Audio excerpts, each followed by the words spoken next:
Chapter 1. A Strange Experience. It feels like all my nerves were ripped out and then stomped on for good measure. The last thing Percy remembered was the thrill of finally reaching Orange after a decade of relentless effort. The jeers and sneers from his cousins and uncles had only pushed him onward. He'd done it, tripled his remaining lifespan, and achieved a new level of power. He'd made it. His first act had been to try tapping into his family's bloodline once more. The clone ability had always eluded him, but perhaps now, with his newly strengthened core, things would be different. He remembered the initial rush of mana, and then pain. A lot of pain. A world of pain. I'm not exactly an expert, but I don't think excruciating agony is a common side effect of using a bloodline ability. As he fought to open his eyes, he was greeted by a strange sight. A creature with humanoid features, but certainly not human, stood before him. Its skin was pale as milk, its eyes pitch black, resembling obsidian orbs that glimmered with an emotion Percy couldn't quite discern. Worry, perhaps? The creature's strained smile and tightly clenched fists at the edge of the crib betrayed its concern. There was another standing opposite the first, this one bulkier. A male? It was hard to tell. Both were hairless and wore baggy robes concealing any distinguishing traits. Percy raised his hands with difficulty, noticing they were tiny and the same pale color as the giants around him. His skin was smooth as porcelain. What's happening? Who are these people? He tried to speak, to ask a question, but no sound emerged. To his horror, he realized he couldn't breathe. The female, at least he thought it was female, panicked, moving a device to his mouth before casting an air spell. A breath was forced into his lungs, and though it hurt, it kept him conscious. Barely. Scanning his surroundings, he noticed the walls were sleek, made of some polished material. They definitely didn't have anything of the sort back on Remio. Strange decorations adorned the room. There was a painting that seemed to have been drawn in 3 dimensions somehow. Through the window, he glimpsed 3 suns, green, yellow, and blue, illuminating a turquoise sky. At any other time, Percy might have appreciated the novelty of the situation. Right now, however, it only brought him unease. Desperately, he turned to the only source of familiarity he could think of, his status tab. He summoned it, hoping it still worked. Guhat, Percival's clone. What the hell? His relief at being able to check his status was quickly replaced by shock. Guhat was probably the name given to this body, but what did it mean by Percival's clone? Wasn't he the real Percy? Wait, clone? I succeeded! Under other circumstances, he would be ecstatic. His family had given him a ton of grief over his inability to use it. Everyone, Percy included, thought he simply hadn't inherited it. But this wasn't how it was supposed to work. Fueled by their life affinity, the Avalon House's bloodline allowed them to cultivate a biological copy of themselves, to delegate dangerous or tedious tasks to. Did I inherit a mutated version? Or is it because I don't have the life affinity? Percy had never been sure of his affinity. The standard test at age 5 had shown nothing, but there was a slim chance he had a rare affinity it couldn't detect. Of course, better tests existed, but his family hadn't thought it worth wasting the resources on a red core like him. Let's see what I'm dealing with here, he thought, focusing on his status once more. Guhat, Percival's clone. Mana cores. Mana core 1. Red. Mana core 2. Red. Quoten. Grants access to your status. Quoten. Grants a second mana core. What? Seeing the loss of his orange core stun, given how long it had taken to get there, But it made sense, since he was in a new, infant body. 2 cores? I'd never heard of anyone possessing more than one. Well, that wasn't quite right. Percy had never heard of a human possessing multiple cores, but he did vaguely recall a rumor of an alien race famous for precisely that. What were they called? More somethings. He couldn't remember the exact name, but they stood out even among the countless species the Divine Order protected his world from. And now I get to be one of them. His eyes almost sparkled with hope, but he quickly quashed the optimism. What was he thinking? He was just a botched clone who wouldn't survive much longer. His new body barely functioned. He couldn't even breathe without assistance. Everything hurt, and he felt himself beginning to collapse. Even if he survived, both his cores were red, leaving him at the bottom of the pecking order here as well. No, I can't give up so easily. I want to live. I want a chance. He clawed desperately at his fading consciousness. The pain was excruciating, as if he were being ground to dust, but he refused to give up. He didn't care that he was just a clone, nor did he care that his cores were red. He had to fight with what he had, to live with what he had, to make the most of what he had. But sometimes sheer will wasn't enough. The air affinity spell was beginning to hurt more than it helped. His heart felt like it was about to burst, darkness seeping into his vision. At the same time, an inescapable force pulled him, slowly prying him out of the broken body.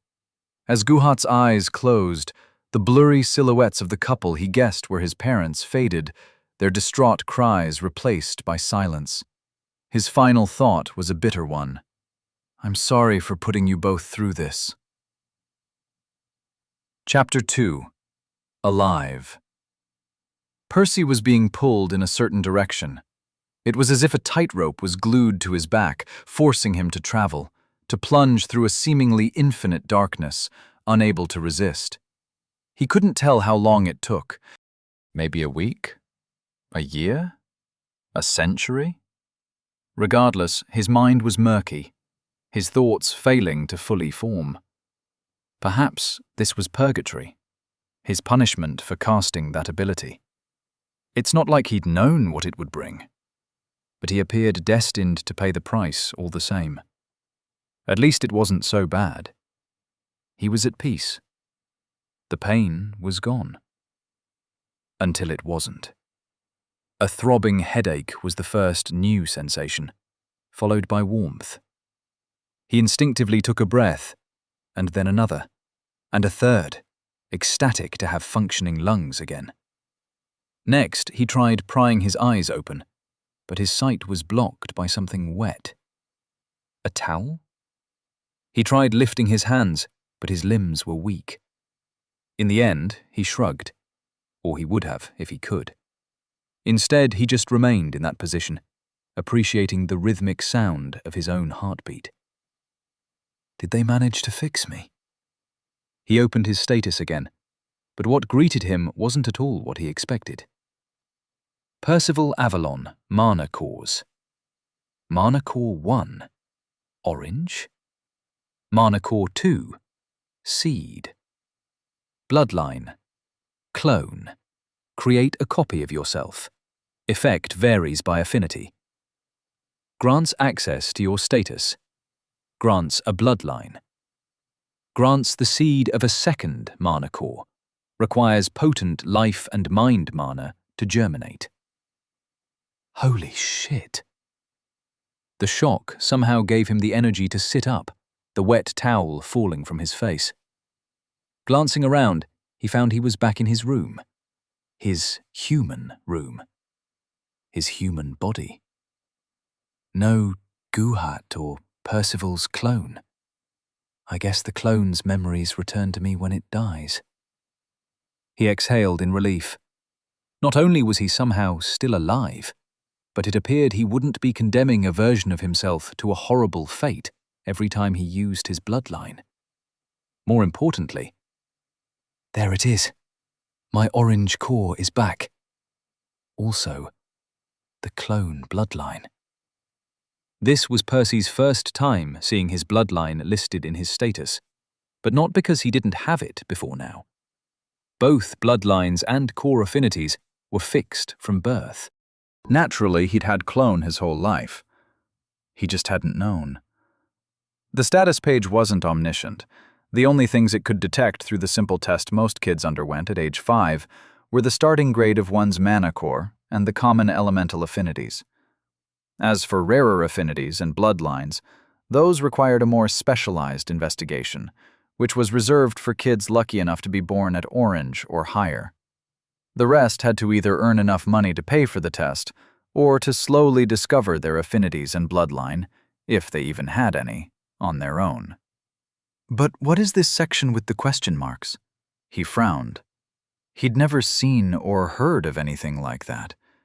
Still, most of its contents weren't new. The section seemed to contain 3 separate items. One was access to the status itself, which everyone had. Another was the access to his bloodline. It appeared to be like a hidden section. Did it only become visible because I brought this third entry back? Percy wasn't sure what to make of it. He seemed to have partially retained the unique trait of the alien body, but not the complete version. His second core was just a seed, a dormant state, below even red. He wasn't sure if it could be salvaged. Either way, this is good. His core had advanced to orange, and it turned out he did have clone, despite what everyone had told him. He probably had a rare affinity, too. At the very least, he couldn't imagine doing what he'd done with pure mana. Even if I can't get the second core to work, I'm still better off than before. Not that he wouldn't try, of course. He was about to make a mental checklist of things he needed to do when the door opened. "Percy!" a female voice yelled. His ears were sensitive, the shout giving him a buzz, as did her loud footsteps on the creaking planks lining the floor. He just about managed to raise his arms, shielding himself from the incoming aquamarine-haired missile. A lean silhouette leapt on top of him, the two bouncing on the mattress, the shoddy frame of his bed barely holding under the weight. He'd told her several times not to do this, as he doubted their grandpa would pay to get his furniture replaced. What little he had, anyway. Neither of them was that heavy, but the old wood could only take so much. Still, he couldn't stay too mad at her, seeing the worry in her blue eyes. She hugged him tightly, as if he was about to disappear. "It's all right, Elaine. I'm all right," he said, struggling to pry her off him. In the end, he managed to free up his right hand, peeling a black strand of hair from his forehead. Elaine was the only member of his family who didn't treat him like shit. In fact, the only reason he hadn't been kicked out entirely was probably because Elaine had been born at Yellow, which made her one of the more talented members of the house. Naturally, it gave her some sway with their grandpa. "What do you mean you're all right?" she yelled. "I found you on the floor. You've been out cold for a week. I had to use my water magic to feed you soup." Percy raised an eyebrow. He hadn't quite realized he'd been unconscious for so long. He felt a pang of guilt for worrying her, but a fuzzy feeling also grew in his chest. If it wasn't for Elaine, they'd have probably left him alone to die. That's assuming they would have even realized he was missing. "I'm sorry. I tried to use clone upon advancing, and it had a weird interaction with my affinity." Elaine let go of him, covering her mouth in surprise. "Advancing?" she asked as she closed her eyes, trying to sense his mana. "Oh my God, you've reached orange." Percy rolled his eyes at her reaction. He knew she was just happy for him, but it wasn't that strange that he had advanced. Most people took about 10 years for their first promotion, so reaching orange at 15 was pretty much expected of him.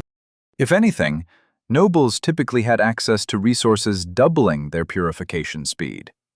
All his cousins had advanced at 10.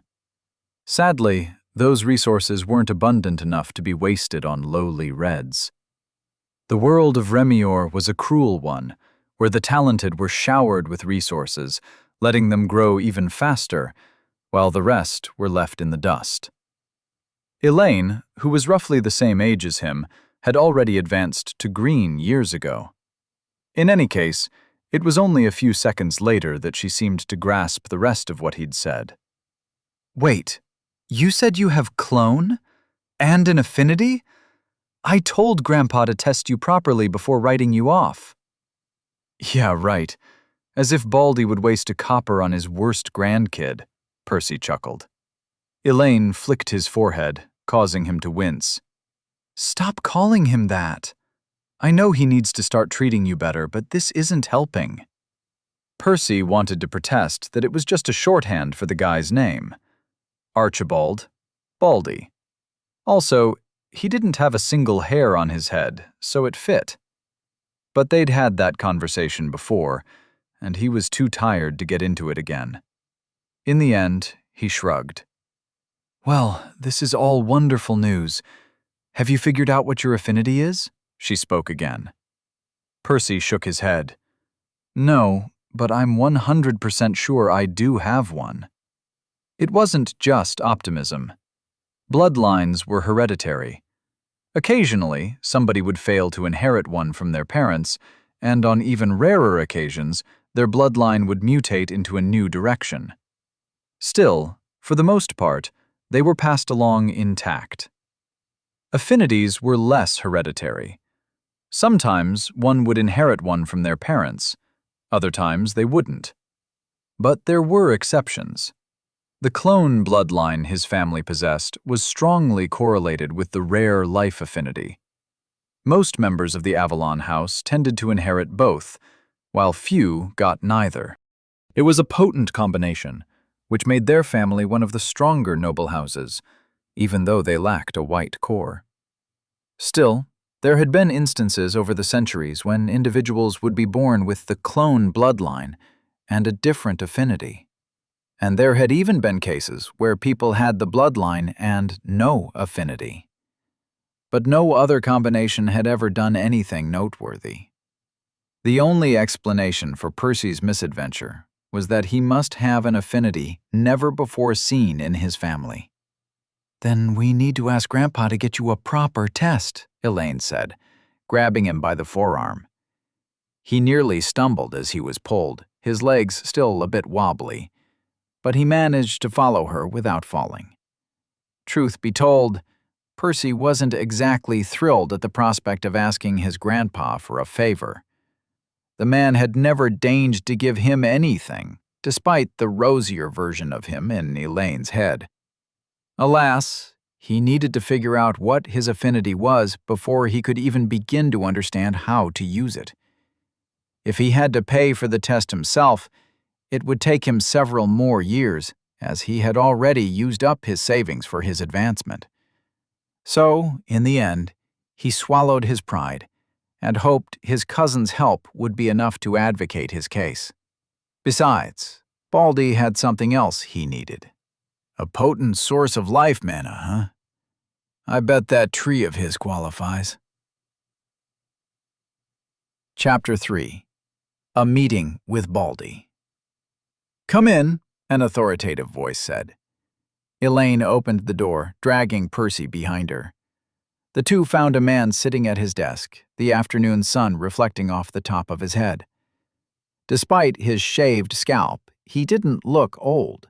His appearance that of a burly man still in his late 20s, even though he had lived for centuries.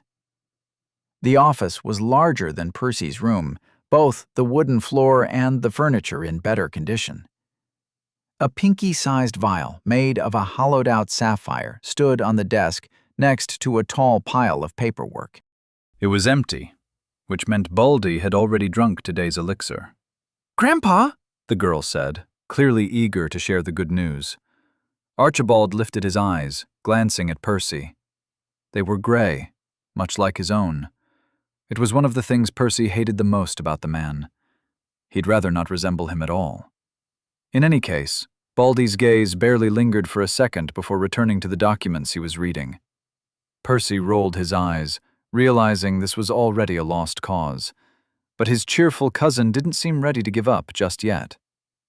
She bit her lip for a moment before speaking again. Grandpa, Percy is okay. The answer is no. The man cut her short. Just hear me out. He has managed to... Elaine. Archibald stopped her again. I can tell he's at Orange. It doesn't matter. It doesn't change anything. You know that already. The girl deflated, looking down at her feet. On Remier, the most important trait determining one's achievements in life was the grade of their mana core at birth. Sure, one could continue to advance throughout their lives, but each promotion was exponentially more difficult than the one before. The first typically required about a decade, the second a century, the third a millennium, and so on. Having access to more valuable resources could halve each of those milestones, of course, but that didn't affect the way they scaled. At the same time, each subsequent grade typically tripled one's physical and magical ability, as well as their remaining lifespan. Somebody who spent their whole life at Red would only live about 80 years at most, while somebody at Orange would average 240. Naturally, this meant that somebody like Percy would never get to green in his life. Having reached Orange at 15, he could maybe hope to reach yellow by 115, and then remain stuck at that level until he died of old age at 400. Even if his grandpa decided to treat him to the same resources his cousins had access to, and he reached yellow by 65, he would only live to about 500, which wouldn't be enough for the next grade. By comparison, somebody born at Orange, just one grade above Percy, could potentially live for thousands of years and reach all the way to Blue, 2 grades above him. As for those born at Yellow, like Elaine and Archibald, they had the potential to reach Violet and White, living up to 40,000 years. Percy's grandpa was already at Violet, having lived for over 700 years, but he still had several millennia of lifespan left, as well as the hope of reaching White. Elaine clenched her fists. He can still be of value to the family. His mana core and lifespan may be capped at Yellow, but he can still pass his bloodline and affinity on, she insisted. For the first time since the two walked into the room, Archibald raised his eyebrows. He tossed another look at his grandson, this time not so quick to dismiss him. "You've used clone?" he asked. Percy nodded. "Actually used it?" Archibald pressed. "There have been others without the life affinity in the past, but water clones and pure clones just disperse." It definitely did something interesting. As for what exactly, I don't fully understand it yet. His grandpa furrowed his brow at the implications. Noticing that, Elaine was over the moon. See? Even if Percy can't become too powerful himself, his kids could start a new branch of the family. We should invest in him. Archibald tapped his fingers on the mahogany desk for a few seconds, seemingly lost in thought. "What you said makes some sense. We've never had another useful affinity paired with clone. If the new combination is truly valuable and easy to pass on, it could indeed be good for the family." Elaine clapped her hands, obviously excited to receive a positive response, but her grandpa shot her a warning glance. "However, that doesn't mean we should spend cultivation resources on Percy. 100 years will be more than enough for him to sire plenty of children. He doesn't need to be stronger to do that." Percy gritted his teeth. As much as he would have liked those resources, he was more annoyed by the callousness of his grandpa, treating him more like an asset than family. Still, he had agreed to follow Elaine here for a reason, so he didn't let it get to him as he interjected. "I don't want your cultivation resources. I'm only asking for a better affinity test. After all, that can help us both figure out how the bloodline works in my case." The man looked him in the eyes for a while. "Very well. Gawain will accompany you for the trip. Elaine, too. She could use some experience." Archibald turned back to the scroll, not leaving much room for debate. Still, this outcome worked for Percy and Elaine, too, so they rushed out of the office before their grandpa changed his mind, nearly tripping on a vase by the entrance. As they walked back through the long corridor leading to Percy's room, he replayed the conversation in his mind, his hands balled into fists and drained of all color. Faced with his grandfather's coldness, Percy had come this close to spilling the beans on his second mana core. He so wanted to see Baldy's face twist as he learned the grandson he treated like trash had achieved something no human ever had. Not the white cores, not even the lofty existences in the divine order could boast of such a feat. He had stolen the most important treasure of one of the strongest and most famous races in the universe. He had done that, with a worthless orange core. But he'd held himself back. First of all, it sounded quite unbelievable, and he couldn't exactly prove it. Speaking of the event might have made his grandpa think he was lying about the whole thing and robbed him of the affinity test. More importantly, he owed the old man nothing. If it wasn't for Elaine, he would have left this shitty family already. Whatever his second core meant for him, he would discover it on his own and forge his own path. His biggest regret was that he needed to get close to his grandpa's treasured tree. It was the family's most prized possession, and he hoped it was precisely the potent source of life mana he needed to germinate the seed. Let's leave it for now. If Baldy was so stingy with the affinity test and the cultivation resources, there's no chance he'd let me anywhere near the tree in a million years. But it didn't matter. He knew where it was. He could figure out a way to sneak there later. Besides, he still needed to find a source of mind mana for his plan to work. He grinned. As it so happened, the advanced affinity test would be held at precisely such a place. The duo were about to enter Percy's room, but he stopped in the doorway. Elaine looked back at him in concern. Percy, don't let this get to you. If your affinity is really useful, we can convince him to give you more resources later. He chuckled. It's not that. I've just realized that I haven't even tried practicing with my core since it evolved. Between everything that happened with the bloodline and running to tell him, I never got the chance. As he was about to head to the training grounds, she grabbed his arm again. Seriously? You were in a coma for a week, and we are about to head out in a couple of days. What you need right now is to get some rest. Percy looked her in the eyes as his lips curled and parted. Smiling, he said, Thanks. Seeing her forehead crease in confusion, he hurriedly added, For caring. You're the only one who does. But I still need to do this. Then he walked away, leaving her behind. It was true, he could use some sleep. His mind was exhausted, his body weak. But he had to get stronger soon. He understood there weren't many people he could rely on. No handouts for him. Everything he needed, he had to fight for. Soon he reached the training grounds, just a section of the garden, really. He briefly paused to appreciate the birds chirping on the trees and the squirrels bolting up and down their trunks. He walked to the middle of the grass, facing a wide, dead oak tree that people typically used for target practice. As he'd expected, nobody else was around. His cousins rarely trained, since they were mostly content lazing around and gulping expensive elixirs that cleansed their cores and lengthened their lives.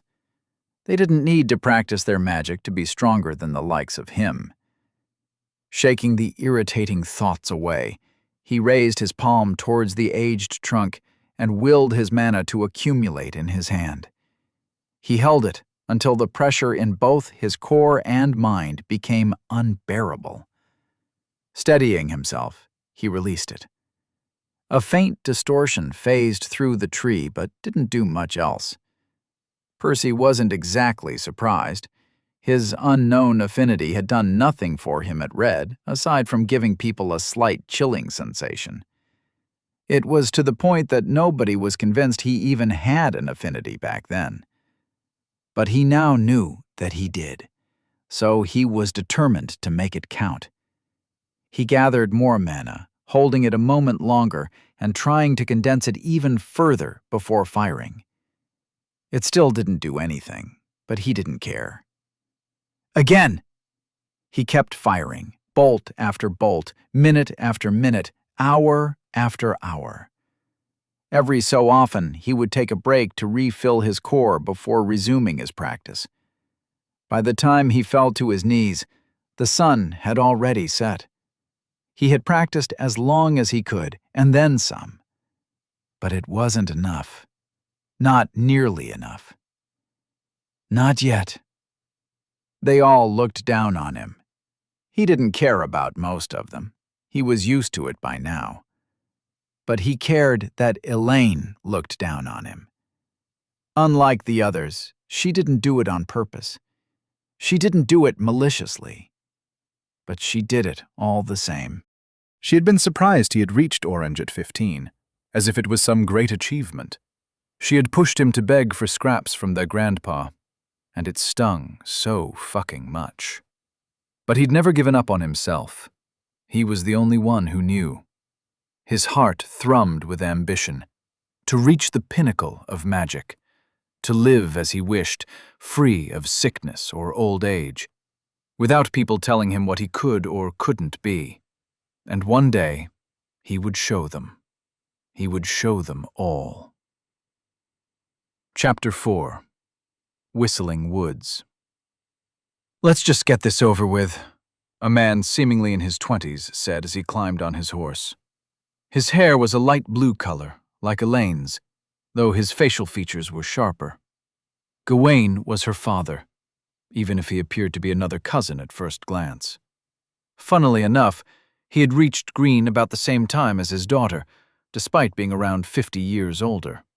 It was the inevitable consequence of being born at Orange and having a child more talented than he was. That, coupled with the fact his branch of the family hadn't inherited the bloodline, meant his status had only ever been slightly higher than the likes of Percy. At least until Elaine came along. "Sure," Percy nodded, getting on a second horse, with his cousin right behind them on a third. He didn't dislike this uncle as strongly as the others. They'd never talked much, and it wasn't like Gawain had ever particularly shown any care for him, but at least the older man wasn't among the crowd mistreating him either. If he had to be escorted to the temple, and he did have to, as it was a long and dangerous trip, then he wouldn't have picked anyone else. The horses galloped forward, and Percy already felt excited about their destination. He was still tired, of course, having trained relentlessly over the last 3 days, but the thought of finally learning his affinity after being in the dark his whole life was invigorating. "Not to mention the other thing waiting for me there," he grinned. "You seem to be in good spirits today," Elaine chirped as her horse neared his. "Well, Your Highness, us lowborns don't get to leave the house very often," he chuckled. This earned him a casual punch in the shoulder. He rubbed the injured area in an exaggerated manner. He made it seem like a joke, but truth be told, it did hurt some. Elaine had 2 grades on him, which translated to a 9-fold advantage in physical strength. Even a light tap from her felt heavier than she realized. "Let's see if you're still as cheery after 2 weeks on horseback," she replied with a smile of her own. The trio pressed onward for several more hours, with Elaine and Percy chatting at the back, while Gawain ignored them, riding a few paces ahead. Around dusk, they entered a forest. It smelled fresh, especially to Percy, who hadn't ever breathed anything other than the stale air of the mansion. On either side of the path, rows upon rows of tall, wide-trunked pine trees stood. Their cones were a strange oblong shape, the surfaces filled with small holes. Every now and then, a gentle breeze would blow, causing them to emit soft, high-pitched sounds.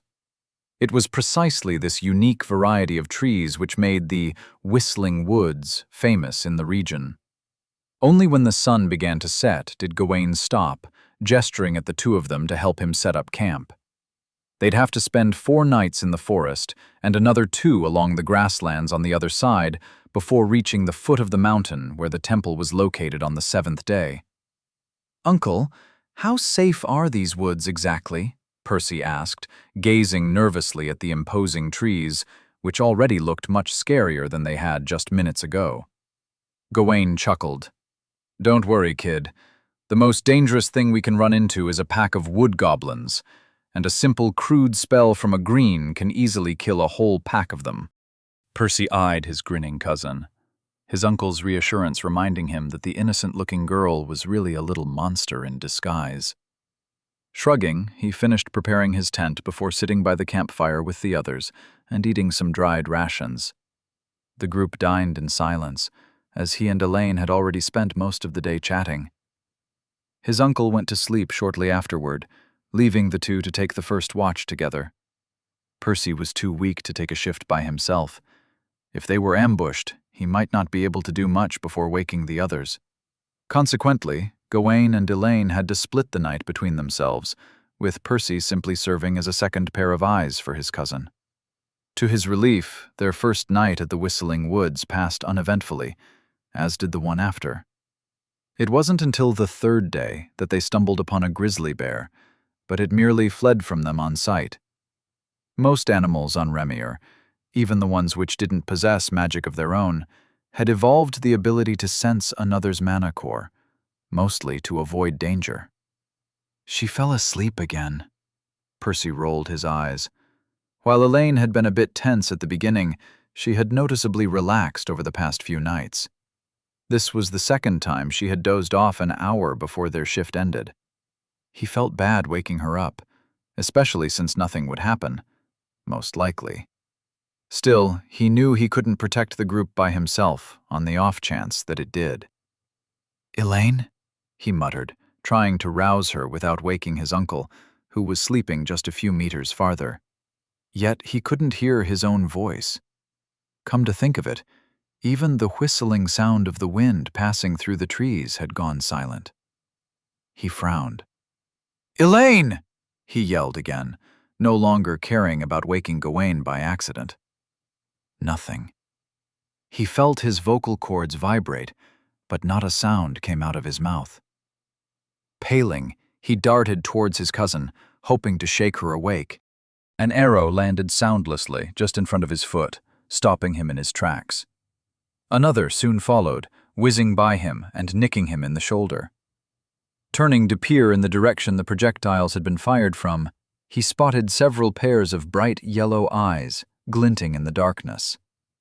"Shit," he thought, right as a 3rd arrow hit him in the thigh. The pain made him wince, but at least his experience with that clone of his, coupled with his higher grade, made it a little easier to endure. Gritting his teeth, he resumed his dash to Elaine. She was only 3 meters away, though it now felt farther as he limped, barely dodging the 4th arrow by accident. He was about to reach her when the 5th arrow hit his other calf, sending him tumbling across the dirt. Normally, the sound should have woken her up, as he was only half a meter away, but something was still muting all noise in the area. Percy stretched his arm, trying to reach her foot as he noticed movement out of the corner of his eye. Turning his head, he found a silhouette standing over him. It wasn't very tall, probably shorter than he was. Still, the savage look in its eyes, coupled with the glint of its weapon's edge, some kind of hatchet, were enough to convince him of the danger it posed. As if by instinct, he turned his palm the way of the creature, repeating the same move he'd been practicing over the days leading to the trip. He hurled the mana a second sooner than he would have liked. While he could have charged it more, he had to stop his assailant before it swung its weapon. Not even waiting to see if it had any effect, he reached for his cousin, finally succeeding. The girl's eyes snapped open, as did her mouth. She tried to scream, but he couldn't hear her. Luckily, she regained her wits a moment later. Just in time, too, as she was already surrounded by 3 more of the fiends. A quick flash of azure later, and the upper bodies of all 4 of the goblins, including the one still standing motionless over Percy, were cleanly separated from their legs. Another spell sent a bucketful of water splashing over her father, waking him up. Percy let out a breath he hadn't even noticed he was holding as his relatives rounded up the remaining goblins. The creatures tried to run away, of course, but their short legs couldn't possibly outrun a green-cored human's. Only now did he take the time to examine the arrows sticking out of his flesh. The wounds burned, the blood-soaked clothes sticking to his skin. Riding a horse is going to suck so much tomorrow. Chapter 5. Affinities. Percy fought to stay upright on his horse, his short black hair glistening with sweat. His forehead creased as he tried to keep his mind off the discomfort, focusing on the feeling in his palms. Every few seconds, he released the accumulated mana, trying to gather a bit more of it with each attempt and compress it to an even tighter ball before letting go. Riding made concentrating a challenge, but it was the only way he'd found to keep his thoughts occupied. And he had managed to pull it off, for the most part. At least until his horse stepped on something uneven, and the bump made him wince. Elaine hadn't said much over the last couple of days. Well, if he excluded her frequent apologies. She'd already told him how sorry she was over falling asleep 1,000,000 times. And here she was, approaching him for the 1,000,001st. A beautiful azure ribbon snaked towards him, gently caressing the wounds on his legs. It felt cool and soft, soothing the sting briefly. Still, it couldn't heal him. Back at home, life users were a copper a dozen, and any one of them could patch him up rather easily. Hell, it would take Baldy less than a second if he deigned to waste his mana on him. Sadly, both of his escorts for this trip had the water affinity instead. Such was the cruelty of genetics. He'd have to put up with this for another week. Percy, I'm so sorry, she said again as he raised his hand to stop her. By now, he felt a bit bad seeing her squirm. He was tempted to undersell his injuries just to make her feel better. After all, the only reason she and her dad were accompanying him in the first place was because she had pleaded to their grandpa for his sake. But Percy wasn't the best actor. He couldn't downplay the pain. Besides, learning from this mistake would serve her well in the future. Even prodigies couldn't be careless in the wilderness. Just be careful from now on, he ended up muttering. However, upon seeing her downtrodden expression, he couldn't help himself. It was an accident anyway. Who would have thought we'd run into a goblin mage of all things? Most of the creatures were born at red, which was one of the reasons his cousins had often called him Goblin, among other names. A goblin born at orange was even rarer than a human born at yellow. Even then, they wouldn't necessarily figure out how to use their magic. Huh. Come to think of it, that one was probably more talented than I am, he chuckled. Still, the most surprising part about the attack was the affinity it had used. According to Gawain, the silencing effect had most likely been the result of a crude sound spell. Mana affinities typically came in 4 flavors. The 5 elemental affinities were the most common. About 80% of humans on Remior were born with fire, water, air, earth, or lightning cores. Next were those born without an affinity, about 1 in 5 falling into this category. It sucked to be in this category. Not that pure mana was entirely useless. Concentrated, it could still pack a punch, Yet a blast of pure mana was typically a full grade weaker than it was supposed to be. Less than 1% of the population was born with anything else. This minuscule category was further split into two groups. One included the rare affinities, such as space, time, life, mind, and so on. Those were generally difficult to pass on. His family was an exception, as their clone bloodline allowed nearly half of them to be born with a life core. It was one of the reasons the Avalon house was so respected. The final group were those born with a composite affinity. It was nothing more than the combination of two elemental ones. The sound affinity the goblin had used was a result of air and lightning mana mixing. As for anything else? Well, to his knowledge, nobody had ever heard of a triple elemental affinity or a double rare affinity. In any case, Elaine nodded, letting him return to his practice. Percy willed the mana to gather in his hand once more, as he recalled the moment he had used it against the goblin. It definitely did something. The blast hadn't left any visible injuries on the creature's body, but it had stopped the thing in its tracks for an abnormal amount of time. It had just stood still, waiting for Elaine to bisect it several seconds later. No sense in torturing myself thinking about it, I suppose. He'd already waited 15 years. He could wait another day. For now, he was better off just learning how to shape his magic. Bolt after bolt, he kept firing his mana randomly, working on both his cast time and potency. It wasn't until they rode up a hill that Elaine pulled him out of the trance again. "Percy, look!" Lifting his eyes, he gaped at the colossal shadow stretching across the horizon. It was faintly obscured by a strange rosy mist, but there was no mistaking it. The Oracle Mountain. This was their destination. Or, well, the temple located somewhere at its base was. The trio pressed on for another few hours before setting camp that night. Elaine was visibly tense, scanning their surroundings as if her life depended on it. Percy chuckled at the sight. The grasslands could be more dangerous than the forest, as bandits typically roamed them, looking for easy targets. But not this close to the temple. According to Gawain, even the dumbest lowlifes knew not to provoke the affiliates of the Divine Order. His cousin didn't seem to know that, however. Her dad clearly hadn't told her, probably still punishing her for her neglect. Percy wouldn't interfere in their family matters. Looking back towards the mountain, he tried to make out the layer of mist surrounding it, but he couldn't see it.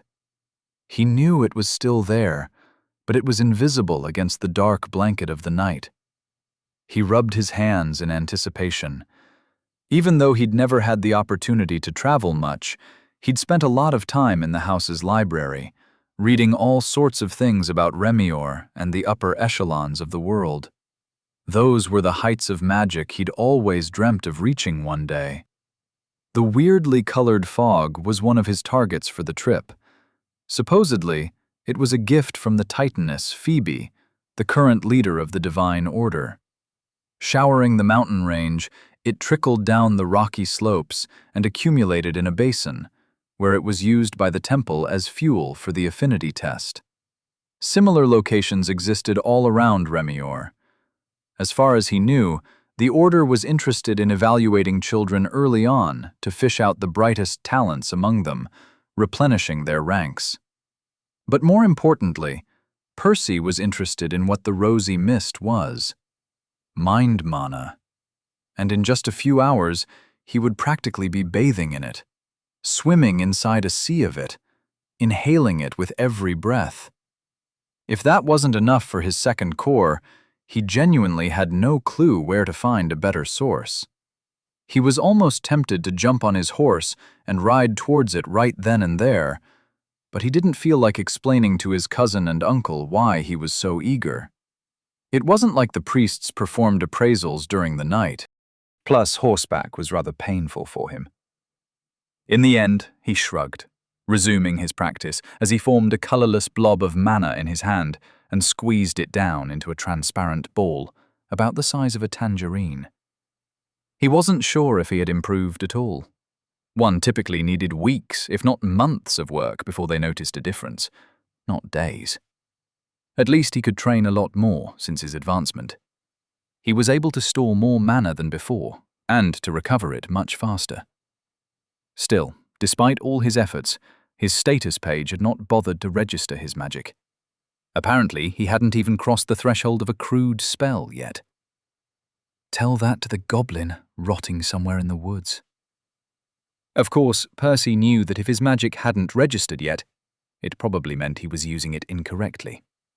It certainly didn't seem to have any physical effect, so he'd considered it might be mind mana. That would explain how the blast had disoriented the creature. But that didn't sound right.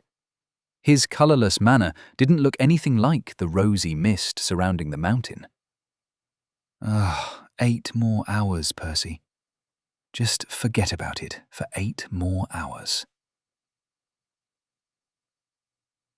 Chapter 6. Pilgrimage. Waiting in a queue must have been a novel experience for Elaine. There weren't that many people in their house. Being one of the chosen ones, she was generally given priority for most things. Strictly speaking, the same was true here, just like everywhere else on Remior. Yellowborns always went first. Still, the sheer number of people waiting their turn was simply staggering. Even the lucky groups who had a Yellowborn among them easily numbered in the triple digits, which meant the trio would have to spend the better part of the morning in the line. Percy, on the other hand, was amazed he got to skip most of the wait for a change. He flashed the Orangeborns behind him an apologetic expression, not too comfortable cutting in line. It wasn't like he particularly minded waiting at the back either. For one, he was already used to such things. More importantly, this was perhaps the only time he wished he could stay here longer. Well, okay, he was naturally eager to find out his affinity, plus his legs were killing him. Elaine was propping him up as they waited, which wasn't exactly ideal. Still, he had another reason for taking his sweet time. Soon after entering the valley, he'd verified his guess had been correct.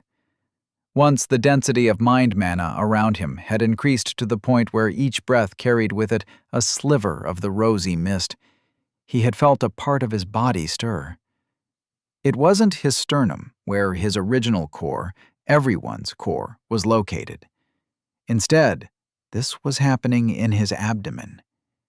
He hadn't been able to examine his temporary alien body for long enough, but it seemed that's where the second mana core tended to take root. Doesn't matter where it's located. In any case, he'd be happy to get one on his forehead if it meant giving him an edge. Grants the seed of a second mana core, requires potent life and mind mana to germinate. The text in his status read the same as his abdomen continued to suck in the mind mana like a gluttonous vortex. Percy even made a conscious effort to take deeper, more frequent breaths. He didn't know if it would help, but it couldn't hurt, right? He had no idea how much mana the seed needed to germinate, although he hoped he would manage to collect enough by the time they had to leave. Eventually, he shook his head. This was too important to leave up to chance. I'm not going anywhere until it's done. If necessary, he'd make up some excuse to get Gawain to wait here for a couple more days. He knew his uncle wouldn't be thrilled, but if he claimed his injuries were acting up, the man would listen. Maybe. Hopefully it doesn't come to that. Percy studied the other people around him to pass the time. He quickly realized that 2 types of people were standing in the queue. Some wore finer clothes, much like them. They were clearly nobles of various houses, and he recognized many of their insignias, having stumbled upon them in his studies. All in all, there weren't too many prominent houses on Remior, only about 1,000. Each required a violet core at minimum to survive, and those didn't exactly grow on trees. Even yellowborns had to guzzle down expensive elixirs for several centuries and survive countless assassination attempts to get to that point. Only 1% of them did. Baldy was one of those. The second group was dressed in simpler clothes, ranging from worn linen outfits to dirty rags. Those were the commoners. They rarely had a bloodline of their own, and even the few who had one didn't particularly stand out, as it was obviously not powerful enough to help them establish a house. Still, even the poorest commoner could give birth to a yellow-born child, and the divine order made sure that all the talented children were given a chance to rise in the world. How nice of them, he sneered internally. Both the nobles and the peasants had a few things in common. First, every group escorted at least one toddler, about 5 years old. Furthermore, all of those children were orange-born at a minimum. Percy's was the only group who escorted a red-born teenager, earning him no small number of disdainful stares. Yeah, well, fuck all of you. As annoying as it was, it made sense, really. Phoebe was powerful, but she couldn't fill the whole world with mind mana. Instead, she mostly focused it on places such as this temple, which administered the more advanced test. Beyond that, she mass-produced a lot of trinkets, which smaller temples used for a more basic version of the test. Children were typically brought to one of the minor sites at 5, where their status was awakened and the grade of the core measured. From there, all the promising kids would be brought to temples like this by their parents to be tested further. It was possible for a redborn to pay for an advanced test, of course, but most of them didn't bother. After all, few had a rare affinity or a bloodline they couldn't identify on their own. Even fewer had the disposable income to waste on such a pointless endeavor. Well, unless you have rich parents who care enough to pay for you. Sadly, Percy was out of luck in that department too. First of all, both his parents had been redborn, like him. Secondly, they had both been killed, along with most of the other redborns of the family, in a nasty attack from a rival house, only a couple years after his birth. In any case, there was another thing the young children shared, besides their grade and age. Each of them had a bowl clasped in their tiny hands, filled with a thick, syrupy liquid, and they were gleefully eating spoonful after spoonful of it, licking their lips in the process. It was called whistling sap, and it actually came from the pine trees in the nearby Whistling Woods. It was quite sweet, and it was customary to give a bowl to children before their evaluation, at least in this region. Perhaps they did things differently in other temples. Maybe the tradition had started as a way to celebrate their higher grade, or as a means to shut them up while waiting in the queue. Percy didn't know which one it was, but he'd sure love some. He sighed. Forget it. It would have been embarrassing to ask Baldy. His family was actually one of the primary exporters of the sap, since the Whistling Woods fell predominantly within their province, though they didn't make much money from it. It was rather cheap, enough so that even commoners could easily afford it. But he was too old for it, and he didn't want to give these people another reason to look down on him. He was only brought out of his thoughts when it was their turn to enter the temple. The structure looked even more grand up close. It had a strange shape, its roof like a staircase of progressively smaller concentric rings, rising about 100 meters to the sky. Each of those steps were lined with rows of marble statues, depicting various men and women, their features more beautiful than any mortal he had ever seen. The figures were polished and immaculate, clearly enchanted to weather dust and rain alike. The gods of the divine order. Each of the temples depicted statues of every single god that had ever risen in the history of Remior. Apparently, whenever a new one emerged, another statue was added. Not that it happened often. Even Baldy didn't stand a chance of reaching divinity, let alone the likes of Percy. On paper, at least. But he certainly intended to try. "The test is only free for Orangeborns and above," a male voice said. Percy looked at the guard who had just spoken. The tall, blond man bore the characteristic appearance of being in his late 20s and possessing a green core like his uncle. He wore a funny-looking toga and a pair of sandals, holding an intricate spear that looked more decorative than suited for combat, as did the other guard opposite him. The two had crossed their weapons, blocking the way to the tall, golden gate of the temple. "Naturally," said Gawain, handing him a heavy pouch filled with coins.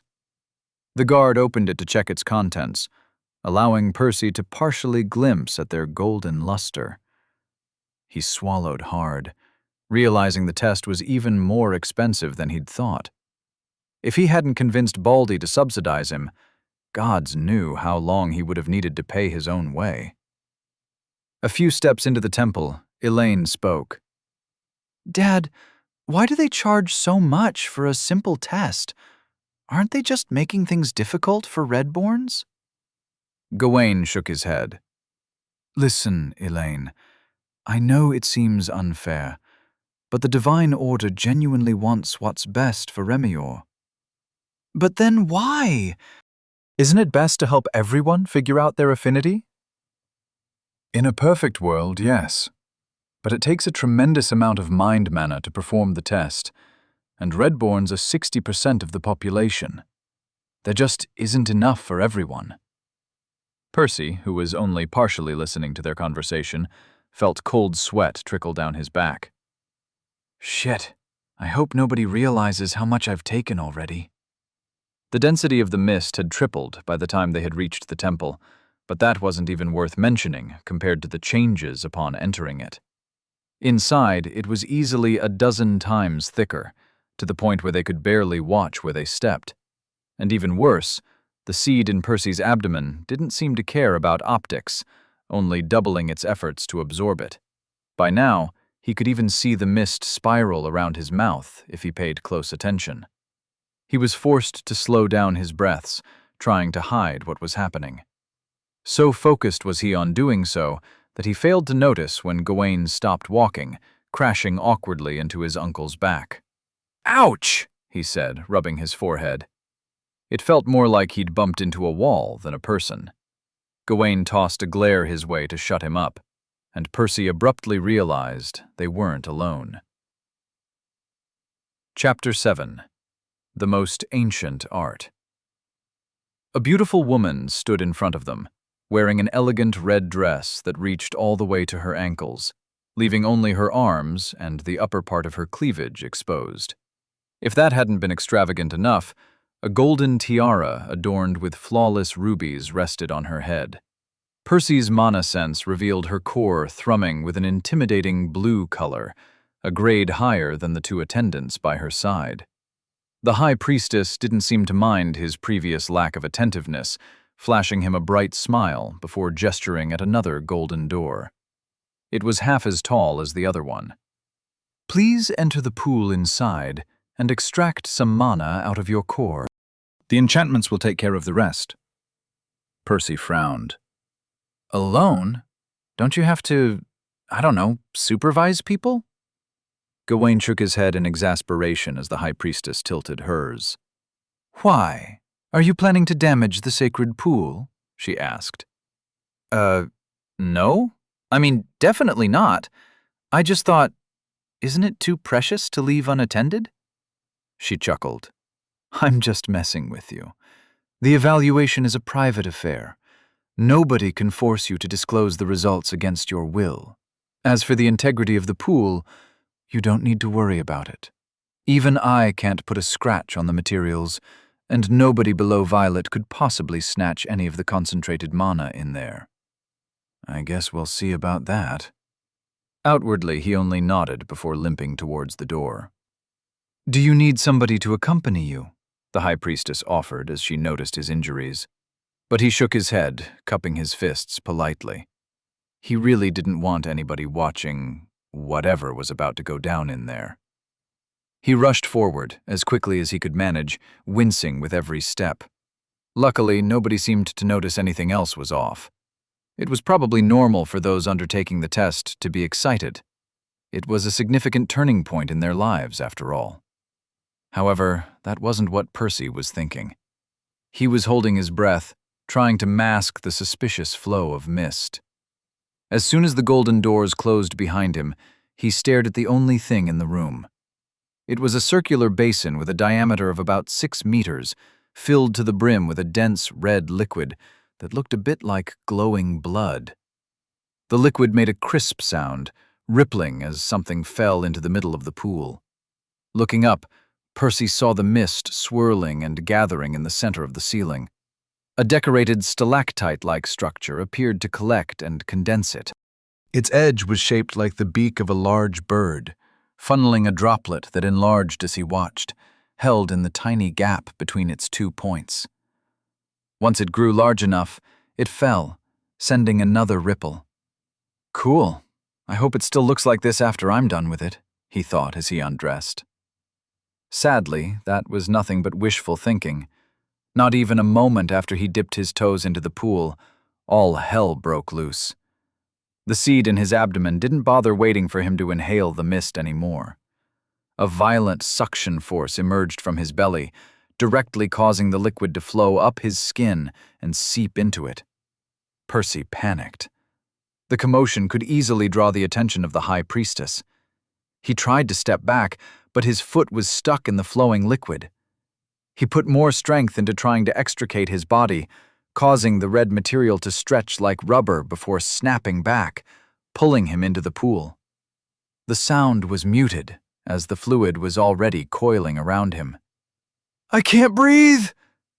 Not only was it traveling up and through his skin, but also down his throat. Percy used all his strength to stand up. It was hard, and it took him several seconds to right himself. Even when he did, he couldn't bring his head out of the liquid, as he was covered from top to bottom like a crimson snowman. He tried to claw the material out of his face, but it didn't help. More kept flowing to replace it. Dizzy, he fell to his knees, his consciousness slipping.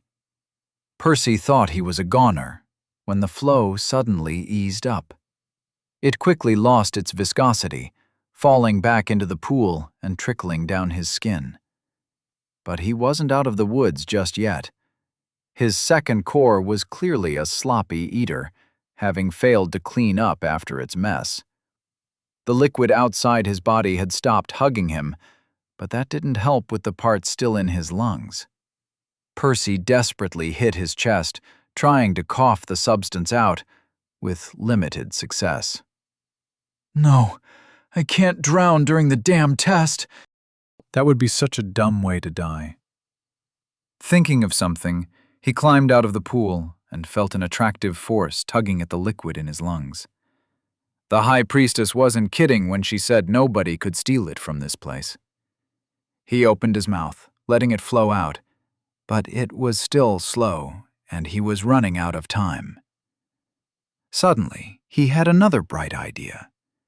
Reaching for the mana inside his first core, he followed the High Priestess's instructions, beginning the assessment in earnest.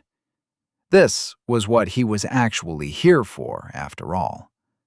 Soon, a few runes lit up on the walls and on the floor as the volume of the liquid still in his lungs began to decrease and the mana in his core to empty.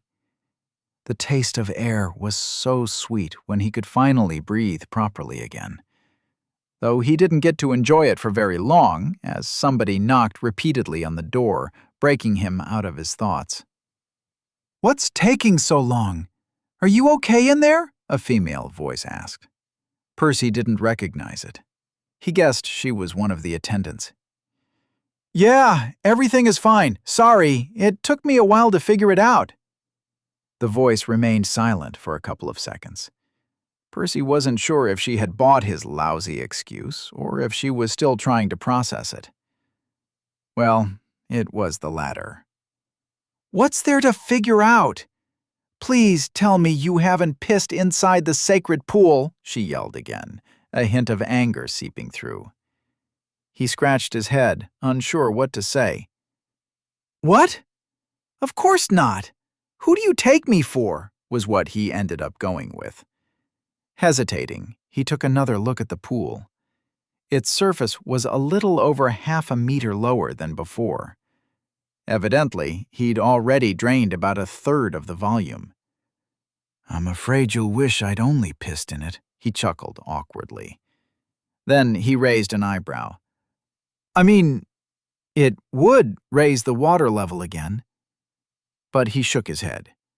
He had desecrated the holy goo enough for one day. With a sigh, he picked up his clothes, pulling up his status as he dressed. Maybe he should have waited until he was safely out of this place before worrying about it. But he figured he might as well check it now in case they murdered him and he never got the chance. Percival Avalon, Mana Cores. Mana Core 1, Orange, Soul. Mana Core 2, Seed, Bloodline, Clone. Create a copy of yourself. Effect varies by affinity. Question. Grants access to your status. Question. Grants a bloodline. Question. Incomplete. Grants the seed of a second mana core. Requires potent life mana to germinate. Success. The changes were small but important.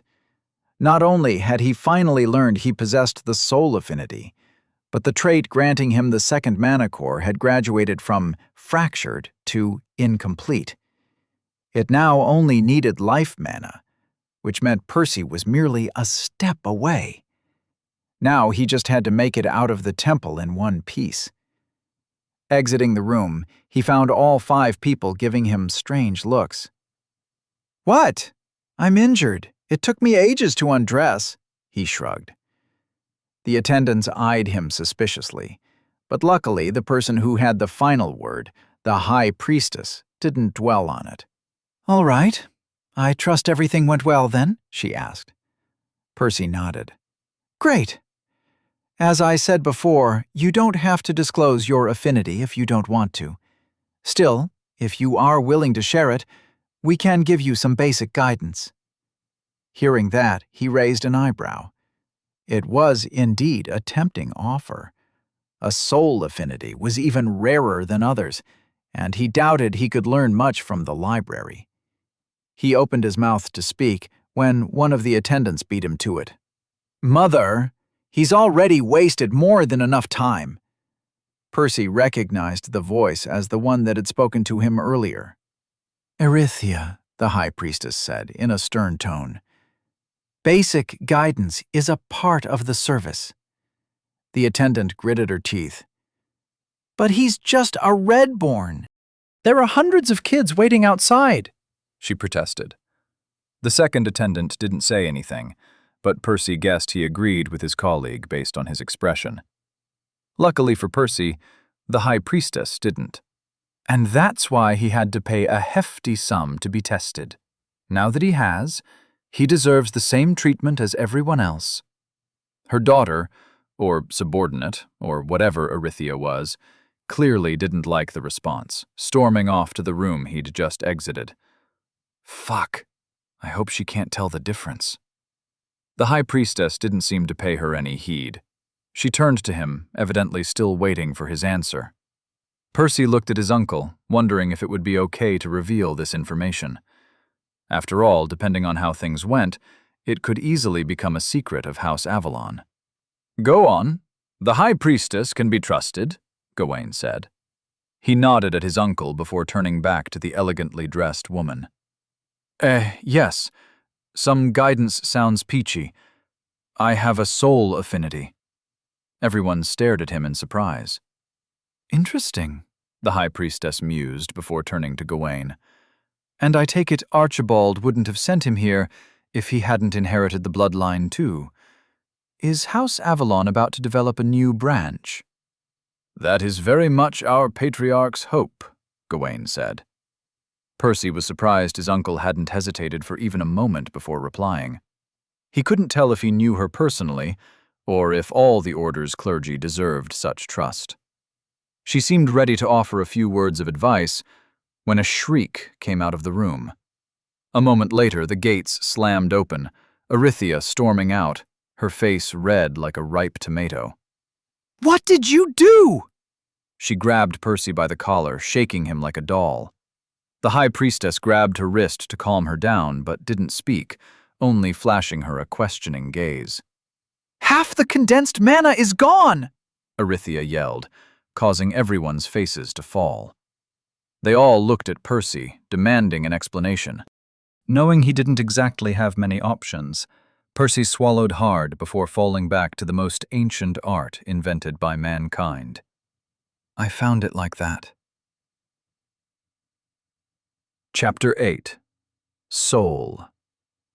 Percy and his relatives barely managed to escape with their lives, leaping out of the wolves' den by the skin of their teeth. Okay, maybe that was a bit of an exaggeration. The High Priestess let them go. Relatively easily. Not that Percy's hastily constructed lie was particularly believable, but at the end of the day, there wasn't any evidence incriminating him. After all, she had said it herself. Nobody below Violet could steal the dense mind mana, let alone an orange-cored teenager. While she had certainly seemed somewhat colder during their subsequent interactions, in the end, she did give him some tips on how to train with his affinity, like she had promised. That was why he was squinting really hard right now, trying to peer into Elaine's soul. "Cut it out, will you?" she grunted in annoyance. "What did you even do in there?" "I tested for my affinity," he shrugged. His cousin rolled her eyes. "Fine, keep your secrets. Just try not to get us all killed in the future." Percy was about to comment on the irony of her statement, but in the end he chose to let it slide. He was too busy to walk into another argument. The High Priestess had explained that the soul affinity could be used for offense. Even though it wasn't good at affecting physical objects, there were ways to shape it into a potent weapon against living things. What he had done to that goblin was proof enough that it was possible, but it still didn't explain why Percy was so bad at it.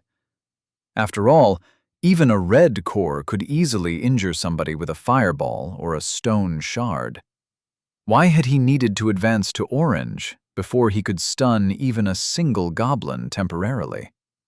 Hearing his worries, she had advised him to start by developing something called soul vision.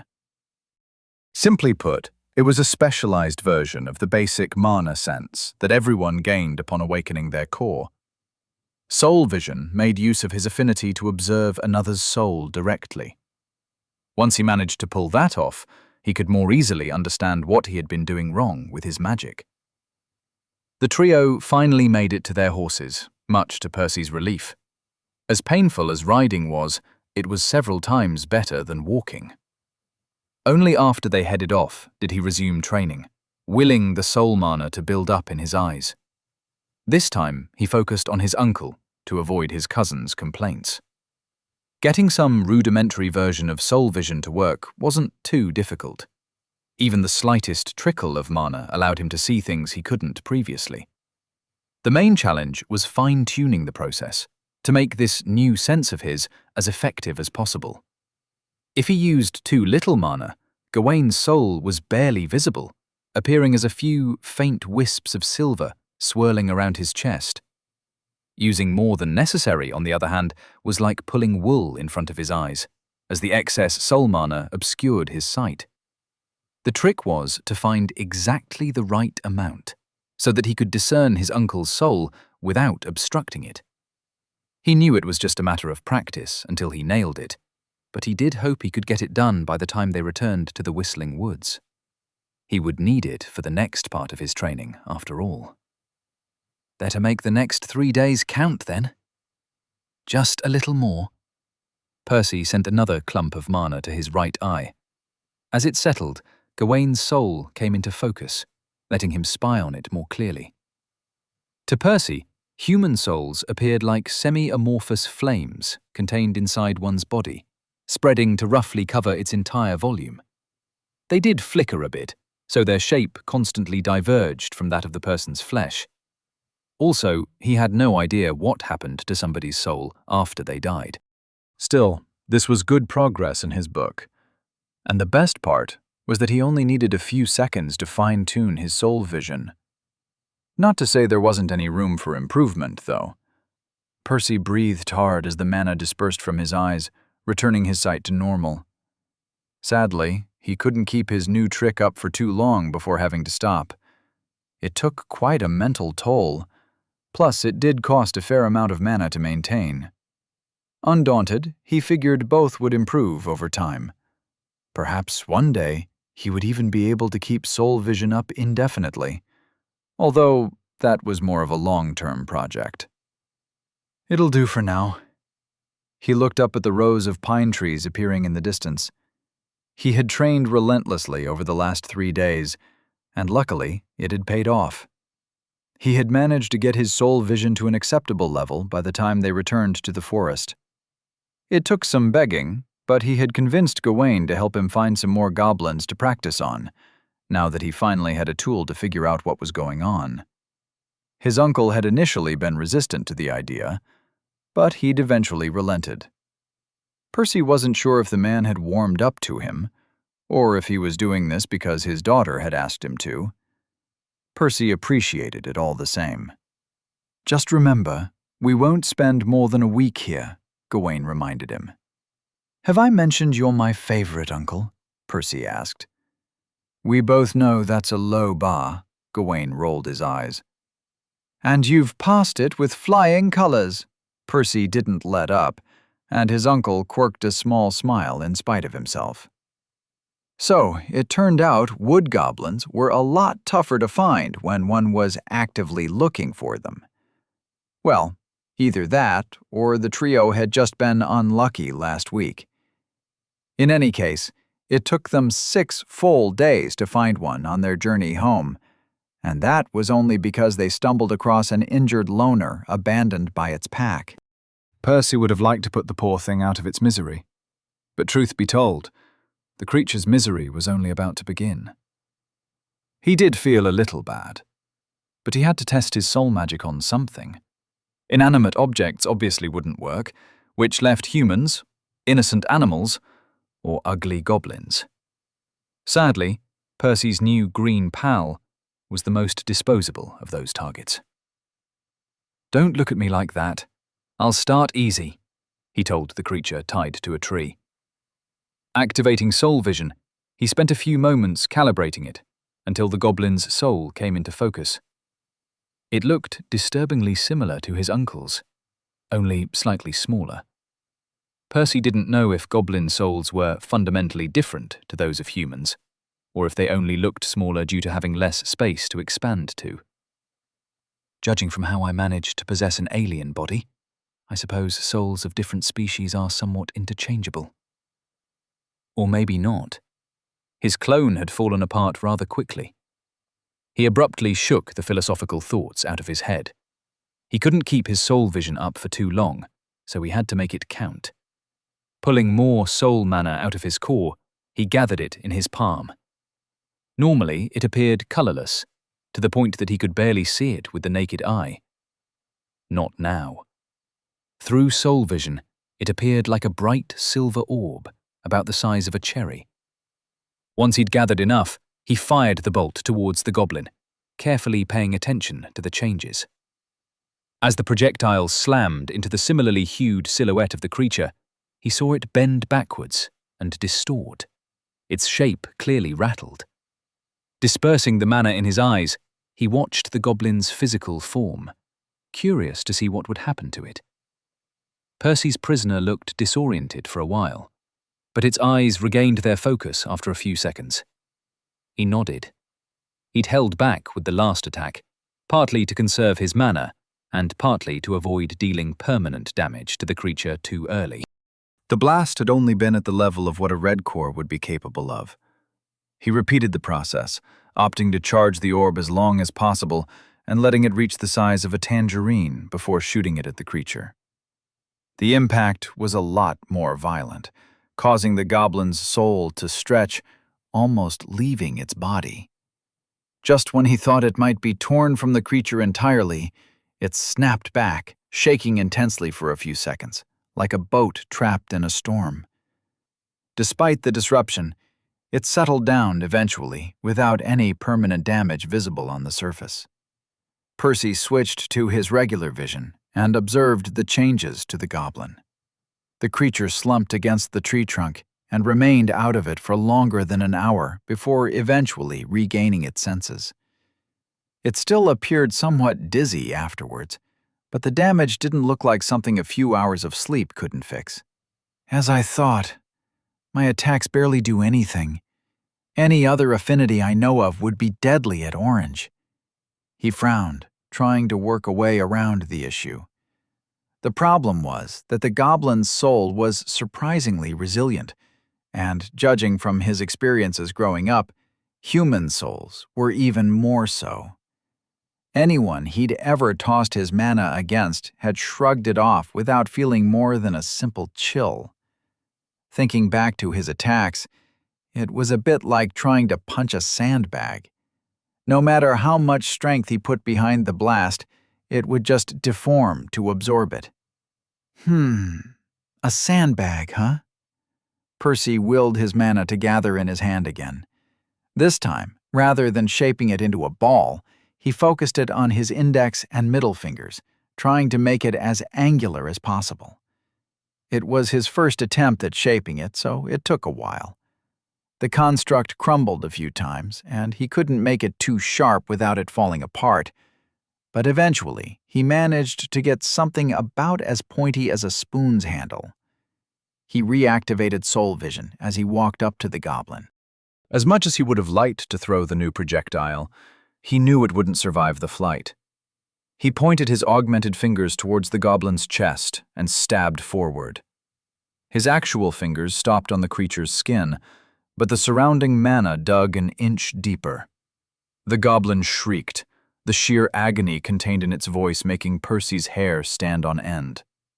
Covering his ears, he took a few steps back, but kept his soul vision active to figure out what was going on. There was a small scar on the creature's soul. It was tiny, as if it had been nicked by a fingernail, but unlike the blunt damage from the mana orb, it wasn't recovering. Percy didn't know if it would, given enough time, but he could tell the goblin would be in a world of pain until then. The creature's cries instantly reminded him of his experience possessing the alien body. What the goblin was feeling appeared to be similar to what he'd felt back when his clone fell apart. Maybe not quite as intense, but still torturous. He turned around just in time to catch Elaine heaving out her lunch, her father watching her with concern. The two had been observing him during his experiments, as they were also curious about his soul affinity. Percy turned his attention back to the goblin. Even though the little buggers had shot him full of holes just days ago, watching the creature squirm churned up his own stomach. Besides, he'd learned more than enough to plan out the next phase of his training.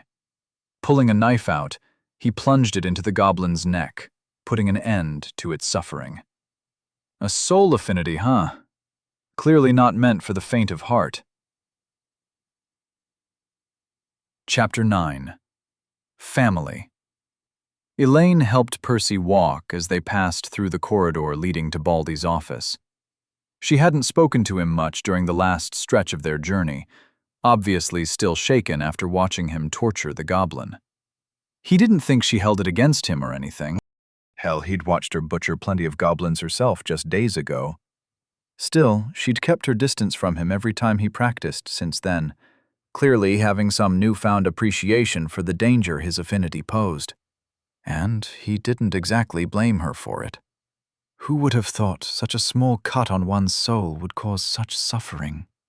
Truth be told, his mood hadn't been much better, but that didn't mean he could take a day off training. Those at the bottom of the ladder didn't have the luxury to stop climbing. Whenever they did, the rising tide drowned them. Consequently, he'd spent the last few hours of their trip honing his projectiles into knives. They already looked much better than what he'd stabbed the goblin with, and he could even throw them a short distance before they crumbled, though they weren't ready for combat. Not yet, at least. Reaching the office, they knocked a couple of times. "Come in." The two entered, finding their grandpa much as they had left him. Does he even sleep, or has he spent the past 2 weeks in that seat? Thanks, Elaine. You may go. Percy wasn't sure why his grandpa wanted to speak with him alone. Even stranger, Elaine swiftly did as she was told, leaving the room without any protest. What's up with her today? Surely she's not just scared of my affinity. He shook his head. He would talk to her later, but for now he had to figure out how to access Baldy's magic tree. Come closer, his grandpa commanded. He frowned, but ultimately obliged, curious to see what the man wanted. Archibald placed a hand on Percy's shoulder, a suffocating pressure emerging from the former's sternum. Activating his mana sense, Percy saw the bright violet star thrumming with activity in his grandpa's chest as a film of vibrant green covered the man's arm in his regular vision. Percy instinctively tried to step back as the life mana flowed towards him, still not completely over the trauma from the temple. But Archibald's firm grip kept him in place. As the mana trickled down his body, the seed of his second core awakened hungrily, trying to pull it in. Percy feared the worst. He didn't think his grandpa had enough mana to suffocate him, nor was it nearly dense enough to cause lasting harm. But the man could still notice something was off. Luckily, that didn't happen. Unlike the red liquid that had been kept in the pool for Phoebe knew how long, Baldy's mana was filled with his intent, rendering Percy's second core powerless to affect it. Ignoring the weak pull, the green river continued past his abdomen, reaching his legs and causing his wounds to itch. Just a moment later, it was over. Archibald let go of him as Percy tried moving his feet, finding not only the pain but even the soreness from the trip gone. He almost thanked his grandpa. He wasn't used to receiving much from him, but this was the second time in a few days. First, the hefty sum Baldy had spent for his affinity test. Now this. Not that it seemed to take much effort to heal him, but it would save Percy weeks of annoyance all the same. Still, he bit his tongue. Archibald had only begun to help him upon learning there was value in him. It was all a transaction. "That's a handy trick," he said eventually. Baldy nodded, inspecting him silently for a few seconds. "My son told me you have a soul affinity. Is there anything more I can help you with?" Percy suppressed a chuckle. "Sure, I'll take all the mana from your magic tree, killing it in the process. Then I want twice as many elixirs as you give any of the others to feed both of my mana cores. I'll let you know if there's anything else." Naturally, he kept those thoughts to himself. "No," he said. "I'll practice with my soul mana on my own for a few days, and then I'll test clone again." Maybe his grandpa could offer a few words of advice, but it wouldn't amount to much. Percy was pretty much in uncharted territory. He would have to figure out how his bloodline interacted with his affinity by himself. Hopefully, his new soul vision would help with that. "Very well. Let me know once you learn more." Percy nodded respectfully, walking out of the office as he formed a plan. Percy studied the tall oak tree, which honestly resembled a jade statue more than a plant. It exuded a thick green mist, reminding him of the mana around the temple. But it smelled nice. The mind mana had been odorless, while this gave each breath a fresh, minty undertone. It had taken him about a week of planning to figure out how to make it here. Baldy had clearly gone above and beyond to keep it safe. It obviously hadn't been planted in the garden outside, as anybody could steal or damage it there. Instead, he had carved out a special location inside the mansion for a hidden inner garden. It was designed to only have a single entrance. Luckily, it had been several decades since the last time anybody had tried anything funny, so some chinks had appeared in the tight security. From there, Percy only had to wait for his uncles Gareth and Balin to be paired on the same shift, which took a few days longer than he had hoped, but it did happen eventually. The two idiots were among the laziest in the family, so they often left their post a few minutes earlier than they were meant to. No time to waste, then. Percy approached the tree, already feeling the seed in his abdomen beginning to draw in the mana. Standing next to the trunk, he stretched out his hand but paused just an inch from its smooth bark. Once he started, there was no going back. If this was anything like what had happened during the affinity test, he wouldn't be able to stop until his second core was satisfied. Percy wasn't sure the tree even contained enough mana for that. It produced a lot, but could it compare to the condensed mana of a titaness? One thing was certain, though. Whether it was enough or not, the tree wouldn't survive. Based on what he'd heard, this tree was a treasure gifted to his family by the divine order. It was a great help for life users honing their spells. Even his grandpa regularly used it. They were lucky none of the white cores leading the great houses had a life affinity. Otherwise, House Avalon would have long since been destroyed. If Percy ruined it here, he'd be dealing a severe blow to his own family. Even if he managed to escape their wrath, all his relatives might end up dying a few years from now, crushed by a rival house. All because of him. Why the hell should I care? They certainly didn't care about him. Percy needed to awaken his second core if he was to ever be worth something. It wasn't like he had a choice. Did he? He lived in a world where everyone's value was determined by their magical strength. His recent stunt with the clone was his first real break, his chance to break free from the chains of his low birth. Would a second core be enough for him to surpass someone like Baldy? To reach godhood? To obtain a real voice on Remier and beyond? He didn't know, but he couldn't just let go of valuable opportunities like this. Percy gritted his teeth. He had to do this. He had to. Percy entered his grandpa's office, not bothering to knock. His fists were clenched tightly, drained of all color. He had been so close last night, just a tap away from completing his new core. But he couldn't bring himself to do it. Even now, he wasn't sure why. Archibald raised an eyebrow at his grandson's intrusion, though he didn't say anything, waiting for him to speak first. "I want the jade tree. It won't survive," Percy said, fully expecting Baldy to laugh him out of the room. At best, he didn't really think there was a chance Baldy would agree. Still, he didn't dare to steal it, so asking for it was the only path left. Contrary to his expectations, however, his grandpa wasn't outraged. He didn't laugh at him either. Instead, his response shocked Percy even more. "I figured out that much." Taken aback, Percy stared at him in confusion until Baldy gestured at a chair across him. "How?" Percy asked upon sitting. "Gawain told me what happened at the temple. You think he didn't notice how the mind mana was swirling around you? My daughter did too. You're lucky her attendants didn't, otherwise she wouldn't have managed to cover your ass." "Your daughter? The High Priestess?" Percy asked. Archibald nodded. "She's your aunt, Guinevere. She's only a few years older than Gawain, but she's a Yellowborn."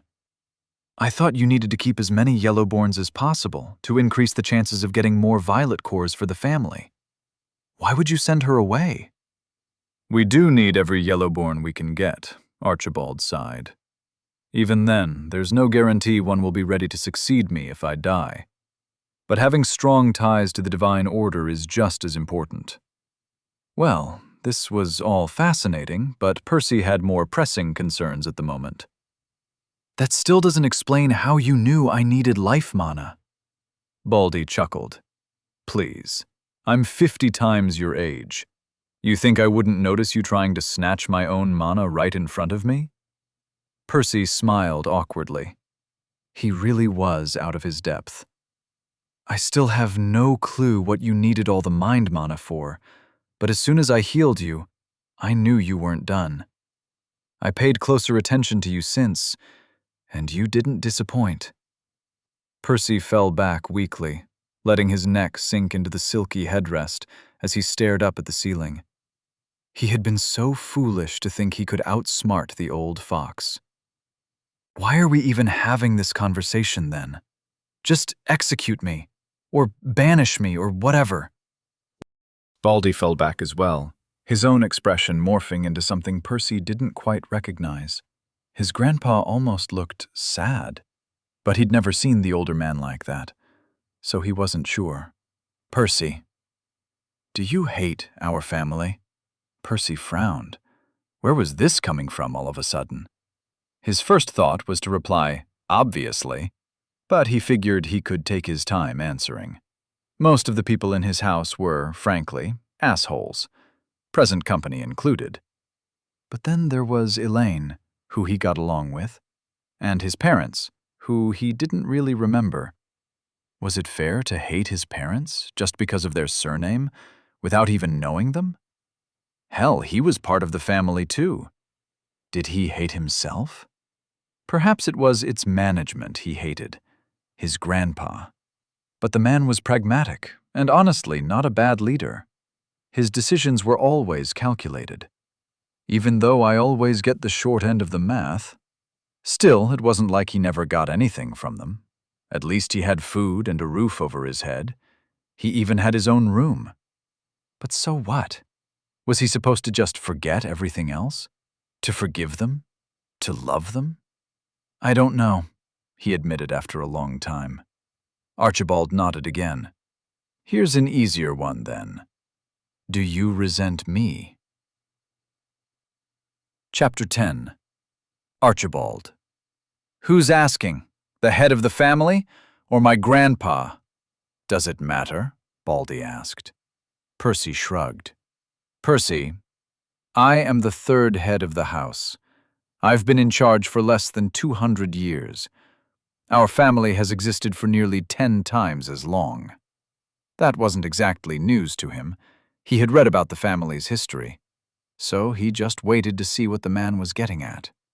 I'm sure you knew most of that already, but what you might have not read about in your books was that the second head, my great-grandpa, died about 20 years before I advanced to Violet. Percy swallowed hard. On Remior, a noble house without a Violet at the helm was like a tasty meal lying on the ground. He could imagine all the alliances, conflicts, and betrayals that must have happened during those 2 decades. They had probably been some of his family's darkest years. Why are you telling me this? I want you to appreciate how precarious our situation is, how it has always been. Out of the 1,000 or so Violet cores on Remior, how many do you think will make it to White? You tell me. 20? 50? Percy threw a guess. Archibald chuckled bitterly. We'll be lucky if 1 or 2 do. Why do you think there are so few great houses? The rest are mostly hoping they can get another Violet in their family before they die, otherwise they're screwed. Every time I make a choice, every time I allocate resources, it can make the difference between our house surviving or dying out. This time Percy lost his patience. Look, I get it. You don't have to explain that at this late stage. But why couldn't you just treat me like a grandson? Archibald's eyes wavered for a moment. Who would have thought that emotionless prick could even feel things? Because it's easier that way, he sighed. Have you any idea how many people I've buried? Uncles, brothers, cousins, children, grandchildren. The less attached I am, the more impartial I can be. His voice was soft. It cracked many times as the powerful Violet struggled to form his words. Percy truly saw his grandpa for the first time. What was he even supposed to say to that? Now, will you tell me what you need all that mana for? Archibald asked. Percy smiled. It wasn't like their brief chat could magically erase a lifetime of bitterness, but he saw no point in hiding the truth either. Remember how I said my version of clone did something interesting? I may have undersold how interesting it was, he chuckled, leaning forward. I didn't understand it at the time, but I believe it allowed me to send a fragment of my soul to possess somebody outside Remior. Somebody with 2 cores, he added after a second. Archibald's eyebrows would have hit the ceiling if they weren't attached to his face. The Moirai, he exclaimed. Ah, right. I knew it was Moi something. In any case, my clone brought back whatever it is that gives them their 2nd core, though it's broken and it needs fixing. Archibald remained silent for a few minutes. Percy didn't rush him either. And how close are you to fixing it? If the jade tree has enough life mana, then about 5 minutes, Percy replied. Archibald nodded. Wait, what? Are you actually giving me the tree? Just like that? Percy couldn't conceal the shock in his voice. Baldy looked him squarely in the eyes before replying, Absolutely not. Percy would have strangled him if he could. Why was he playing with his feelings like that? Yet Archibald wasn't done. Listen, Percy, he said in a serious tone. A human having 2 cores is unheard of, and who knows what else you can get through your bloodline. Even though it might not be enough to bridge the gap between you and an Orangeborn right now, I'm willing to invest in your potential. From now on, you'll have access to the advanced elixirs. Percy's heart skipped a beat. The advanced elixirs would let him reach yellow in just 50 years. That was half a century saved. If they had discussed this even 1 month ago, he would have been jumping up and down. However, there were other things he wanted more now. But I can't even use my 2nd core without the tree. I can't give up the tree on a gamble, let alone you. Even if it was Elaine having a 2nd core, I couldn't do that. The tree might help me protect our family next year. Your 2nd core might need centuries to pay off, if it ever does. Percy deflated as he listened to his grandpa. Still, he couldn't argue with his logic. But that doesn't mean we're giving up on it either, Baldy added, rekindling a spark of hope in his grandson's eyes. I will get you a different source of life mana.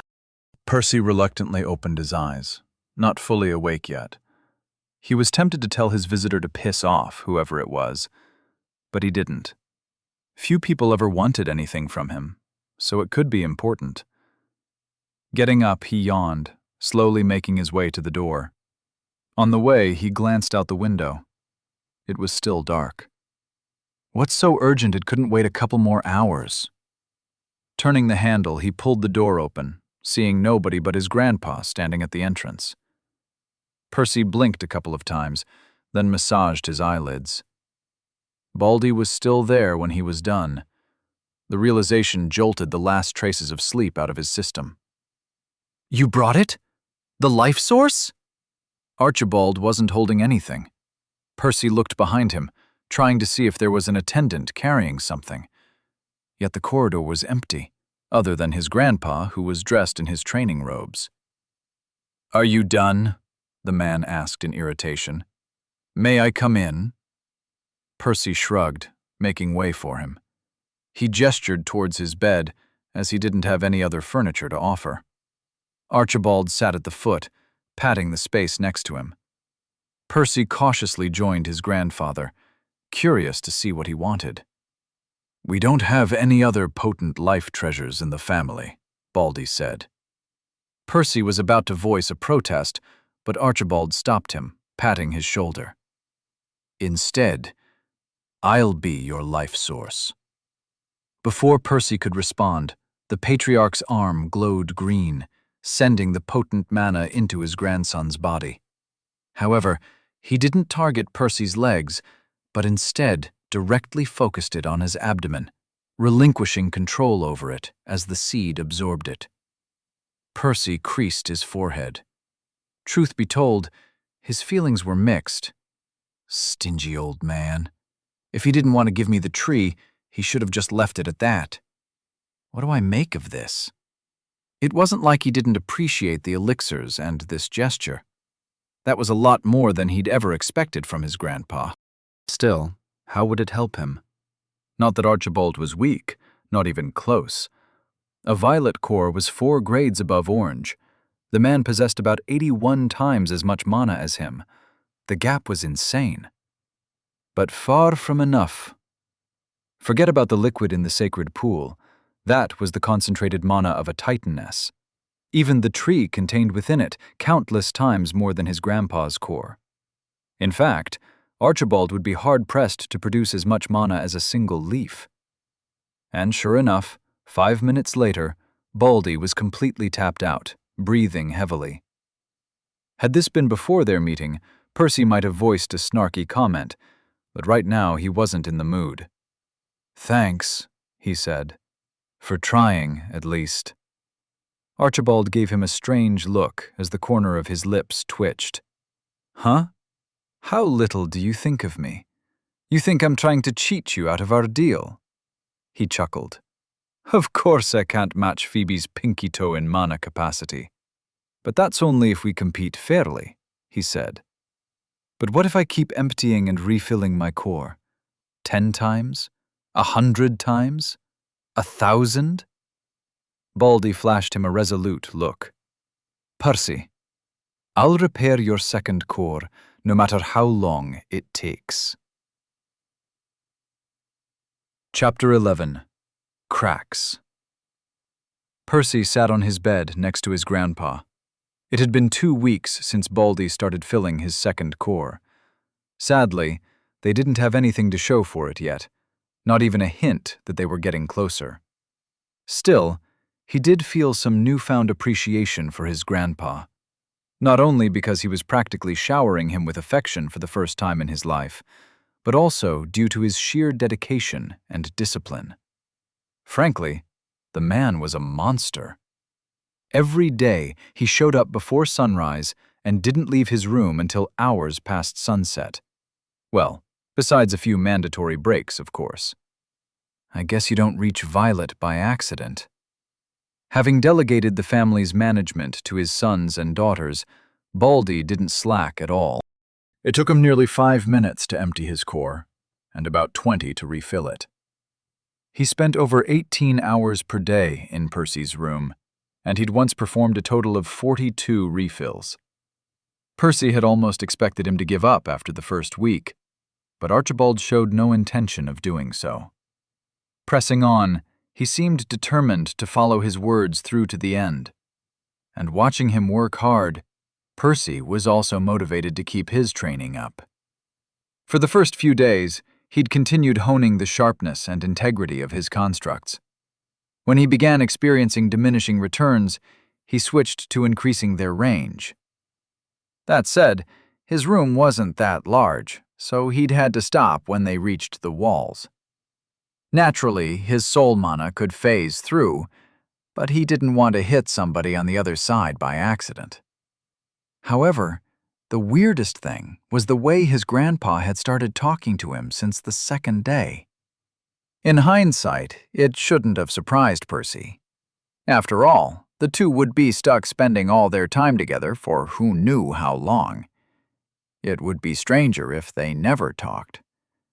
Still, he wasn't used to casual chats with Baldy, the two having limited their past interactions to the bare minimum. As for what they talked about? Well, at first his grandpa offered him tips and guidance on how to better manipulate and recover his mana. A few days later, however, they graduated to more idle chatter, even gossiping about Percy's aunts and uncles, or evaluating the other families on Remior. Stuff he couldn't find in books. Percy knew the man was overcompensating, largely because of the harsh things he had spoken during their meeting. Yet he didn't say anything to stop it. It was embarrassing to admit, but the attention felt nice. He formed the daggers in his hand for the billionth time. They didn't look very elegant. Their shape was irregular, closer to sharpened stones than finely crafted knives. Percy wouldn't be winning any art competition with them, that was for sure. Still, they were sturdy, and he was confident they would be useful in a fight. As for who he was planning to fight with them, he didn't know. But a teenager who couldn't even beat a red goblin was downright embarrassing. Having reached an acceptable shape and range, he'd even learned to produce 2 of them with each hand at once. Today he was planning to try forming a third, when his grandpa suggested something different. "Maybe you should figure out how your bloodline works." Percy knew he was right. Creating that soul clone had been the greatest turning point in his life. If it hadn't been for that, he might have never found out his affinity or gained access to better elixirs. He certainly wouldn't have a second core to work towards, and he might have never gotten to know his grandpa better. And that was just the start. How many more mysteries lay out there in the cosmos? What else could he bring back to Remia? I suppose I should stop postponing it then. The reason he'd been so hesitant was because he wasn't keen on experiencing the agony of splitting his soul again. Frankly, it was something he wouldn't wish on his worst enemy. Yet, it was the only way forward. He activated soul vision, glancing down at his own soul. After all, that was the starting point for everything else. A sea of silver blinded him, causing him to shut his eyes. He reduced the concentration of mana before opening them again. Fine-tuning the ability to work at such a close distance took him about an hour. In part, the complexity was because he also wanted more detail than he usually saw, in order to more closely examine his soul. As the flame underneath his flesh came into focus, Percy's eyes widened. For the most part, it was similar to every other soul he had looked at. However, there was one important difference, which sent shivers down his spine. The semi-amorphous silhouette flowing under his skin was covered in countless cracks. Each was far narrower than the one he had inflicted on the goblin, their thickness akin to a hair's. However, they were many times longer, one even stretching across his entire forearm. His soul was like a broken vase, held together by spit and wishes. "Is everything all right?" Archibald asked in concern. Percy explained the situation. "I see. You must have really messed your soul up. It's lucky you survived." Percy nodded, his expression grim. "What now? Do souls recover over time?" he asked. He didn't even know why it didn't hurt right now. Maybe it was because the cracks were too narrow, or perhaps it was all relative. Experiencing his soul clone crumbling apart might have raised his tolerance to the point that his current state didn't bother him. Either way, he wouldn't risk using his bloodline like this. For the time being, I suggest you observe your soul for a few days to see if it can heal by itself. Also, test if you can speed the process up with your mana." Another 2 weeks passed by in a flash. During this time, Archibald had continued pouring mana into Percy's abdomen with no end in sight. Calculating everything, he should have already passed 1,000 refills a while ago, but the seed showed no signs of being satiated. Luckily, Percy had found more success with regards to his cracked soul. Fortunately, it turned out it did recover by itself, albeit slowly. Adding the weeks before he began observing it, he estimated it would have needed a total of about 3 months to fully recover. Even better, focusing his soul mana on the wounds had proven exceptionally effective, accelerating the process threefold. In a couple more days, it should be as good as new. It's a pity it hurts so fucking much. Indeed, the only downside was that this approach seemed to agitate the injuries. It was a bit like rubbing salt in a wound, only 100 times worse. Suffice to say, the last couple of weeks had been far from pleasant. Still, it was a small price to pay if it meant he could use his bloodline ability again that much sooner. "Next time, you shouldn't activate it randomly," his grandpa cautioned. Percy frowned. "Well, how else am I supposed to do it?" Baldy appeared to think for a few minutes before replying. "I can't tell you that. The bloodline works differently in your case. Nobody but you can answer that question. However, what I can do is offer you some inspiration. Tomorrow, I'll take a break from pouring mana into your core." "Why?" Percy asked, puzzled. "I'll need it for something else. I'm going to demonstrate our family's most fundamental technique. It has been passed down and refined for over 1,700 years." "You mean—" Archibald nodded. "I'm going to show you how to efficiently cultivate a life clone." Chapter 12. Clone. Percy opened the door, finding his grandpa outside as usual. This time, however, Baldy wasn't alone. He was accompanied by somebody who looked almost identical to him, like a twin brother. The only differences to the naked eye were that the second Baldy wore cheaper robes and sported a vacant expression. Percy made way for the two to enter, but his grandpa shook his head. Instead, he gestured for him to follow them to the garden. As soon as they reached the training grounds, Baldy and his clone stopped at the same time, which looked a bit creepy. "What do you know about the clone bloodline?" Archibald asked. "The normal version, I mean." Percy dug through his memories for all the information he'd gathered about the ability. Truth be told, his understanding of it was quite comprehensive.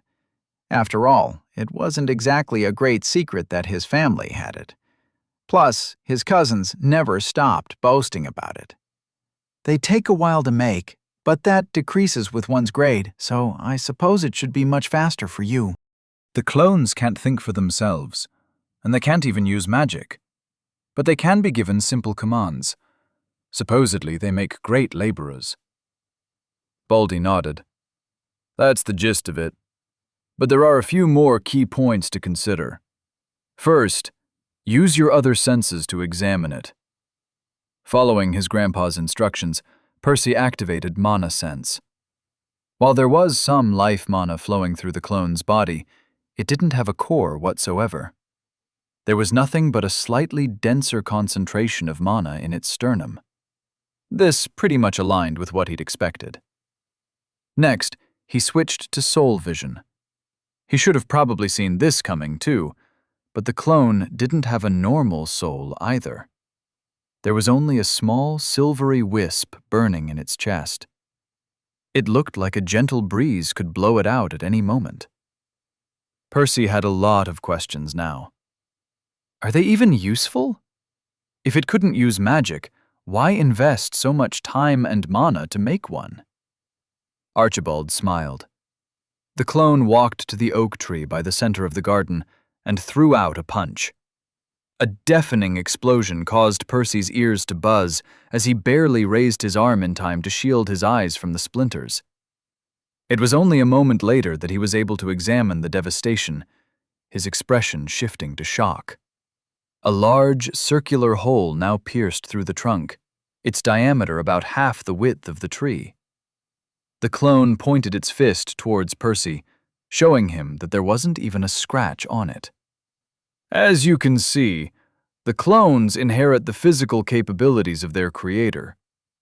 At Violet, each of my clones has over 240 times the speed, strength, and durability of somebody at Red, Archibald explained. Not just that, but the number of clones one can produce also scales similarly. I can have 243 of them active at the same time, although they drain my mana constantly to exist. Normally, I only keep about 60 of them, so that I still have enough mana for other things. Percy swallowed hard. 243 monsters like that. That's a freaking army. His grandpa was even scarier than he'd realized. But we aren't here for me to brag. What we want is for you to watch me make one. Archibald stretched his palm towards the clone, visibly draining his mana back. As the green ribbons flowed out of its orifices, the duplicate's visage shriveled like a mummy. Soon it collapsed on the ground, its flesh desiccating at an alarming rate. It wasn't long before nothing remained but a sack of skin and bones. Moments later, Even that collapsed into a pile of fine dust. Thank Phoebe I haven't eaten anything. Percy wasn't generally squeamish, but watching what looked like his grandpa wither into nothingness was more than a little disturbing. Archibald chuckled. Why are you looking at me like that? Do you think your version is going to end up much prettier? Right. Percy had to figure out how to keep the worst of that from happening to his soul. Before we begin, do you have any other questions? Baldy asked. Percy looked back to where the clone had stood just moments ago. Please tell me you're going to burn those robes. Soon the two returned to Archibald's office. Baldy preferred to sit while producing a clone, and Percy wanted none of that taking place inside his room. Percy kept his mana sense active, carefully observing everything happening between his grandpa's hands. A green bubble hung suspended between the man's palms, pulsing like a heart at regular intervals. A dark silhouette was faintly visible beneath its surface, its shape resembling that of a fetus. And it was growing fast. Really fast. It had only been about 10 minutes since Baldy began his demonstration. At the start, the glowing sphere had been about as large as a pea, but it had already reached the size of a tangerine. According to his grandpa, it would only take about an hour for it to grow to a baby, at which point the bubble wouldn't be necessary anymore. This was all bizarre. Percy had seen other clones in the past, but this was his first time watching the gestation process. As much as his cousins loved to parade them around, nobody had time to show him how they were made. A red core had to spend 9 months to grow a clone, not unlike a normal pregnancy. From there, each grade cut that time to about a third. This meant most of his relatives needed anywhere between a little over a week to a full month to produce one. Luckily, his grandpa would be done by tomorrow, so he could resume the arduous task of filling his grandson's second core up. Anyway, I should focus on what he's doing, he thought, tapping into his mana sense again. This time, he didn't look at the bubble, but focused on his grandpa's body instead. That was where all the interesting things were happening. Baldy's core thrummed, sending waves of mana rippling through every muscle, every bone, every vein.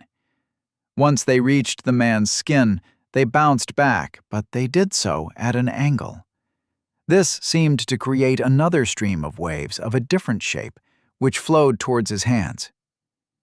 Yeah, okay. I still don't know how exactly I did what I did 2 months ago, but it wasn't nearly as organized as this.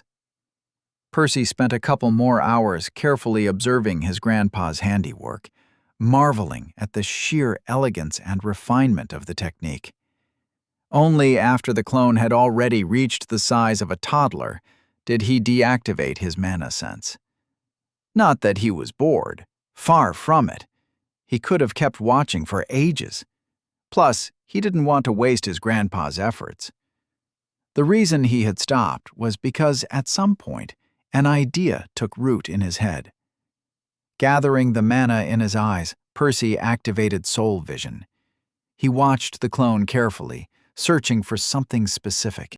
Even though the clone lacked a complete soul, he remembered spotting a faint wisp in the one earlier. Percy knew life users didn't create them intentionally. After all, not even his grandpa had any way of manipulating souls. No, it's likely just a side effect. Watching the flow of life mana had certainly been informative, but if he could also observe how that silvery wisp came into being, it could give him some more insight into his own version.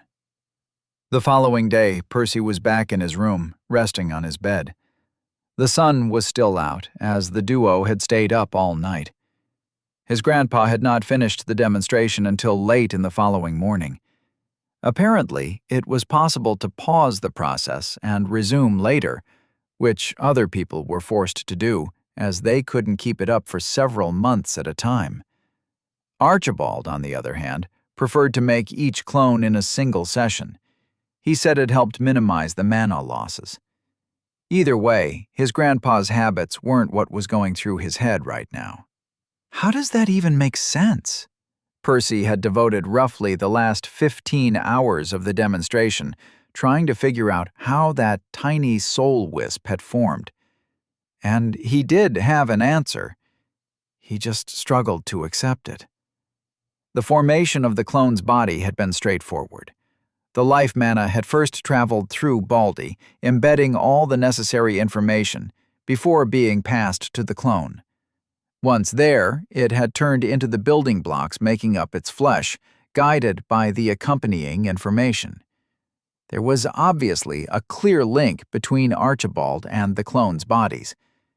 But that wasn't the case when it came to their souls. At no point had Percy seen any soul mana leaving his grandpa. Yet the clone's tiny soul had kept growing regardless. It was as if the two were entirely independent entities, as if the clone had developed its own soul as a natural consequence of being alive. This isn't what I want to be doing. Percy didn't want his own clones to be dumb as bricks. His affinity clearly didn't want that either, which was why his version of the ability involved splitting up his own soul. I suppose I'm going to have to perform a lot of tests. But that was tomorrow's problem. For now, what he needed was some sleep. Chapter 13. Cousins. Percy marveled at the intricate vial pinched between his thumb and index finger. For something so valuable, it wasn't that large, its height and thickness not exceeding that of his pinky. At least he didn't have to worry about breaking it if he dropped it by accident. Its hardness wasn't a joke.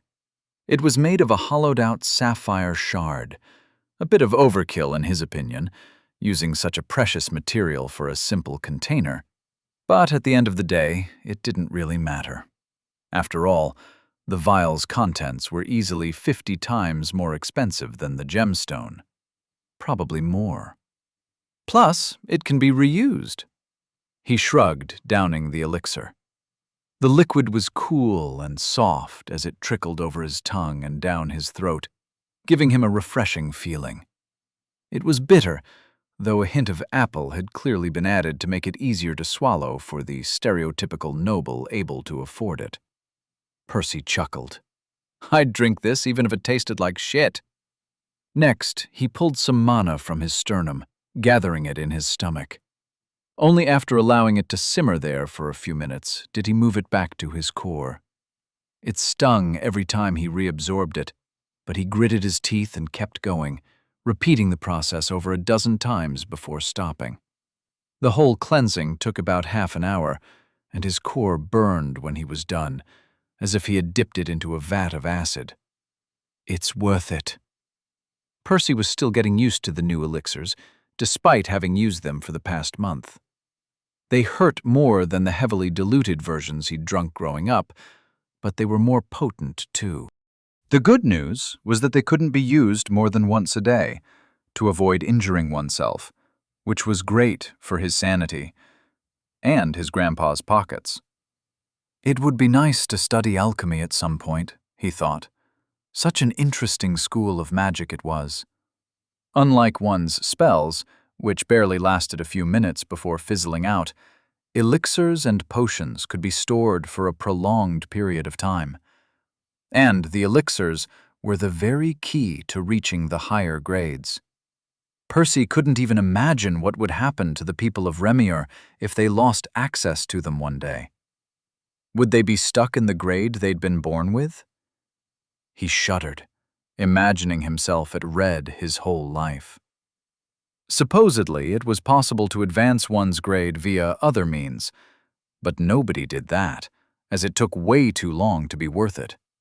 Plus, the cheap elixirs were essentially the same substance as the expensive ones, but they were diluted with water in a ratio of 1 to 100, which just about made them affordable even for commoners. Well, assuming they didn't horribly mismanage their finances. Either way, thanks to his grandpa's generosity, Percy could now cut down the time needed before his next advancement in half, although 50 years was still nothing to scoff at. Perhaps his second core would benefit from this treatment sooner. If it ever forms. He stood up, stretching his limbs. Baldy wasn't going to visit him today. Even though the plan had been to resume their sessions after the demonstration, it turned out that he had shirked his responsibilities for a bit too long. Thus, he had told Percy he'd be extending their break by another day or two to get everything back in order. If this was a month ago, he might have thought his grandpa was only making excuses to bail on him. But he was no longer concerned about that, seeing Archibald in a new light. Let's just enjoy the day off. Walking out of his room, he headed towards the main hall. That was where his family members picked and turned in missions. The same was true for Red Corps, although they could only select low-level missions that involved cleaning or doing other chores inside the house, as they weren't strong enough to survive outside of it.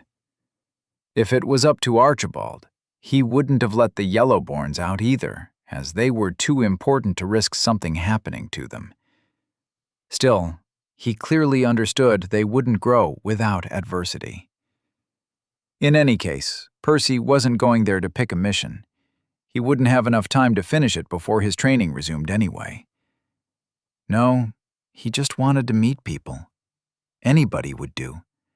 Not that he was particularly fond of his cousins, but after staring at Baldy for every waking moment over the past month, he itched to look at a different face. Preferably one with hair. Perhaps he should have been more careful of what he wished for, however. Soon after entering the hall, his attention was drawn to two loud voices joking and laughing by the counter. Naturally, he recognized them. Not them, of all people.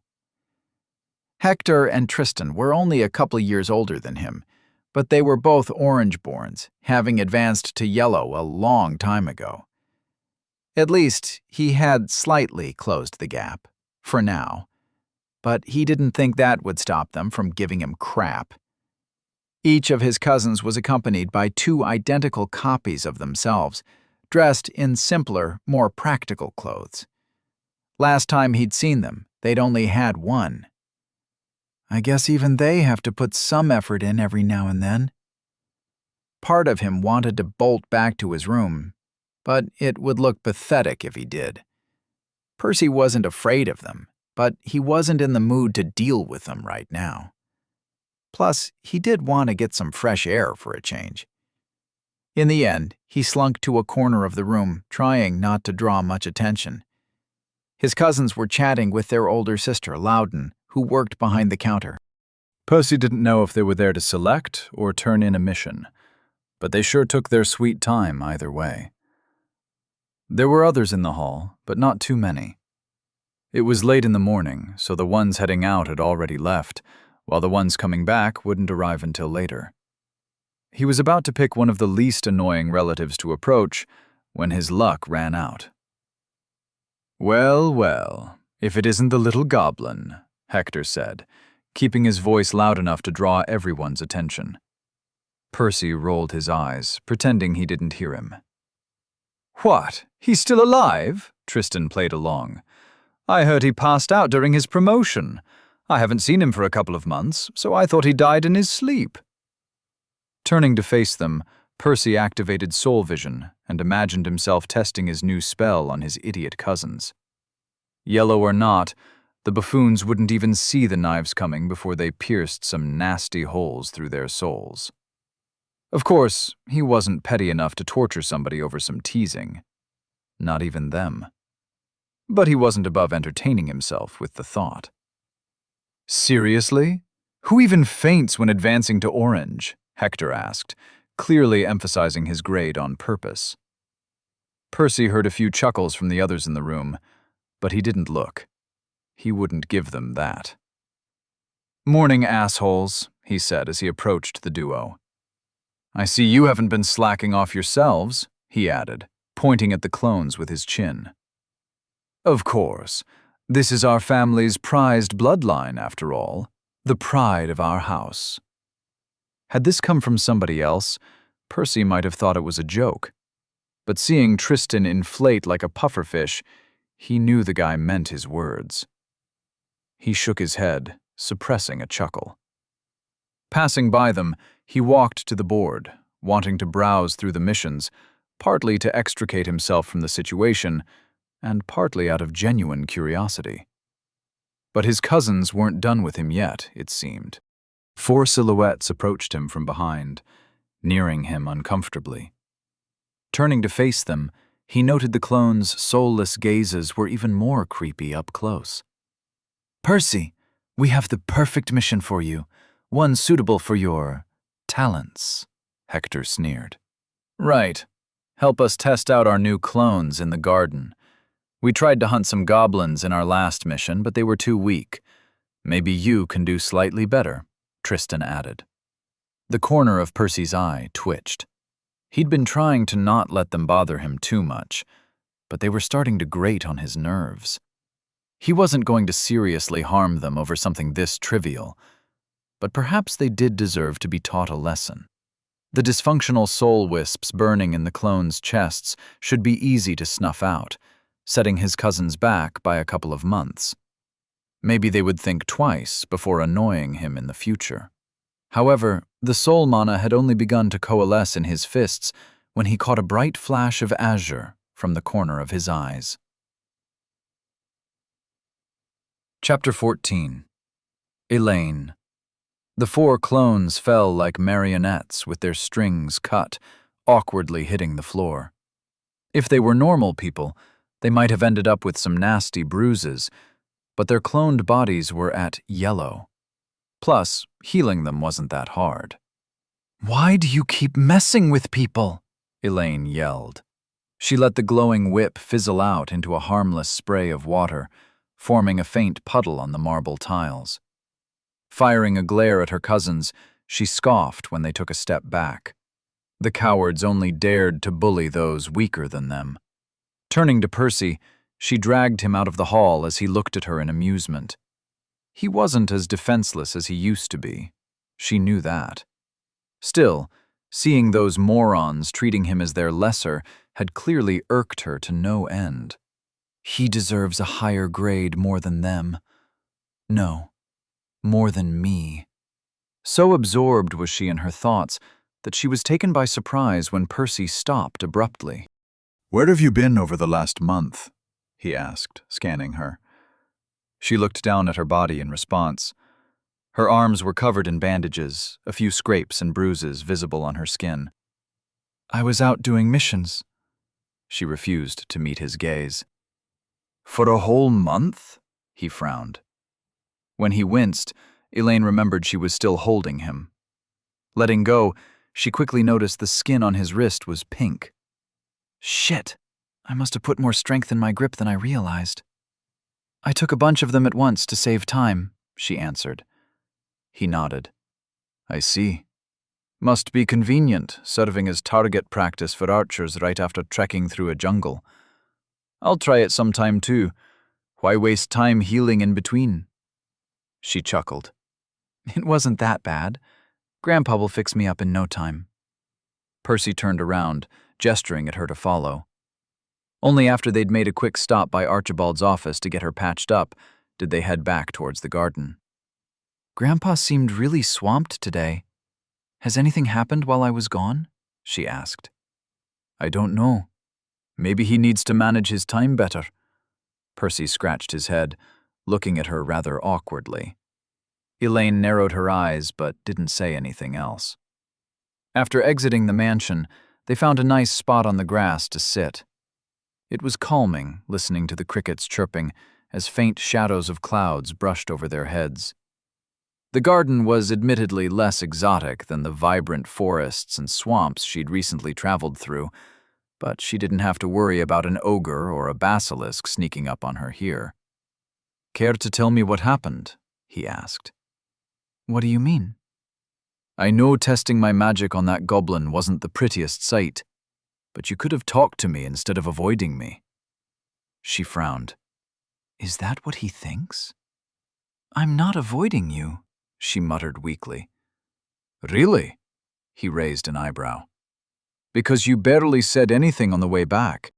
Then you vanished for a month, putting yourself through a mission gauntlet.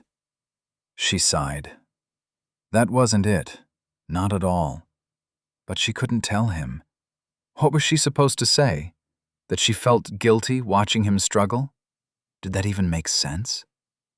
Back when she'd found him on the floor, she had taken care of him for a week. She'd known he'd done something dangerous with his ability, but she didn't realize just how dangerous until the test. A soul clone!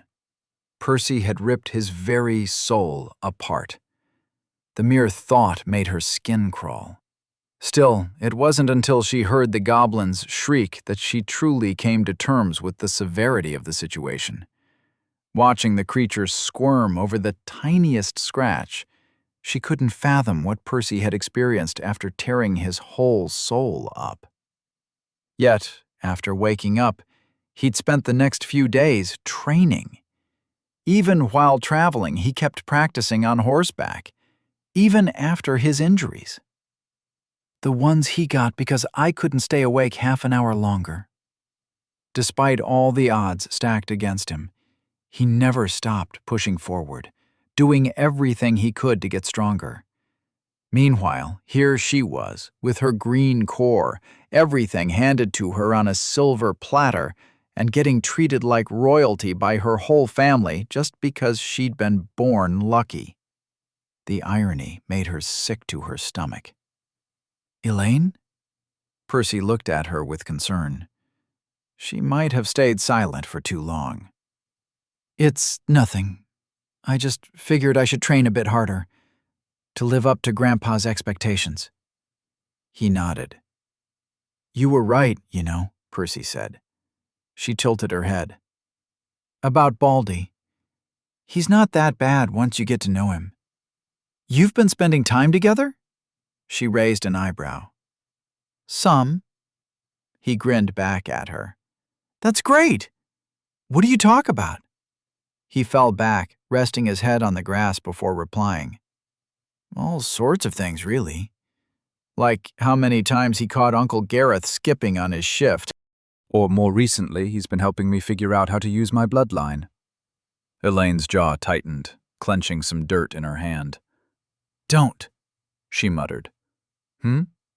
Please, don't use your ability again. She struggled to get the words out, her voice cracking. Percy gave her an odd look. Elaine, my ability is all I have. I can't give it up. What's even the point? She snapped. I don't want to sound harsh. I really, really don't. I don't want to sound like them. She felt hot streams trickle down her cheeks. But why do all this to yourself? Even if you become the strongest yellow core on Remier, it won't mean a damn thing. The moment the last word left her mouth, she felt her gut churn. She'd always hated herself just for thinking those things. And now I told him to his face. Elaine kept her gaze fixed on the ground, absent-mindedly tracking a ladybug as it walked up a blade of grass. She didn't look at him. She couldn't. She knew what she'd just said was plain cruel. Maybe Percy would never speak to her again. The thought hurt, but it was okay.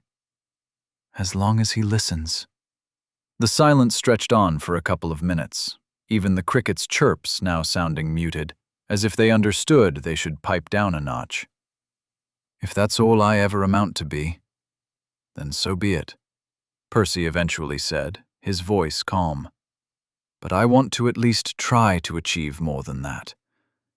Did you know that people at the higher grades can fly? Even greens can do it with some practice, if they have the right affinity. You should give it a try sometime. And that's just the start. Gods can supposedly travel around the universe if they want. Elaine lifted her eyes. Only now did she notice that he wasn't even looking at her. He was gazing at the sky. No. His eyes seemed to pierce through it, searching for something beyond. He wasn't upset or angry. Is he serious? A god? Did he really believe he could do it? As a Redborn? But he shouldn't even be able to reach green, let alone surpass their grandpa. His eyes met hers. He smiled. Either way, I won't be satisfied until I've done everything I can.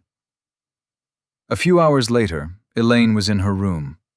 Resting on a proper bed after a month in the wilderness was nice, but her thoughts were locked in her earlier conversation with Percy. She realized she'd been a fool to believe she stood a chance of changing his mind. Still, it was comforting to know their relationship hadn't soured. In any case, there wasn't much point in ruminating over things she couldn't change. Instead, she should focus on those she could. Then I won't be satisfied either. She opened her eyes, staring up at the ceiling with resolve. Elaine was a Yellowborn. She would reach Violet, no matter the cost, to support her grandpa and her family. But she shook her head. No, not nearly good enough. If it was Percy in her shoes, he wouldn't be satisfied with that little. I won't stop until White, elevating the Avalon house to one of the great houses. She didn't know if Percy would live long enough to reach Violet, let alone White. He seemed to believe he stood a chance, though she wasn't quite convinced. The thought of leaving him behind made a lump form in her throat. But it was okay. She could at least take care of others like him, protect their family like Archibald. Having made up her mind, she closed her eyes again. She would give herself this one night's sleep. She also had to restock her supply of elixirs before heading out again. Training and missions couldn't speed up her advancement, but she could still hone her spells. It had been a long time since her status had registered her crude magic. It's about time I take the next step. Chapter 15. Soul Clone. What's gotten into her? Percy had no idea what had brought on that outburst from Elaine yesterday. At least she'd seemed more concerned than hostile, which was good news. Unfortunately, he couldn't heed her plea to stop using his bloodline, especially now that he'd finished mending the cracks and could finally begin cultivating his first proper clone in earnest. Using soul vision, he scanned his soul carefully, willing his ability to activate. Unlike the previous time, he held back significantly, only allowing the tiniest strand of mana to seep out of his core. "Careful," said Baldy, sitting next to him. Starting today, the two had resumed their training sessions, though his grandpa was currently focused on Percy's experiment, ready to intervene if necessary. Under the influence of his bloodline, the mana leapt out of his core more violently than usual, like a claw grasping everything in its path, pushing itself out of Percy's chest. The sudden pain made him wince, causing him to grab the mattress tightly and nearly ripping a hole in his bedsheets. Despite his preparations, he wasn't quite ready for this. He hurriedly deactivated his ability before it did any further damage. "Are you okay?" Baldy asked. It was only a few minutes later that Percy steadied his breath, calming down enough to answer. "No wonder I passed out last time. Back then, I pushed all my mana into it like an idiot." He shook his head, reactivating soul vision to assess the situation. His soul was in much better shape than his previous attempt, but it hadn't exactly made it out scot-free either. A few new cracks had appeared near his chest, where the ghostly claw had tried piercing out of his body. They would only take a couple more days to heal, but it meant he had to slow things down again. At least that gave him the chance to come up with a better plan. 3 days later, Percy eased mana out of his core, letting it ripple through his soul. He'd already mended the new batch of cracks, but he wasn't ready to tap into his ability just yet. Instead, he was trying to replicate his family's technique, to see what effect it might have in his case.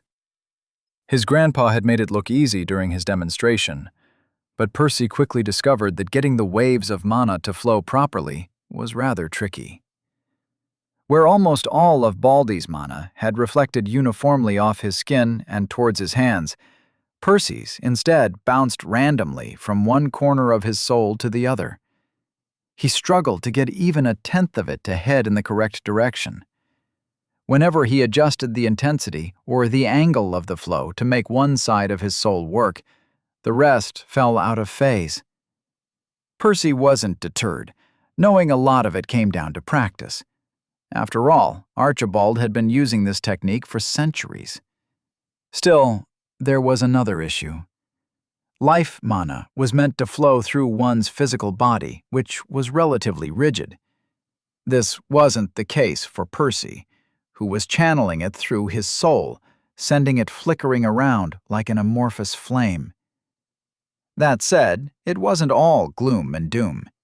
Let's hope this works better. He and Archibald had modified the technique slightly, hoping to make it more suitable for him.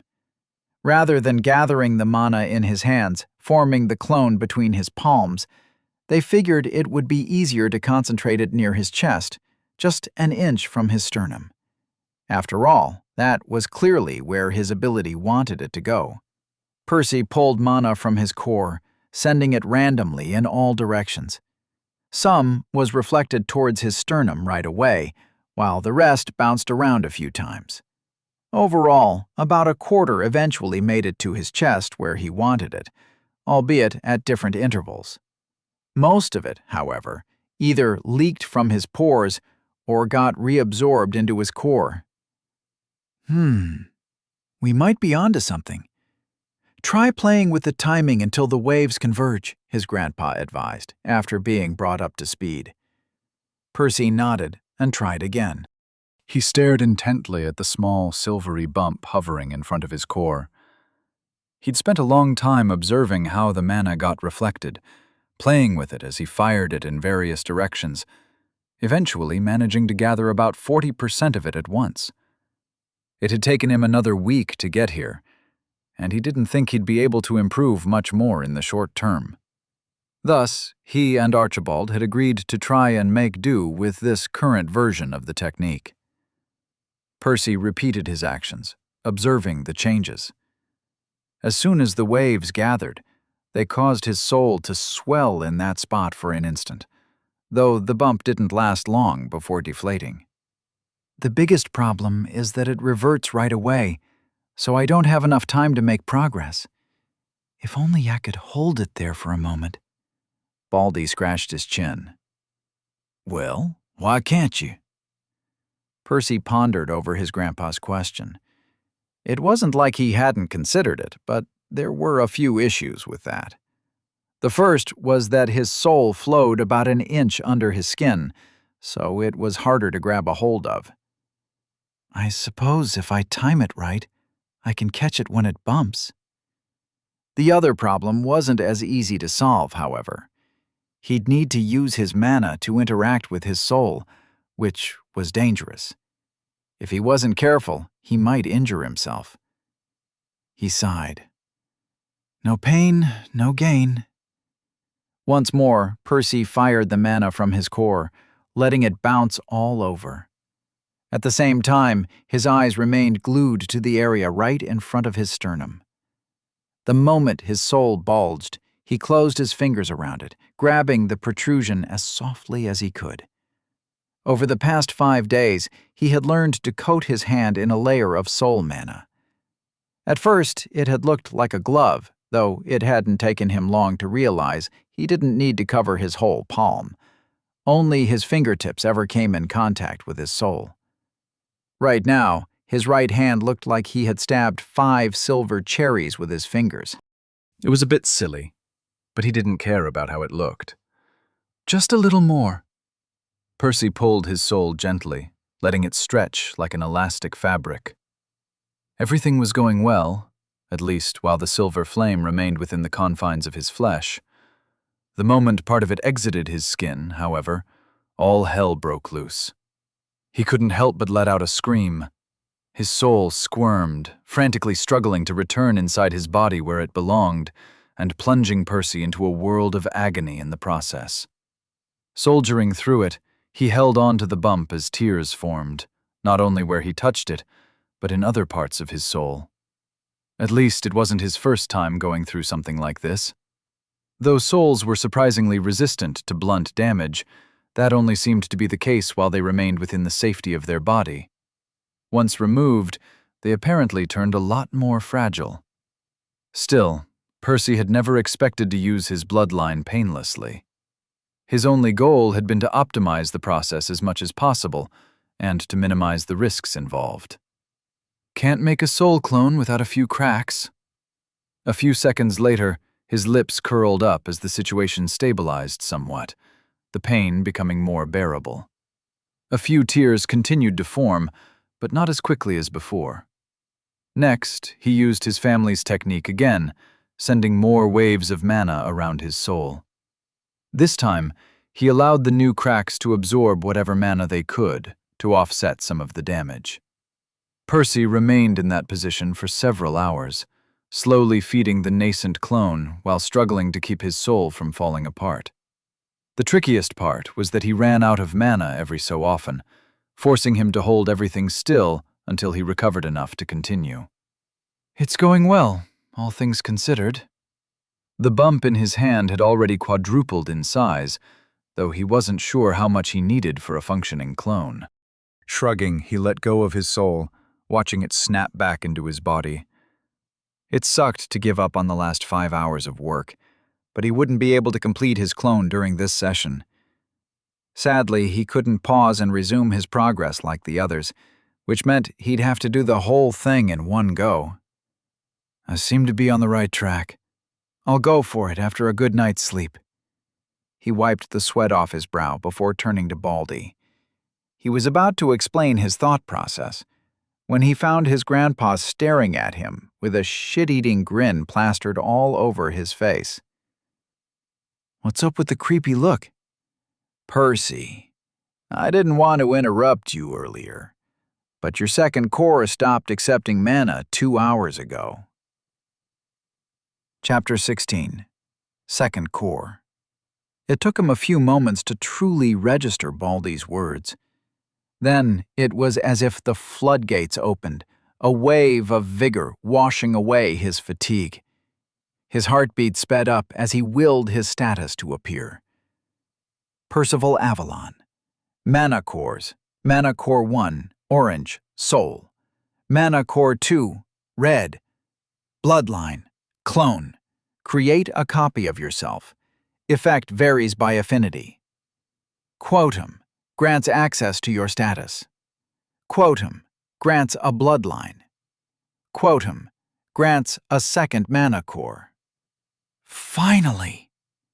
It had taken months, although they'd felt closer to centuries, but it was finally over. Of course, Percy would be lying if he said he wasn't slightly disappointed. He had secretly harbored hope of the new core awakening at a higher grade. If only it could have started off at yellow, it would have changed everything. But, alas, there was no point letting his greed spoil an otherwise good thing. Well? Baldy asked. Percy looked at his grandpa. His expression was also bright, painted with curiosity and excitement. This is all because of him. He wouldn't forget the countless hours Archibald had spent filling his core up, one drop at a time. How could he? The man had competed with a titaness, and won. Well, okay. It was more of a tie. And he cheated. Still, few could boast of the same. Thanks, Percy said, for everything. Some moisture gathered in the corner of his grandpa's eyes, but then he blinked and it was gone. Next, he raised his hand towards Percy's forehead and flicked him. Ouch! Percy exclaimed, rubbing the skin between his eyes. What was that for? If you want to thank me, stop torturing me and tell me what your status says. Still a prick, though. Percy rolled his eyes. What is there to say? It's at red, which sucks. The affinity has question marks. Baldy nodded, then took something out of his robe. It was a long bandage, covered in all sorts of strange glyphs. What's this? Percy frowned. It's warded to conceal mana. From now on, make sure to always have it around your waist. It will hide your second core from mana sense, although only while it's idle. Don't use it in front of others. Percy accepted it gratefully, wrapping it as per his grandpa's instructions. Well then, can you feel it inside your body? Baldy asked. Try using it. Percy didn't need to be told twice, also eager to put his new toy in action. Closing his eyes, he recalled his experience of sensing his original core for the first time, right after his awakening. Turning his senses inward, he scanned the area around his abdomen, searching for the new organ. Perhaps he could have used mana sense to speed up the process, but he didn't mind taking a bit longer. Frankly, this all felt nostalgic, and he wanted to savor it. Pinpointing the core's location with any certainty took a few minutes. The new vessel was empty, without a hint of mana flowing in or out, making it hard to spot. I guess that makes sense. Percy's first course of action would be to fill it. With some mental prodding, he managed to stir it up. Repeating the exercises he had been taught as a child, he tried to pull the first strand of ambient mana into it. It was more difficult than he remembered, like pushing honey through a blocked pipe. Of course, Percy wasn't a novice in mana manipulation, having done this daily for the last decade. Still, he normally used the core in his sternum and an entirely different set of mana channels. Learning everything again would take some time. I'll need a couple of days to get it to a usable state. A week passed, which was a bit longer than his estimates. Having gone through all of this before certainly helped, but it wasn't exactly smooth sailing either. It was like learning to write with his left hand. Well, if I only found out I even had a left hand 5 minutes ago. That said, he eventually got there. He could at least reliably draw mana into his new core, albeit clumsily. Catching up to the other one would take longer, though. In any case, he had finally filled it up. Its capacity was a bit lacking due to its grade, but that didn't mean he was without gains. As soon as Percy drew the first sliver of mana, he noticed an immediate change in his body. His muscles surged with strength, his senses sharpening as he felt more alive. He'd expected this, having experienced something similar during his recent promotion. The changes were more subtle this time around, but it did confirm that his second core would also influence his body and, with some luck, his lifespan. While he didn't know how it would all scale, he guessed raising both to yellow might even let him live long enough to reach green. That's in the distant future, though. For now, let's see what I can do with it. During the past week, Percy hadn't pulled any mana out of his second core. He had only focused on clearing the first few channels and filling it up. It was finally time for the main event.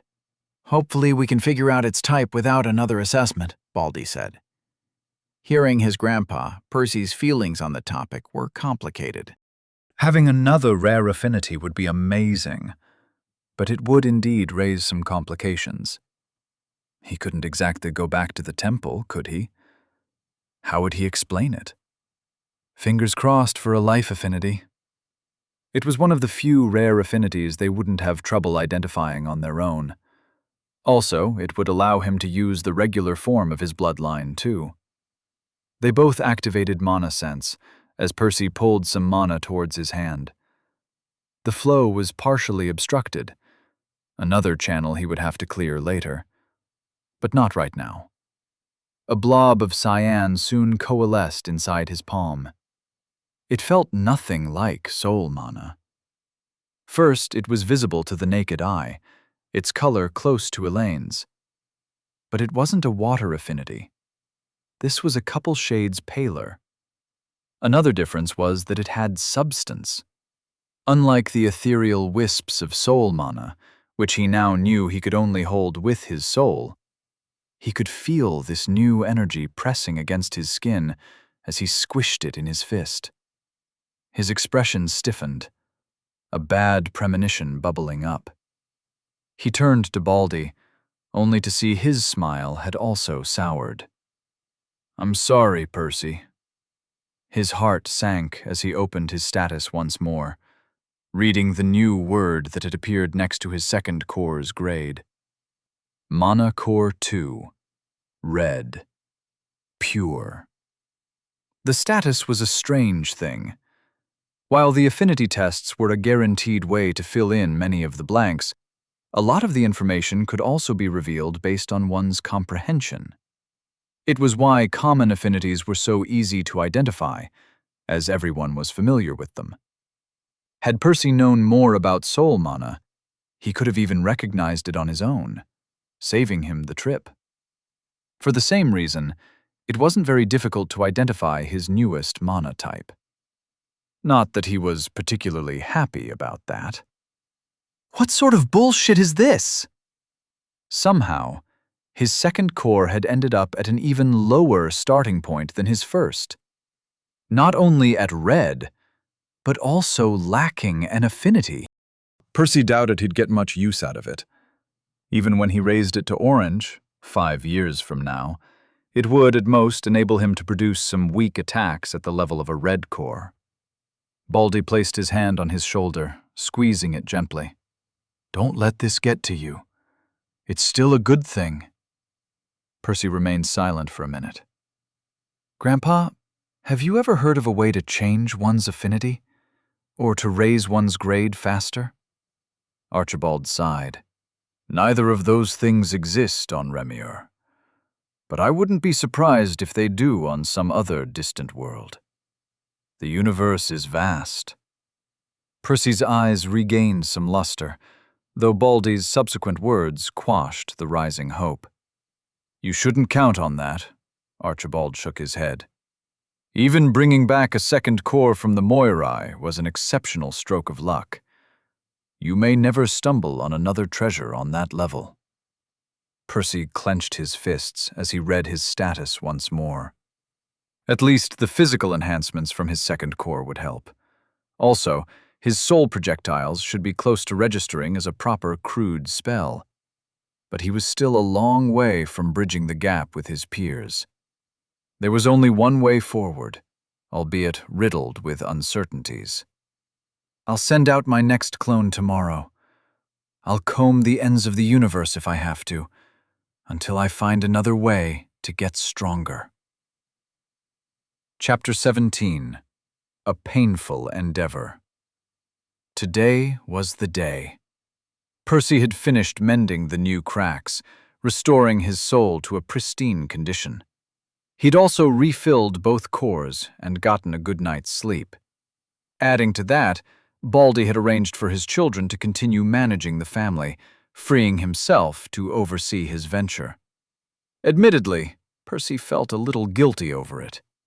Somehow, their strained relationship had evolved to the point of him monopolizing his grandpa's time, which he knew was precious. The man was a violet, with an entire house to run and hundreds of people to look after. Yet here he was, focusing his efforts on a red-born teenager. I'll make it up to him. Even if he couldn't find a way to get stronger, he had to bring something back for his family. Going over all the steps in his mind once more, Percy cleared his thoughts, beginning the process. First, he activated Soul Vision, tuning it to look at his own soul. Gathering mana on his fingertips, he placed his hand right in front of his sternum. Next, he sent a pulse of mana through his soul, letting it reflect off its edges. The moment it all returned to his chest, he seized the opportunity to grab the newly formed bump. He slowly pulled it outwards, ignoring the painful tears that started to form as the silver flame left the boundary of his flesh. Only after it stabilized did he send another pulse of mana from his core, trying to reinforce the damaged regions as he forced the protrusion to enlarge. So far, so good. Wave after wave, refill after refill, hour after hour. Percy continued to cultivate the ethereal substance in his hand. It was the very fabric he would craft his clone from. Soon after starting, he'd been elated to discover his soul was more durable than last time. He guessed the awakening of his second core had influenced it.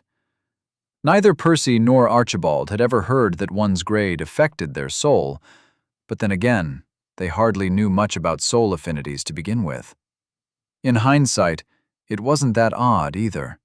The fact that promotions strengthened one's body was common knowledge. It would be stranger if they didn't have a similar impact on other aspects of one's existence. If this hadn't been the case, a red core with a soul affinity would be able to kill a white with a sneaky spell, which was absurd to imagine. Either way, Percy gladly welcomed all the help he could get. And it did help, as his soul was noticeably more resilient, the tears forming just a touch more slowly. Waiting for his core to refill for the umpteenth time, he tossed a quick glance out the window. The sun is about to set. Apparently, he'd been at it for over 12 hours. The orb in his hand was already larger than an apple. He was getting tired too, the concentration and pain taking a toll on his mind. His original plan had been to pull an all-nighter, gathering as much of his soul as possible before cutting out the clone. But that didn't seem very realistic now. While he could push himself to go on, it appeared there was a limit to how much of his soul he could pull out at once. The more he accumulated, the greater the pressure was, causing the cracks to appear faster.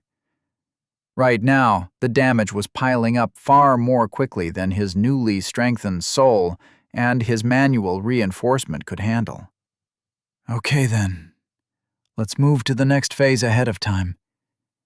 As soon as his core was refilled, he pulled the soul mana again. Unlike before, he didn't send another pulse, instead gathering it manually inside the blob. For the next 2 hours, Percy filled the orb with as much mana as he could manage, causing it to glow more brightly, until even Baldy could faintly see it. Moving the mana directly into it resulted in fewer losses, but the bump didn't grow in size. Unless the mana traveled through his soul first, it didn't have that effect. That was clearly an aspect of his bloodline he'd inherited from his family. The reason he was adding more mana to the orb was to give his clone some means of protecting itself later. He didn't know what circumstances his double would find himself in, but he figured having a stockpile of mana to fall back to might be handy. Or maybe not, he shrugged, but it's worth a shot. Finally, he refilled his core one last time and, after giving his grandpa a resolute look, he fully activated his ability. The ghostly claw violently bolted out of his sternum, heading straight towards the thrumming blob. Wherever it passed, it carved nasty gouges in the silver flame, causing Percy to experience a world of agony. Not just that, but the tears that already existed widened, making the situation worse. Only after the claw entered the blob did something change. It began to sizzle, the orb swelling and contracting around it a couple of times. Then, the severed chunk sent a loud shockwave rippling through him. The last thing he saw before his eyelids fell shut was a silver comet blasting out of his bedroom's wall. "Go! Soar through the cosmos, little me." "Fuck," was the first word that came out of his mouth.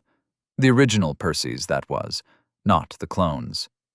His head ached as if it had been split in half. And if not, perhaps he should consider it. It might be an improvement. He was resting on his bed in a pool of sweat, the sheets sticking to his back. "How are you feeling?" Baldy asked, sitting on a chair next to him. The man's hand was raised, a gentle green glow radiating from it. Not that it did much, as the source of Percy's pain wasn't something life mana could help with, but he did appreciate the gesture. "Like I've torn out a part of my soul," he grinned weakly. How long was I out this time? Just the night. Percy exhaled in relief. Thank goodness. Not only had he recovered much sooner, but he'd done so before his clone returned, which was progress. Evidently, his efforts over the past few weeks hadn't been for naught. But thinking of a possibility, he paled. Unless the clone crumbled earlier than the last one. Panicking, he tried pulling some mana to his eyes to check his soul's condition. He frowned. His core was surprisingly empty. It should have recovered on its own by now, since he'd slept for a long time. Over the next few minutes, he meditated to speed up his regeneration, eventually managing to manually gather some mana. Turning soul vision on, he examined himself, his features soon twisting at the sight. His soul was in even worse shape than the first time he'd ever laid eyes on it. Technically, it wasn't too surprising. Back then, it had already had weeks to heal on its own before he learned about his affinity. The sight was unsettling to behold. The tears were too wide and too deep to be described as cracks anymore. Some regions looked like they were held together by a few scant strands, about to break off at any moment. But the worst part was the hole in his chest. It was as if a giant had scooped out a huge chunk of his soul with an oversized spoon, while the edges in the crater squirmed, leaking mana. That explains why my core is empty. Apparently, his soul was frantically sucking the mana out of his sternum, trying to hold itself together. Yet, it wasn't all bad news. Stretching out of the hole in his chest, Percy felt something extending into the distance. It was invisible even to soul vision, somehow even less corporeal than soul mana. If he had to describe it, it was as if somebody had grabbed an idea and rolled it up into a rope. Like an umbilical cord, letting him sense that his soul clone was still out there, somewhere. Only then did he let out the turbid breath he'd been holding. At least it wasn't all for nothing. He sure hoped his clone would survive longer than the other one. And if he was lucky, it might even bring back something useful when it was done. For now, he could find comfort in the fact he was awake and could do other things while waiting. It didn't seem he could practice his soul magic, as his mana was still busy trying to keep his soul together, but perhaps he could feed elixirs to his second core and get a bit more used to it over the next few days. Back to the grind, I suppose. Chapter 18. Wanderer. His thoughts were groggy, taking ages to form. Or maybe seconds? He couldn't tell. Actually, Percy couldn't tell much of anything at the moment. He was blind and deaf. His sense of touch was gone, too. The last thing he remembered was activating his bloodline, watching it tear his soul up.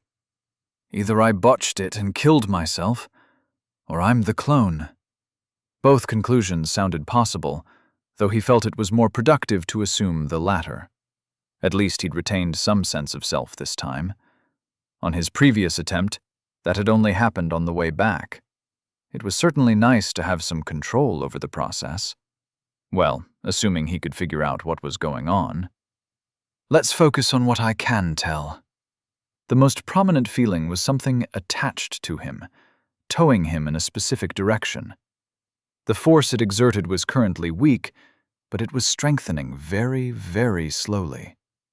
For now, it didn't affect him much, but he knew it would become irresistible eventually. Perhaps it had to do with how much strength the clone, him, had left? Or maybe with how badly his main body wanted him back. Or something else entirely. Either way, he should try finding a vessel before that happened. If only I could see. His normal senses didn't work, but there had to be something he could do. Concentrating outwards, he filtered out the attraction of his body, trying to grasp at anything else. For a long time, there was nothing. Just then, something appeared at the edge of his consciousness. Curious, he focused on it, causing it to expand and expand until… Percy felt an impact, shaking his very existence. What the hell? Whatever it was now growing more distant. Making a mental note to approach things more slowly in the future, he wondered why he'd been rejected. Was there a reason he couldn't possess that person? Actually, was that even a person? Unable to tell, he resumed the experimentation. He repeated the same steps for some time until another object appeared. Proceeding with more caution, he limited himself to fleeting glimpses. Each time he looked, it grew larger. Stopping himself when he was close enough, he went over what he understood about it, making sure not to focus too hard, to avoid crashing into it again. It felt like a soul, although it was his first time encountering one in his present state. He'd seen plenty of them before via soul vision, but that was nothing like his current perspective. That said, this object gave him a conflicting mix of familiarity and strangeness. On one hand, it resembled his original self, still tugging at him through the connection. On the other, this was clearly somebody else. Also, there was a sense of rejection. Whenever he stopped looking, he felt himself drift farther and farther. I suppose I wouldn't want to be possessed either. Nor did he want to do that to somebody else, actually. He still felt guilty over possessing that baby. He'd rather approach things differently this time, if he could help it. Once more, he scanned his surroundings, struggling a little as the soul obstructed his senses. Instinctively, he wished to move away from it, which seemed to work, the object shrinking in his vision. Percy continued until he was satisfied with the distance. It only took a second. Or did it? Come to think of it, he hadn't a clue how long it had been, nor how far he'd traveled. But he guessed it should be measured at a cosmic scale. After all, he'd essentially sleepwalked out of Remior last time. Focus, Percy. The young man, or perhaps the even younger soul fragment, felt the pull of his main body growing stronger. He still had time, relatively speaking, but he needed to make some progress. He reached outwards once more. A third soul appeared, but he didn't approach it just yet. He kept concentrating until a fourth and a fifth joined it. Before long, or maybe after long, a sea of souls surrounded him from every direction. It was nice to have some choice, assuming he could pick from those, of course. Still, it was annoying he couldn't examine them too closely, lest he approached one by accident. Instead, he had to tiptoe around the swarm, trying to learn about them without looking directly. As he allowed his senses to softly brush over the myriad lights, a strange thought crossed his mind. This is beautiful. He didn't fully understand what lay in front of him, but he suddenly realized he didn't want to rush things. Perhaps no human had ever experienced anything like this. Percy felt a bubbling urge to take his time, appreciating the exotic scenery, to truly understand it. Even if he failed to find a body today, he would learn a lot for his next attempt. Thus, he relaxed, letting go of his previous urgency. The lights came in all shapes and sizes. Lacking anything to measure them with, he could only compare them to one another. Some were tiny. There were countless quantities of them clustered together, and he felt they were so weak that he could snuff them out, even in his current state. Bugs, maybe. The brightest of them outshone the sun, the mere thought of approaching them sending a wave of terror through his splintered consciousness. Those must be gods. Still numerous, given the scale of the universe, but far scarcer than the other types. Percy had never seen a god in person, not even back on Remior, though he'd seen plenty of statues and illustrations, and stolen a Titaness's mana. He didn't want anything to do with these alien deities. Most of them were probably hostile to his species. Instinctively, he wished to move away, but he didn't know which way to go. There was one, no matter where he looked. Calm down, Percy. They can't find you here. Pressing down his fear, he considered categorizing the souls using something other than their brightness. Once more, he scanned them, looking for a different way to tell them apart. That's when he sensed a rather peculiar soul. Curious, he approached. In terms of potency, it was far more powerful than the insects, and infinitely weaker than the gods.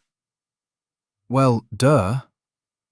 Sadly, that was about the extent of what he could discern. Beyond that, reds and whites didn't look too different. Hopefully that would change with more practice. In any case, that wasn't the aspect he was interested in. Unlike the others, this soul felt wrong, somehow. It was fluttering erratically and dimming quickly. Then, Percy made a mistake. In his attempt to learn more about it, he focused on it a little more than he'd meant to, causing him to approach it rapidly. Growing nearer, he averted his gaze, trying to stop. It was difficult. For some reason, this one wasn't rejecting him. It was pulling him in. Intensifying his efforts, Percy actively steered away, eventually managing to slow down. Just in time, too, as he had come this close to getting sucked right in. A moment later, the light fizzled out of existence, disappearing forever. Wow, I think the poor guy just died. At least that solved the mystery of how to possess somebody. Evidently, only those on the verge of death seemed to lower their defenses, allowing others to approach. Perhaps it was some desperate, last-ditch effort to survive. It was a little morbid, but it was comforting to know he hadn't taken over and killed a healthy baby. The alien he'd possessed had probably been a stillborn or something. Suddenly, Percy was dragged out of his thoughts as he found himself on the move again. Another soul was pulling him in. However, this one wasn't some dying stranger. It was his main body. Apparently, his time here had run out. The force wasn't very strong just yet. He could still resist if he wanted, but he knew that wouldn't be the case for long. Truth be told, he wasn't too bummed out. Even though his original mission had failed, he'd learned a lot about this place, which would greatly help him in his future ventures. Still, my main body will be so disappointed. Focusing outwards once more, he decided to check one last time to see if he could find a good target. The pull was somewhat distracting, but he eventually managed to peer into the sea of souls again. Having a clearer idea of what to look for, he scanned through them much faster than before. He ignored those too powerful or too weak, and he didn't spare the healthy ones a second glance either. Eventually, his attention landed on another dimming light, but he didn't approach it. It was dying even faster than the one before. Whatever had killed it had done a thorough job. It would suck to possess a body, only to find out it had been beheaded. I need something a bit more on the fence so that I might survive. And I need to do it fast. The pull from his main body grew stronger, forcing him to actively exert effort to resist it. Percy found a few more damaged souls, but they didn't fit. One was too powerful, 3 were dying too quickly, and 1 was too tiny. It didn't seem like it was meant to be. But it was okay. At least he'd tried. Percy was close to accepting his failure when he suddenly spotted another dying light. It was a bit stronger than he would have liked. He didn't know if that would be a problem. Also, it was fading a touch too fast. Even if he possessed it, he'd probably die again soon. An unpleasant thing to experience for nothing, but he didn't have much to lose. Well, hopefully not. Okay, let's do it. Mobilizing every iota of his will, he resisted his body's pull for the briefest of instants, reaching for the dying light. The next moment, he felt it enlarge. Then, he was gone. Chapter 19. Possessed. Percy found himself in an odd state. He was still unable to see or hear anything, but he had finally stopped moving. His body's pull was much fainter, too. It was there, yet it couldn't pry him out of wherever he was. His attempt to possess the dying light had clearly done something, though he wasn't sure what. It's like my limbs are twisted and stuffed inside a messy crate. Well, assuming he even had limbs, logically this body should have something of the sort, but he couldn't move a muscle. Percy tried shifting around. He appeared to still be in a soul form. His very existence slipped through the nooks and crannies of a cramped container. Suddenly, one of the objects he was in contact with gave way under the pressure, shattering into nothing. The other soul! It's not completely gone! Percy tried to untangle himself from his host's spirit, feeling more pieces crumble. At the same time, the pull strengthened slightly. Apparently, he couldn't afford to damage it too much, or there would be nothing left to anchor him to this place. Can you fucking stop that? That wasn't his thought. The words echoing through his mind were foreign, spoken in some language he'd never heard of. Yet he could understand them, as they seemed to be conveyed alongside their underlying meaning. Percy would have frowned if he still had lips. Who are you? He asked. A wave of amusement intruded into his mind. Who do you think? Or did you walk into my body by accident? Okay, that was a dumb question. In Percy's defense, he hadn't expected he'd be sharing. Nothing of the sort had happened that one other time. Then again, the lost body was an infant. You monster! You possessed a baby? The soul yelled in outrage. Percy found himself at a loss for words. He hadn't meant to share that. For what it's worth, it was an accident. Also, it was dying already, I think. Get out, you fiend! This time, the other soul was the one to shift around, trying to push him out. The only thing it managed, however, was to damage itself even more. A wave of pain assaulted Percy, but it wasn't his own. Cut it out! Are you trying to destroy yourself? Silence, demon! The soul yelled. I would rather die than let you defile my body. Percy was about to swear, but paused. Perhaps this was the normal reaction to getting possessed, if there was even such a thing as normal in this situation. Though it would be a waste to die within 3 minutes of getting here. Can we talk about this first? He asked. I promise I'll leave on my own if we can't come to an agreement. What is there to discuss? I've lived my whole life as a proud warrior of Huihui. I won't let my death change that. Percy focused on the most interesting piece of information his soulmate had shared. Huihui? Is that the name of this world? This time, a wave of shock hit him, giving him a bad premonition. Somehow, he'd made the already precarious situation even worse. You don't even know that? Outsider! The soul doubled its efforts to evict him. At this rate, it would only be a few moments until it fell apart. Even the second-hand pain reaching Percy through the connection was difficult to endure. Whatever his host was going through must have been a dozen times worse, but it didn't seem to care. What do you have against outsiders? I didn't even know about this place before now, he said. Liar! It's people like you who ruined everything. I'd sooner let my body be possessed by a Krokarok than scum like you. Percy was about to give up. The pull was starting to pry him off the body, and it didn't seem like its owner could be reasoned with. Still, he tried one last time. Look, I have no clue who these outsiders you hate are, but why would they take over your body? Do you have anything they want? Against all odds, that did seem to slow the soul's efforts slightly, as it appeared to ponder Percy's question, though it didn't drop its resistance entirely. Who knows? You people have already taken everything. Our world, our heritage, our freedom. Perhaps you decided it wasn't enough anymore, and you want our dignity too. The soul's words were scathing, but Percy felt something more than fury behind them. an indescribable sorrow. "I'm sorry those things happened to you," he replied. "I have no interest in possessing somebody by force.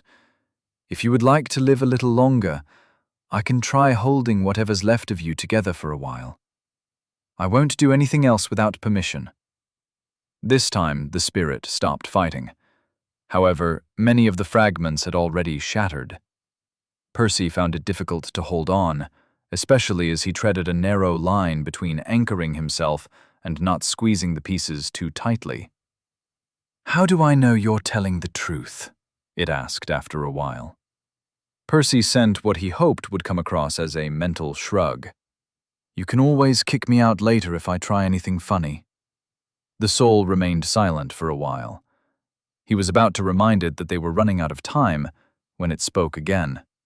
"Can you even do as you claim?" "Beats me.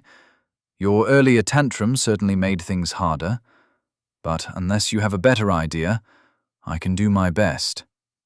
The spirit didn't say anything, which Percy assumed was a yes. Of course, what he had promised was easier said than done. His host had already been dying when he found it, suggesting its body and soul hadn't been in great shape to begin with. Now, it was even worse. Not to mention that he could hardly even touch the fragments without destroying them. Although, it's been a while since the last one shattered, he realized. Perhaps the fact his host had tentatively agreed to work with him had somehow raised their compatibility?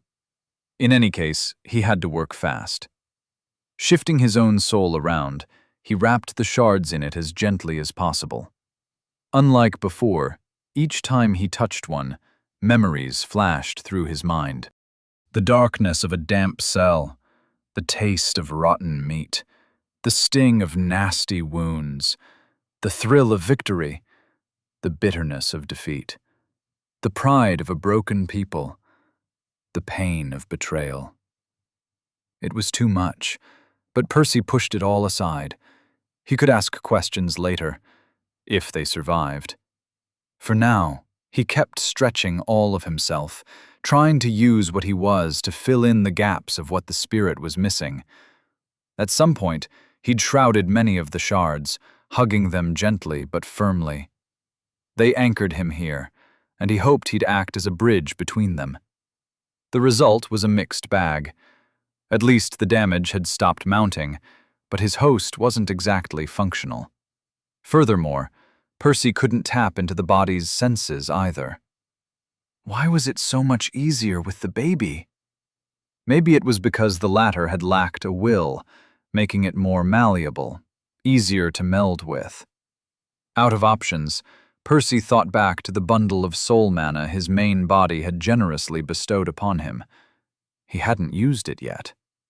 Of course, he wasn't sure it would do anything, but it wasn't like he'd need it if he failed anyway. Allowing it to unravel, he felt the mana flow outwards. The substance eagerly rushed to the edges of his fragmented soul, beginning to do what it did best, repairing it. And, as luck would have it, it ran into another soul in dire need of mending at those exact spots. Like glue, it lodged itself between the cracks, bringing the souls closer together as the spirit's memories flooded him with greater intensity. There was way too much to sift through, though Percy focused on one thing specifically as they reached equilibrium. His new pal's name. Mictlan Tekutli. Chapter 20. Mickey. "I'm not calling you that. How about Mickey?" "Suit yourself. I doubt we'll survive in this state for very long anyway." Various senses assaulted Percy, from the external ones, such as the thick odors of moss and excrement, to the internal ones, like his chest heaving up and down, or the cold numbness of narrowly missed death crawling along his limbs. His body felt unfamiliar, plus he wasn't in control. He could try taking over, if he really wanted, but he'd promised not to. Besides, their soul wouldn't take another round of infighting. Mickey blinked as a drop landed in his eye. When he next opened it, Percy paid more attention to their surroundings. It was dark, the only source of light being the fluttering flame of a mounted torch somewhere in the distance. They were in a closed space that looked a bit like a cave, only one side covered in thick metallic bars. He recognized this place. It was the cell from Mickey's memories. "Is this where you live?" "It is. For the latter half of my life, at least. And the first part of my afterlife, too, it seems." Percy felt a pang of amusement seep through their connection.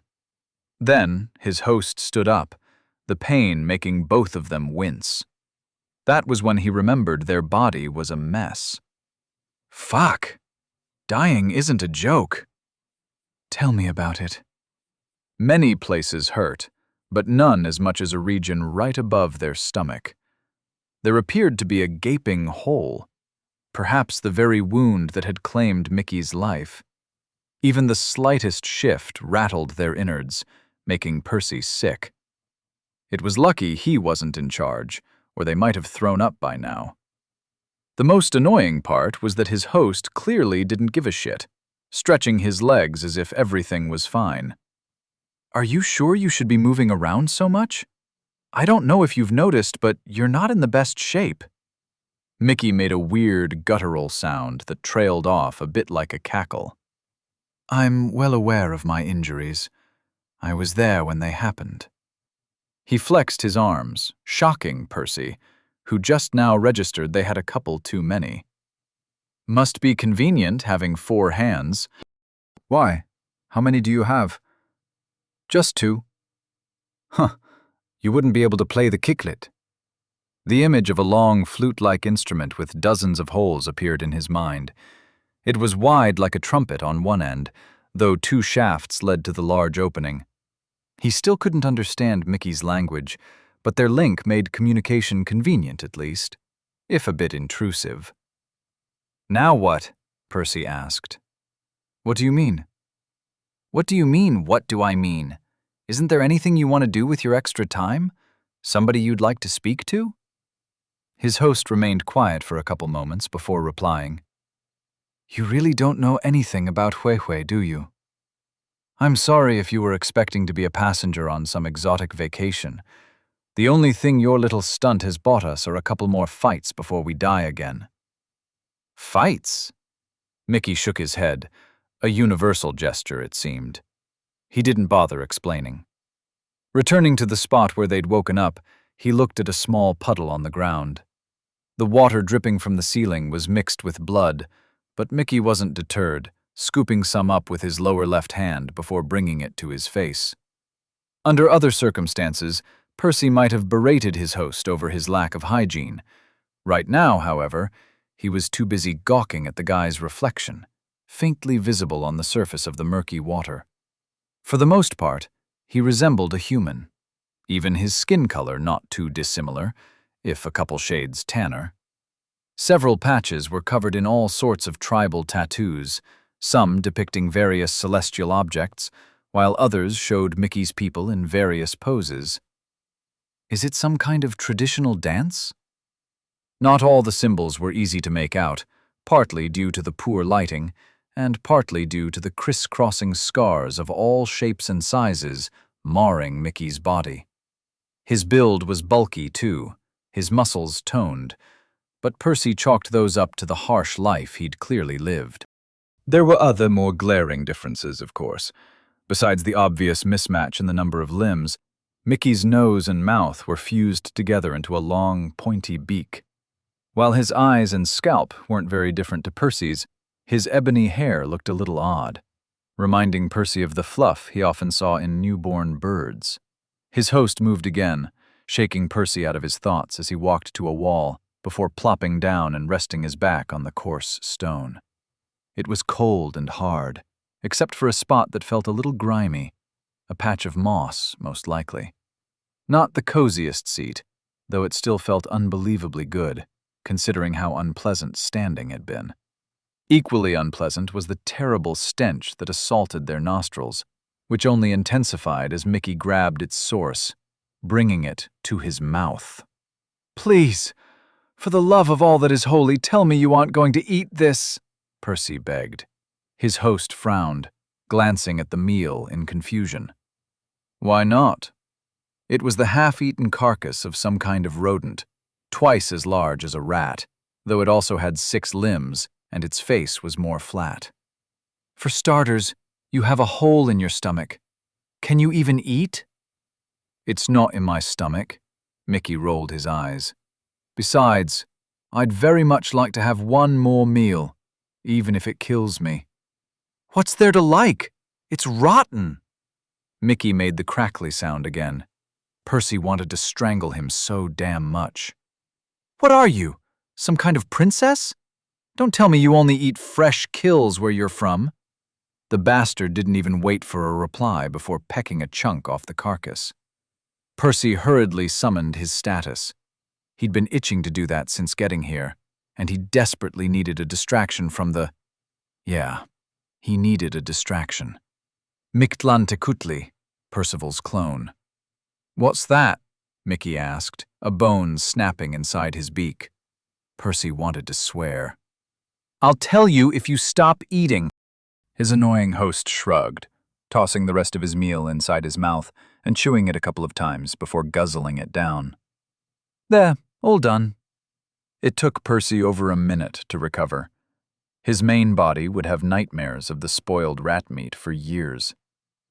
It's my status. Do you not have it here? Mickey shook his head. Percy hadn't known it was something exclusive to Remir. Either way, he read the rest, eager to find out if there was anything of value in this place. Monochores. Monochore 1, yellow. Monochore 2, seed. Stare grants access to your status. Grants the seed of a second monochore. Requires potent life mana to germinate. The fuck? What?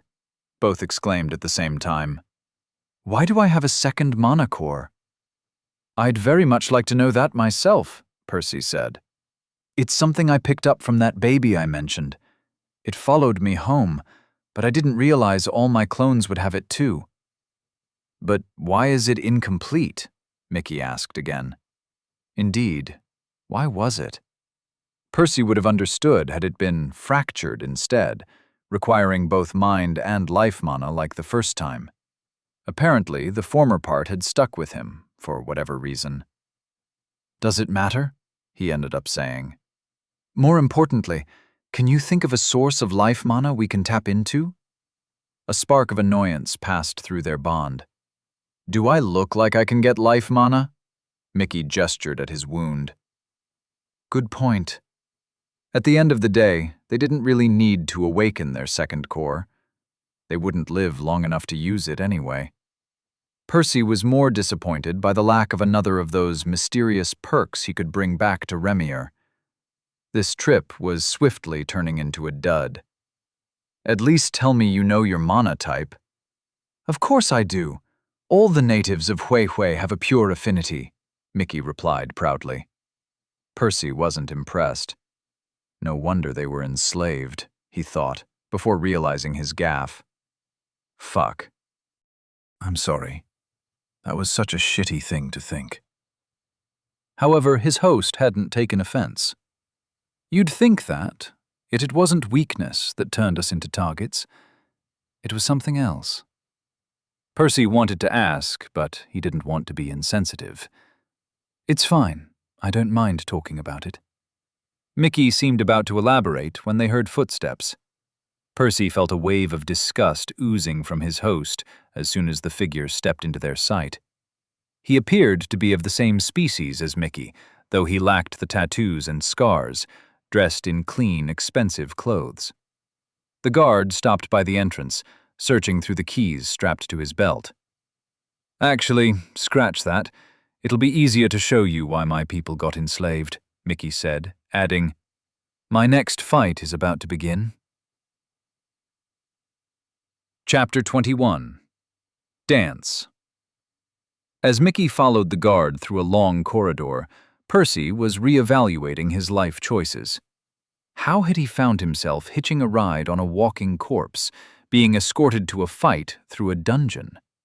Not to mention, this place had somehow turned out even crueler than Remior. Mickey might be their prisoner, but these people didn't seem to know nor care that he'd just died. Surely they could give him a day off. Oblivious to his thoughts, the guard soon brought them to a large barred gate, an ominous red light seeping through the gaps. Stopping, the man made some kind of whistling sound. A few moments later, Percy heard a loud metallic noise. It was grating, like a rusty chain grinding against something hard. At the same time, the gate was slowly lifted by the mechanism. Mickey stepped through as the guard stayed behind. He walked into an open space to the cacophony of jeers and boos, which only intensified upon their arrival. Percy's host scanned their surroundings slowly, which he figured was done for his sake. The stand surrounded them in all directions, stretching up for over 100 meters. They were filled to the brim with eager spectators, clearly itching to enjoy the barbaric event. Most of the crowd was too far to make out, but many of those closest appeared to be the same species as Mickey, albeit lacking the tattoos again, like the guard. Why do this to one of your own? His host had a visceral reaction to that thought. Percy felt phlegm accumulate in their throat before Mickey spat out the half-chewed head of the rodent, covered in thick bile. Please, never do that again. Your fault for calling this trash my own, Mickey snapped back. He glared up at a sky painted red, reminiscent of a sunset back on Remior. Yet here, it was the middle of the day. The local sun was at its apex, bathing Huehue in a dim crimson light. The sand blanketing the arena was red too, but a different, brownish shade. Mixed with the blood of countless combatants, it was coarse and sticky, with the occasional bony shard jutting out. Mickey ignored those as they failed to pierce his calloused feet, making his way to the center of the arena. Can you even fight like this? His host shrugged. Percy felt the muscles in their abdomen tense, forcefully closing the injury. It hurt like a bitch, causing them to wince, though it was practical. Next, the core in their sternum stirred, flooding their body with potent mana. Having recently acquired a pure affinity himself, the substance felt somewhat familiar to Percy. Still, it was weird coming out of his chest rather than his abdomen, and at a higher grade than he was used to. Soon, it gathered on the wound, further sealing it in a film of pale cyan. It wasn't perfect, but it would do. Roar! A thunderous bellow came from the other end of the arena as faint tremors reached their feet. The vibrations grew more fierce over the next few seconds as another gate opened, revealing their opponent. The large bear-like creature was taller than Mickey, even on all 6 legs. Its green fur was long and curly, which might have made the creature look cute if it hadn't been for its curved claws and twisting horns.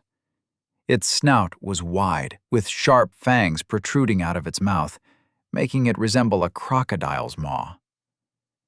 Mickey activated Mana Sense, enabling the two to examine its grade. Yellow. Percy wasn't happy. Beasts were generally dumber than sapient beings, but they often possessed a special affinity that made up for it. Greatly strengthening their bodies with each promotion, they grew into fierce opponents even for somebody at an equal grade. And that was assuming that person had a proper affinity themselves. Mickey pulled mana from his core again, this time to his hands, forging it into 4 short staves. He hit them together a couple of times, nodding in satisfaction as he verified their hardness, but that did little to assuage Percy's worry. It wasn't like pure mana was completely useless.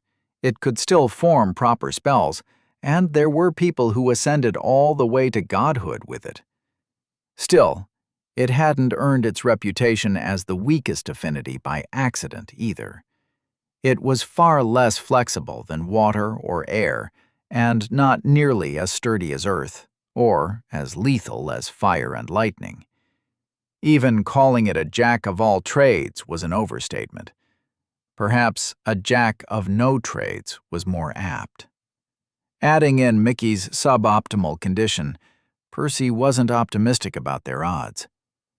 Not wanting to negatively affect his host, he tried to steer away from those thoughts, but they must have seeped through. Mickey chuckled. "I know what you're thinking, and you're not exactly wrong. Lacking any affinities, Hui used to be one of the weakest worlds, constantly losing ground to others." Without warning, their calves tensed like steel coils as Mickey jolted towards the monster with shocking speed.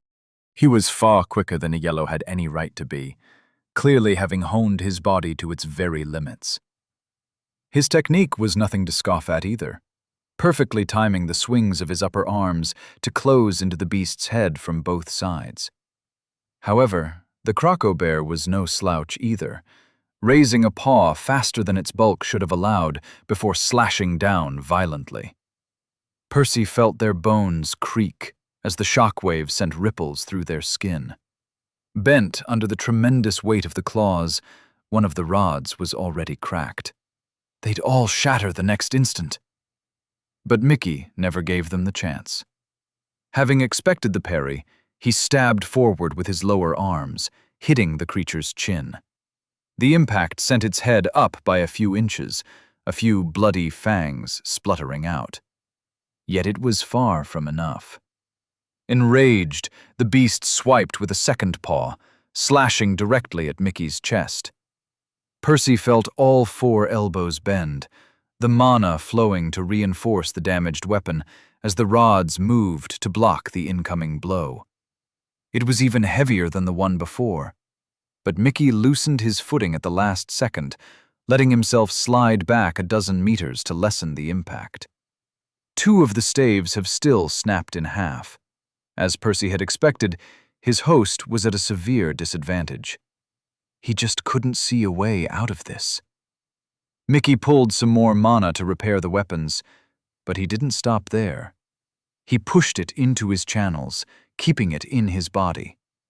As he took a deep breath, Percy felt the strands of ambient mana enter their lungs, swirling like water down a drain. Their core had previously been at half its capacity, Mickey having already exhausted much of his reserves. But it began refilling rapidly as he continued to pump mana into his pathways. At this rate, it would take less than a minute to max out. My ancestors labored over countless generations to develop a technique that made us famous in the cosmos. Percy's eyes would have widened had he been the one in control. The beast was already charging at them, but Mickey didn't appear concerned. He continued to absorb mana as his channels swelled. Countless thin threads like veins began glowing under his skin.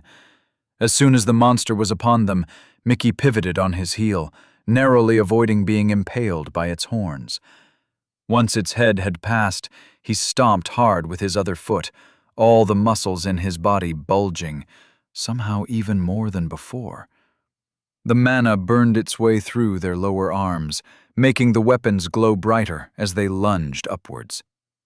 Percy felt the beast's ribs give way under the fierce strike, the force even lifting its giant visage an inch off the ground. It growled again in fury before its maw snapped shut, droplets of boiling spittle falling in all directions as the creature seethed. Writhing, it swiped sideways with two of its paws. Or tried to, at least. Mickey's movements were too fast for Percy to fully track, though he seemed to have struck one of its knees with a staff, stopping it before it picked up momentum. As for the second paw, he'd failed to see how his host had dodged it as Mickey tiptoed around the monster, his footwork elegant like a dance. With a twist, he leapt backwards, giving them some distance from the disoriented beast. At its highest level, the technique allows one to fight a full grade above their own. Only then did Percy realize their core was about to reach full capacity. With one last breath, it hit its limits. To his surprise, Mickey didn't stop inhaling mana. The pressure was intense, making Percy fear both the core and the channels were about to burst, when the glowing lines on their skin shone even more brightly. Percy had only managed a fleeting glance, but the mana seemed to flow in certain patterns, tracing along the tribal tattoos and hinting at the order in which they were meant to be read. A few scarce motes of cyan leaked out of their body as the rods abruptly felt hotter to the touch. It made up for our shortcomings, finally letting our gods stand tall against others, and giving the technique its name. The beast regained its bearing, glaring at them with unconcealed fury, though it wasn't as quick to attack this time. Instead, it was Mickey who dashed forward. Before he even reached the creature, he took a few strange steps, twisting his path. The monster's attack hit empty air as Mickey delivered 3 swift strikes from various angles. Every time a rod landed, a bone shattered. Saying that Percy had a front-row seat to the spectacle would be an understatement. Inside Mickey's body, he could feel every muscle flexing, every wisp of mana moving, every pivot of their feet, every sharp swing of the weapons. But even then, he could barely track 1/10 of Mickey's actions. His host wasn't only manipulating the staves with his hands. They bounced off his elbows and even his knees as they swished through the air erratically, stabbing and crushing and slashing at the creature from seemingly random angles. At one point, Mickey kicked the bottom of a rod with his heel, slamming the other end right onto the monster's horn and smashing it into splinters. 5 minutes later, the beast was sprawled on the ground, its pained cries having softened as its breaths slowed down. It was battered, its limbs bent in all the wrong directions, and countless craters tearing into its flesh. Percy stared at the monster in horror.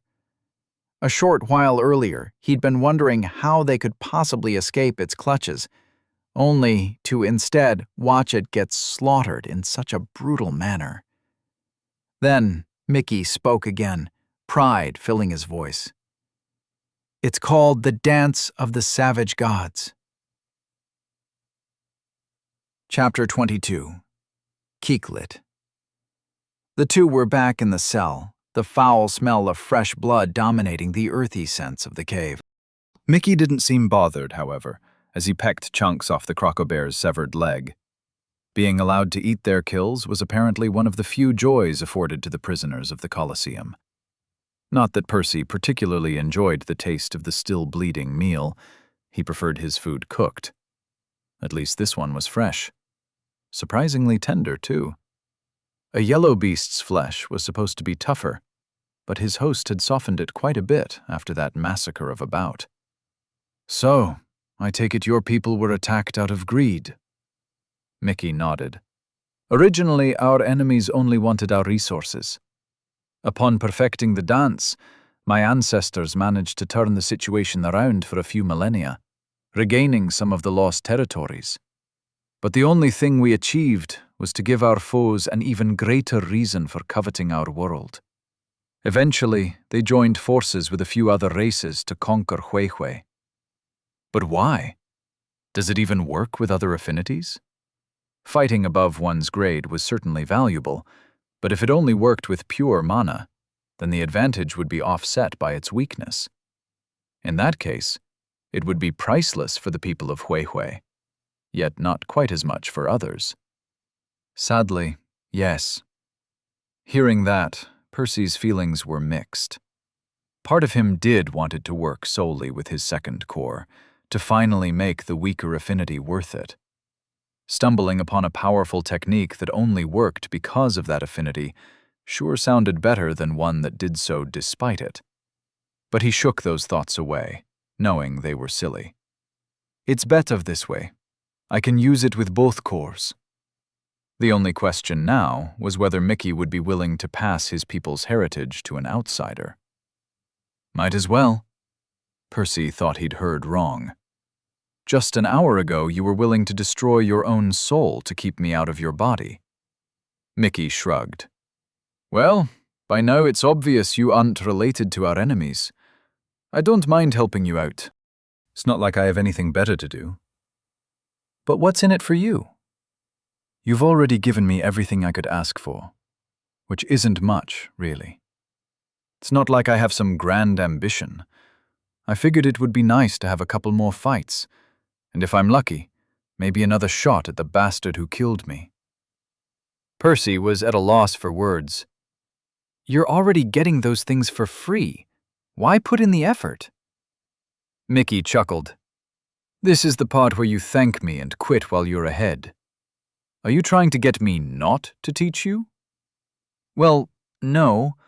Of course I'm happy to take the freebie. I just thought it felt a little too easy. His host sighed.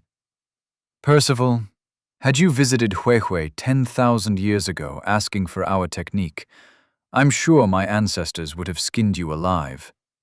But right now, all the people I hate the most already have it. As I see it, passing it to somebody else before I die is my best chance at preserving my legacy and spiting my enemies. Mickey coughed, Percy feeling the taste of iron accumulate in their mouth before his host wiped something sticky off the bottom of his beak. This blood wasn't from the food. How long do you think we even have? Beats me. Mickey shifted in his seat, the movement sending another jolt of pain through their body. Unlike before, he had to use one of his lower hands to keep the wound closed. Despite the measures he'd taken during the fight to protect it, it had still widened by about an inch. While powerful, the dance of the savage gods clearly took a toll on its user. Carelessly tossing the naked bone away, Mickey pushed himself up, walking to a different corner of the cell. The dim light of the torch didn't reach that spot, so Percy hadn't noticed anything there earlier. Reaching down, his host picked up a strange piece of bone, crafted into some sort of intricate tool. No, not a tool. An instrument. It looked a little like an ivory flute, but it had two shafts, way too many holes, and was wide, like a trumpet on one end. That's the thing you mentioned earlier, a creaky tick. A kicklet, but yes. Mickey rolled his eyes. My mother played one for me as a child. A few years ago, I convinced the wardens to let me craft one after winning a lot of matches in a row. He sat down again, moving the object to his face. Percy quickly understood that, unlike a trumpet, one was supposed to blow at the kicklet from the wide end, the beak going inside the hole. Which, frankly, made sense, given the locals' physiology. Percy figured his host would have a tough time playing with one hand occupied. Yet Mickey seemed to manage just fine. If anything, he appeared quite skilled with it, too, his fingers moving swiftly but gently, tapping some of the holes while brushing over others. Relaxing slightly, he blew a strained breath into the kicklet, causing it to emit a soft tune. The melody was crisp and strangely uplifting, like something a mother would play for her child to cheer them up. For a second, Percy almost forgot he was still inside a corpse, trapped in a cell atop a broken world. Yet a second tune subtly underscored the first. A kid would have missed its presence entirely, and perhaps Percy might have too, if not for Mickey's emotions seeping through their connection. The hidden layer spoke of struggles against adversity, and of the fight for one's place in the world. Like a people cursed without an affinity, trying to protect their home. Or a boy born with a red core, looked down upon by all. Mickey played for hours, the mellow notes bouncing off the cold walls. Every few minutes, a cough interrupted the music, each one sounding worse. Still, he always resumed soon after, as if it would be a crime to rob Huehue of even this minor consolation. So absorbed was Percy in the melody, he nearly failed to register the warm trickle down his cheek. It slowly flowed down his face, before dripping off his chin. The tears splattered on his chest, curving around the wound, almost caressing it. But Mickey wasn't the one crying. Without meaning to, and for the first time since their meeting, Percy had broken his promise. Chapter 23. Circulation. A zigzagging trail of shallow prints formed on the red sand. They were erratic and barely visible, nearly soundless, too. Had Percy relied on his eyes, he would have failed to track the creature. Still, the orange orbs shimmering inside his mana sense made it easy. With a horizontal movement of his upper right arm, he slammed the rod into the critter's side, feeling little resistance as he catapulted its body a dozen meters away. A small crater formed on the ground, while the skin of the fox-like animal regained its color. "Careful, there's another behind you," Mickey warned.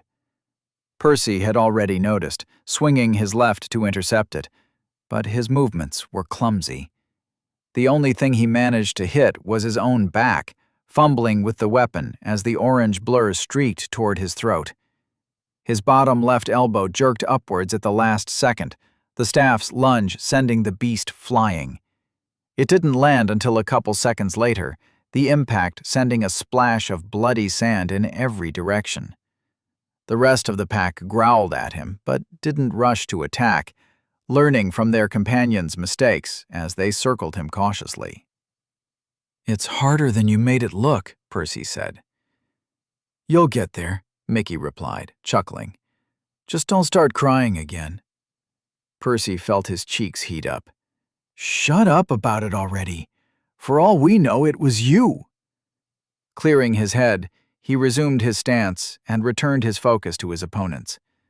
A sliver of cyan leaked out of his sternum, tracing along an arm to repair one of the rods. Mickey was in charge of their core, as Percy wasn't yet proficient enough with pure mana to form stable constructs.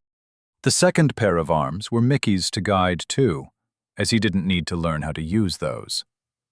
"Your technique is downright atrocious, but I suppose it would be unreasonable to expect otherwise. If you're used to my body, we can turn things up a notch." Percy nodded. The Dance of the Savage Gods was a complex technique with many moving parts. Mastering each would be a time-consuming process, but a lot of the elements he could work on by himself. For example, training his body to withstand it was relatively straightforward. Forming the weapons, too. That said, there were some aspects he couldn't learn without guidance. Mickey pushed more mana out of their core, flooding their channels. Unlike the last time, he deliberately slowed down the process, making it easier for Percy to follow. He paid close attention to the specific pathways the mana was flowing along. Normally, over 95% of a mage's mana was contained in their core. Their channels weren't meant for storage, but rather for efficiently transmitting it outside as quickly as possible. Consequently, most people only bothered to clear out the channels that began at their sternum and spread out to their extremities. Mickey's technique was very different. It used every channel in one's body, even the seemingly useless ones looping around pointlessly. Percy would have to clear a lot of new pathways later. Not just that, but he'd have to temper all of them, including the ones he normally used, until they could stretch more than normal. It would be hard work, but it would let him contain twice as much mana as before. The increased flow was also necessary to keep the mana evenly spread out, so that he could draw on it quickly where it was required. The deep breaths in particular were vital, as they would constantly refill his pool, maintaining his strength. "Sadly, I can only teach you the first half of the art, as I never learned the rest." "What? This is only half?" That was news to Percy. Once more he felt his muscles brimming with strength, as glowing cyan lines became visible on his skin. This much had already allowed Mickey to utterly dominate a previously insurmountable opponent. Just how powerful was the full technique? From what I understand, the last step involves some direct manipulation of ambient mana outside your body. Unfortunately, you'll have to figure it out by yourself. Still, once you master circulation, your strength should shoot up by half a grade. They coughed again, but they didn't bother wiping the blood off their beak this time. There was no point. They were covered all over already. That's enough. I think I've got the basics down. Mickey nodded. With a sudden spin, he delivered a powerful blow on one of the remaining critters, crushing its skull. Then, gathering strength in his calves, he sprang forth like an arrow, swiftly dispatching the last one. Only after they were alone in the arena did he finally let go of the excess mana, falling with his back on the sand, his chest heaving up and down as the cyan lines faded from his skin. He was using both of his lower hands to keep the wound from opening more than it had to.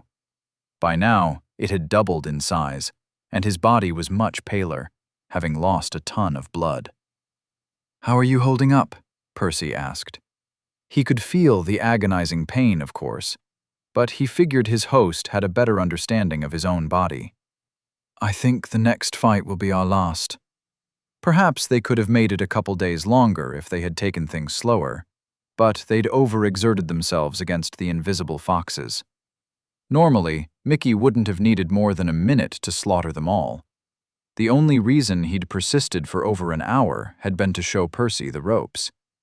It wasn't nearly enough time for the latter to learn the technique, but he'd at least begun to grasp the underlying concepts. As their breath evened out, Percy noticed the crimson sun was still at its apex, having never moved from that very spot. "Are days really long on Huehue?" Mickey raised an eyebrow. "What's a day?" Percy thought he was being pranked. He showed his host images of the sun setting and rising on Remior. "Fascinating," Mickey said after a while. "Huehue always faces Tonatiuh with the same side. The warmth is barely enough for us to survive, but the back of our world is stuck in eternal darkness." Then he chuckled bitterly. "Though I suppose this side isn't much better now." A few moments later, they pushed against the sand, struggling to stand up. Only then did Percy register the crowd's boos, startled by their intensity. Evidently, their bloodthirsty audience wasn't pleased he and Mickey had dragged the fight out for so long. "Not entertaining enough for you, you pigs?" he glared. Mickey shook his head. "You learn to filter it out after a while in here." The rusty gate made a groaning sound somewhere behind them. They looked back, seeing the guards gesturing impatiently. "Percival, do you mind if I do something dumb?" For some reason, Percy felt his heart clench, but he didn't say anything. This was Mickey's life, the tiny sliver he had left. And he'd already used up much of it for Percy's sake. Whatever he wanted to do, Percy wouldn't stop him. Receiving a tacit agreement, Mickey ignored the guards' shouts, slowly trudging to the other side of the arena. The boos only grew louder as the injured gladiator stumbled his way to one of the walls. When he reached the barrier, he looked up. Percy examined the crowd as his host's eyes brushed over them. There were people of all ages, men, women, and children, dressed in all kinds of clothes he'd never seen before. From sleeveless shirts with silken ties, to colorful dresses that left little to the imagination, to flamboyant hats and intricate accessories. Under other circumstances, he might have appreciated the exotic fashion of Huehue's locals. Right now, however, it wasn't nearly enough to suppress the sheer disgust he felt towards them. Eventually, Mickey's gaze lingered on a man somewhere in the first row. He lacked the tribal tattoos and scars, much like everyone else, but, unlike the rest, his build was muscular. A fighter, Percy realized. He was surrounded by a few more men like him, but Mickey didn't pay them any heed. Raising his hand, he manifested a new cyan rod before pointing it at that person. Only after getting a nod back did he let the construct crumble, his arm falling weakly by his side. Finally, he turned back towards the gate, ignoring the even louder boos buzzing in his ears. The cell's door slammed shut as the guard left with what Percy thought was the equivalent of a sneer. "Mind telling me what that was all about?" Cupping a handful of water from the puddle, Mickey gulped it sloppily before plopping down on the cold stone. That guy in the stands. He's Mishcoatl, the one who killed me. Percy's eyes widened, but Mickey wasn't done. And I've just challenged him to a rematch. Chapter 24. Mishcoatl. What's up with those people anyway? Aren't they also natives? Why aren't they locked up in a cage? Percy felt his features twist into a grimace. They are. They're just too dumb to see it. Once more, Mickey reached for the kick-lit. With a trembling grip, he moved it to his beak, exhaling a soft breath into the instrument. The sound was off-tune. He tried again, but his fingers shook, unable to close the holes properly. His lungs hurt with every attempt. After a few more failures, he let his arm fall, the intricate piece of bone rolling half a circle away. When it became obvious we were going to lose the war, some of our ancestors switched sides. They volunteered the technique and our resources to the enemies, helping them accelerate their conquest. So, the spectators, the guards, the wardens? Percy could already guess the answer. Their descendants. Mickey nodded. Percy pondered over the implications. This certainly explained the bad blood between the two sides. Still, why would that guy agree to a fight? Can you challenge the wardens whenever you want? Mickey sighed. There's no official rule allowing or prohibiting it, but why wouldn't he accept? The very reason our enemies even built these colosseums is to humiliate us and to rub the bitter truth in our faces. What truth? That their ancestors chose right and mine wrong. The two remained silent for a while. Eventually, Percy spoke again. Can you beat him? Back in the arena, he'd caught a glimpse of Mixie Coco whatever's core. The guy was at yellow, the same grade as them.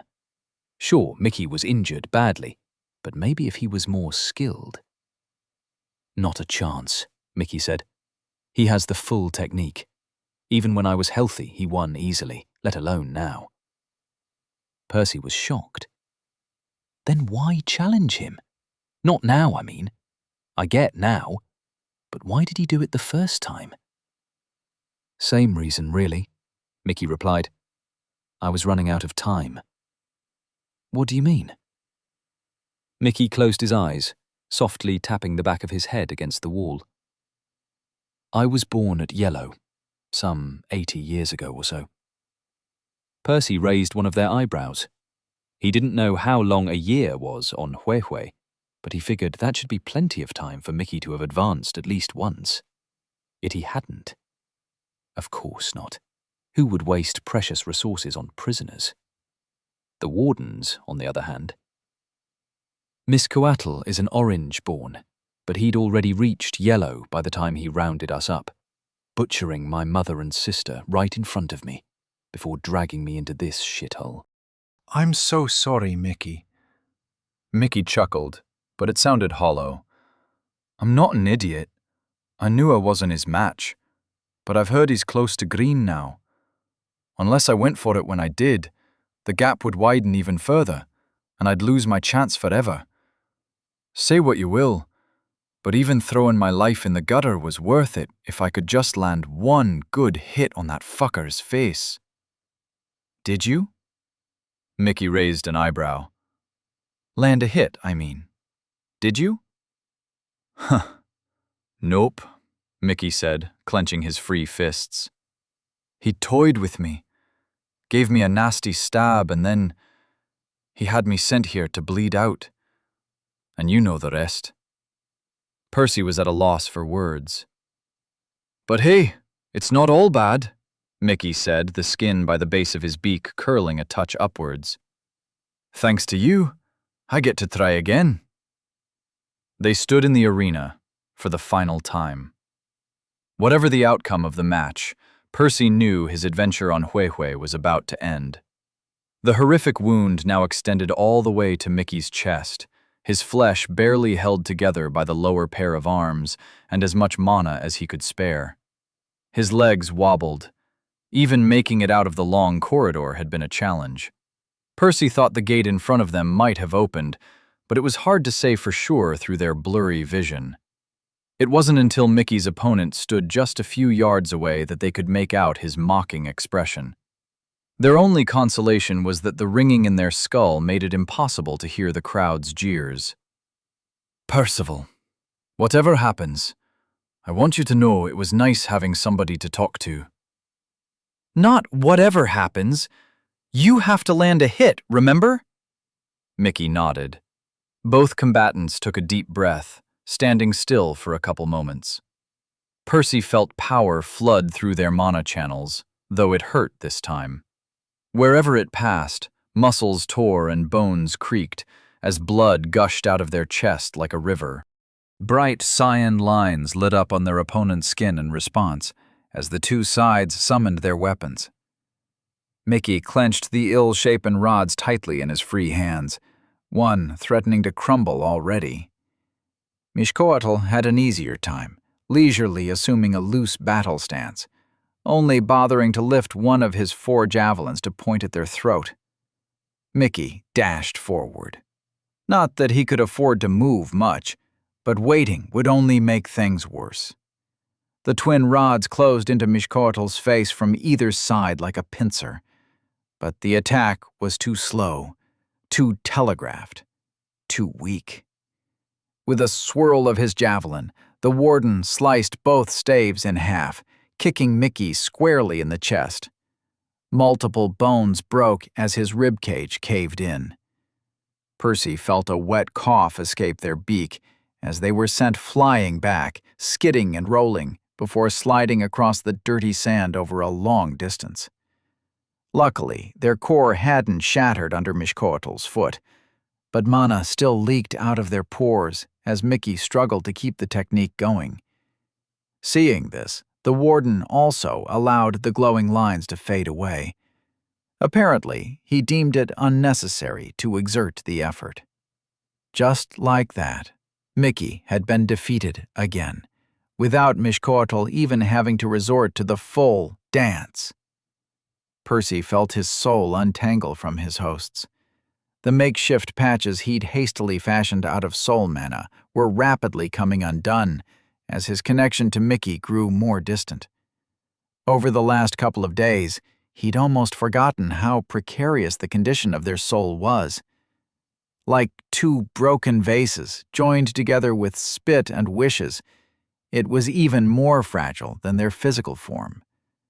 The tether to his main body was already pulling him, trying to pry him out of Huihui. No, not like this.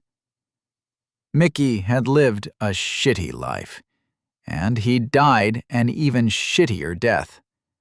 Percy would be damned if he let him die another. He prodded his mana again, tightening the patches, trying to restore his connection to Mickey, their connection to the battered body. It seemed to work.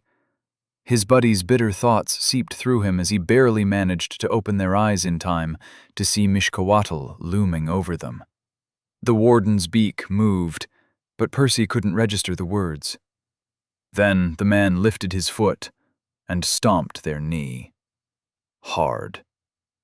Just like that, one of the patches Percy had fixed with so much effort instantly fizzled out, a part of Mickey's soul shattering with it.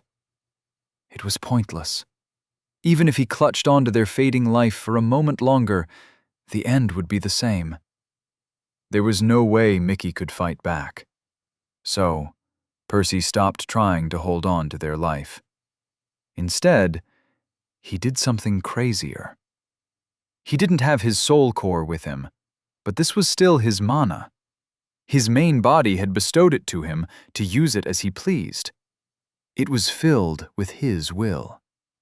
Percy allowed many of the patches to disperse, ordering the mana to fall in line. There wasn't much of it left. His main body had charged him up with a few refills before sending him off, but most was already gone. Some had been absorbed, trying to mend their broken souls. A lot had simply leaked out or drifted away. It'll have to do. Mishcoatl was a full grade higher than him, but he wouldn't see this coming. The fool had even deactivated the dance. Commanding the mana with all his might, Percy gathered it into one of his lower hands, one of the two still keeping their organs from spilling out of the wound. He had spent countless hours practicing this spell, but he wasn't happy with it. It had to be sharper.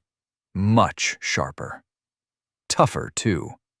He'd only get one shot, and he refused to waste it. The warden lifted his foot again, crushing the other knee. It didn't matter. It was already limp. Percy had already drained all the mana from their lower body, allowing half of Mickey's remaining soul to crumble away. Then, Mishcoatl switched to the arms. Luckily, he only bothered with the upper ones, the ones sprawled out on the sand by his sides, not the one Percy needed. 2 seconds later, they were also shattered. With a savage glint in his eyes, the warden raised his javelin, finally done torturing his prey. He pointed the tip at their neck, ready to end this. It was now or never. Percy summoned as much strength as he could and flicked his hand towards the warden's chest. His movement was slow.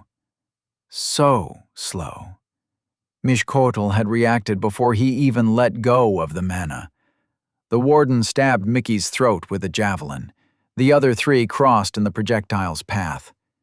Percy wasn't sure if the warden could see it. He should be able to, if he was using mana sense. Either way, his hand's motion had betrayed the dagger's trajectory. But it didn't matter. The bastard should have dodged instead. The last thing Percy saw as his vision faded to black were Mishcoatl's eyes glazing over as he plopped down, deader than dead. Congratulations! You have mastered a new spell. Parting Gift. Crude. Chapter 25. Spells. The status was a strange thing. It didn't notify one when they identified their affinity or a bloodline. In fact, it didn't even say a word when their grade advanced. However, there was one thing it did actively inform its user of: mastering a new spell. The people of Remior weren't sure why it worked like that. For the most part, the status was just a tool of convenience to help its users keep track of their progress. Still, that didn't explain why spells got special treatment. A widely accepted hypothesis was that it was meant to guide mages into honing their magic. Letting them know when they reached a significant milestone might be a way of doing that. Classifying spells into various ranks could be another. Either way, Percy had waited his whole life for his first crude spell to be announced. He should have been ecstatic to see it finally happen. But he wasn't. In fact, he couldn't care less about that right now. His mind was preoccupied with something more important. Mickey, can you hear me? We did it! That asshole is dead! Mickey!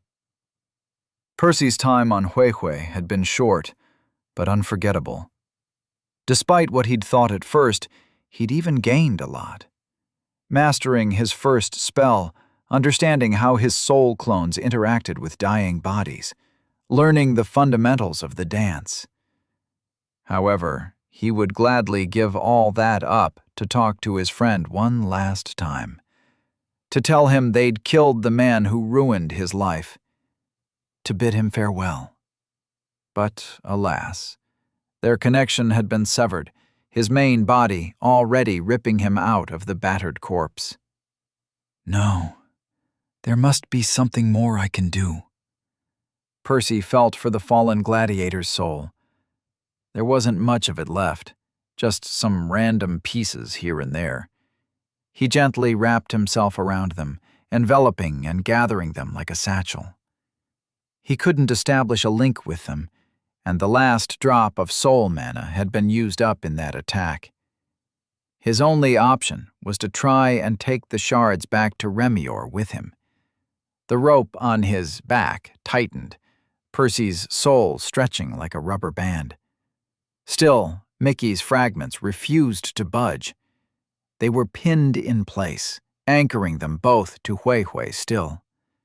Just like Percy's soul belonged on Remior, Mickey's belonged here. As broken as it was, its world refused to let it go. Percy felt something tearing, followed by a wave of pure agony. Pulled between two worlds, his own soul wouldn't last long. Shit! At this rate, we'll both die! Of course, his main body was probably going to be fine, safe as it was, back in the Avalon House's mansion. That said, permanently losing the clone couldn't be a good thing.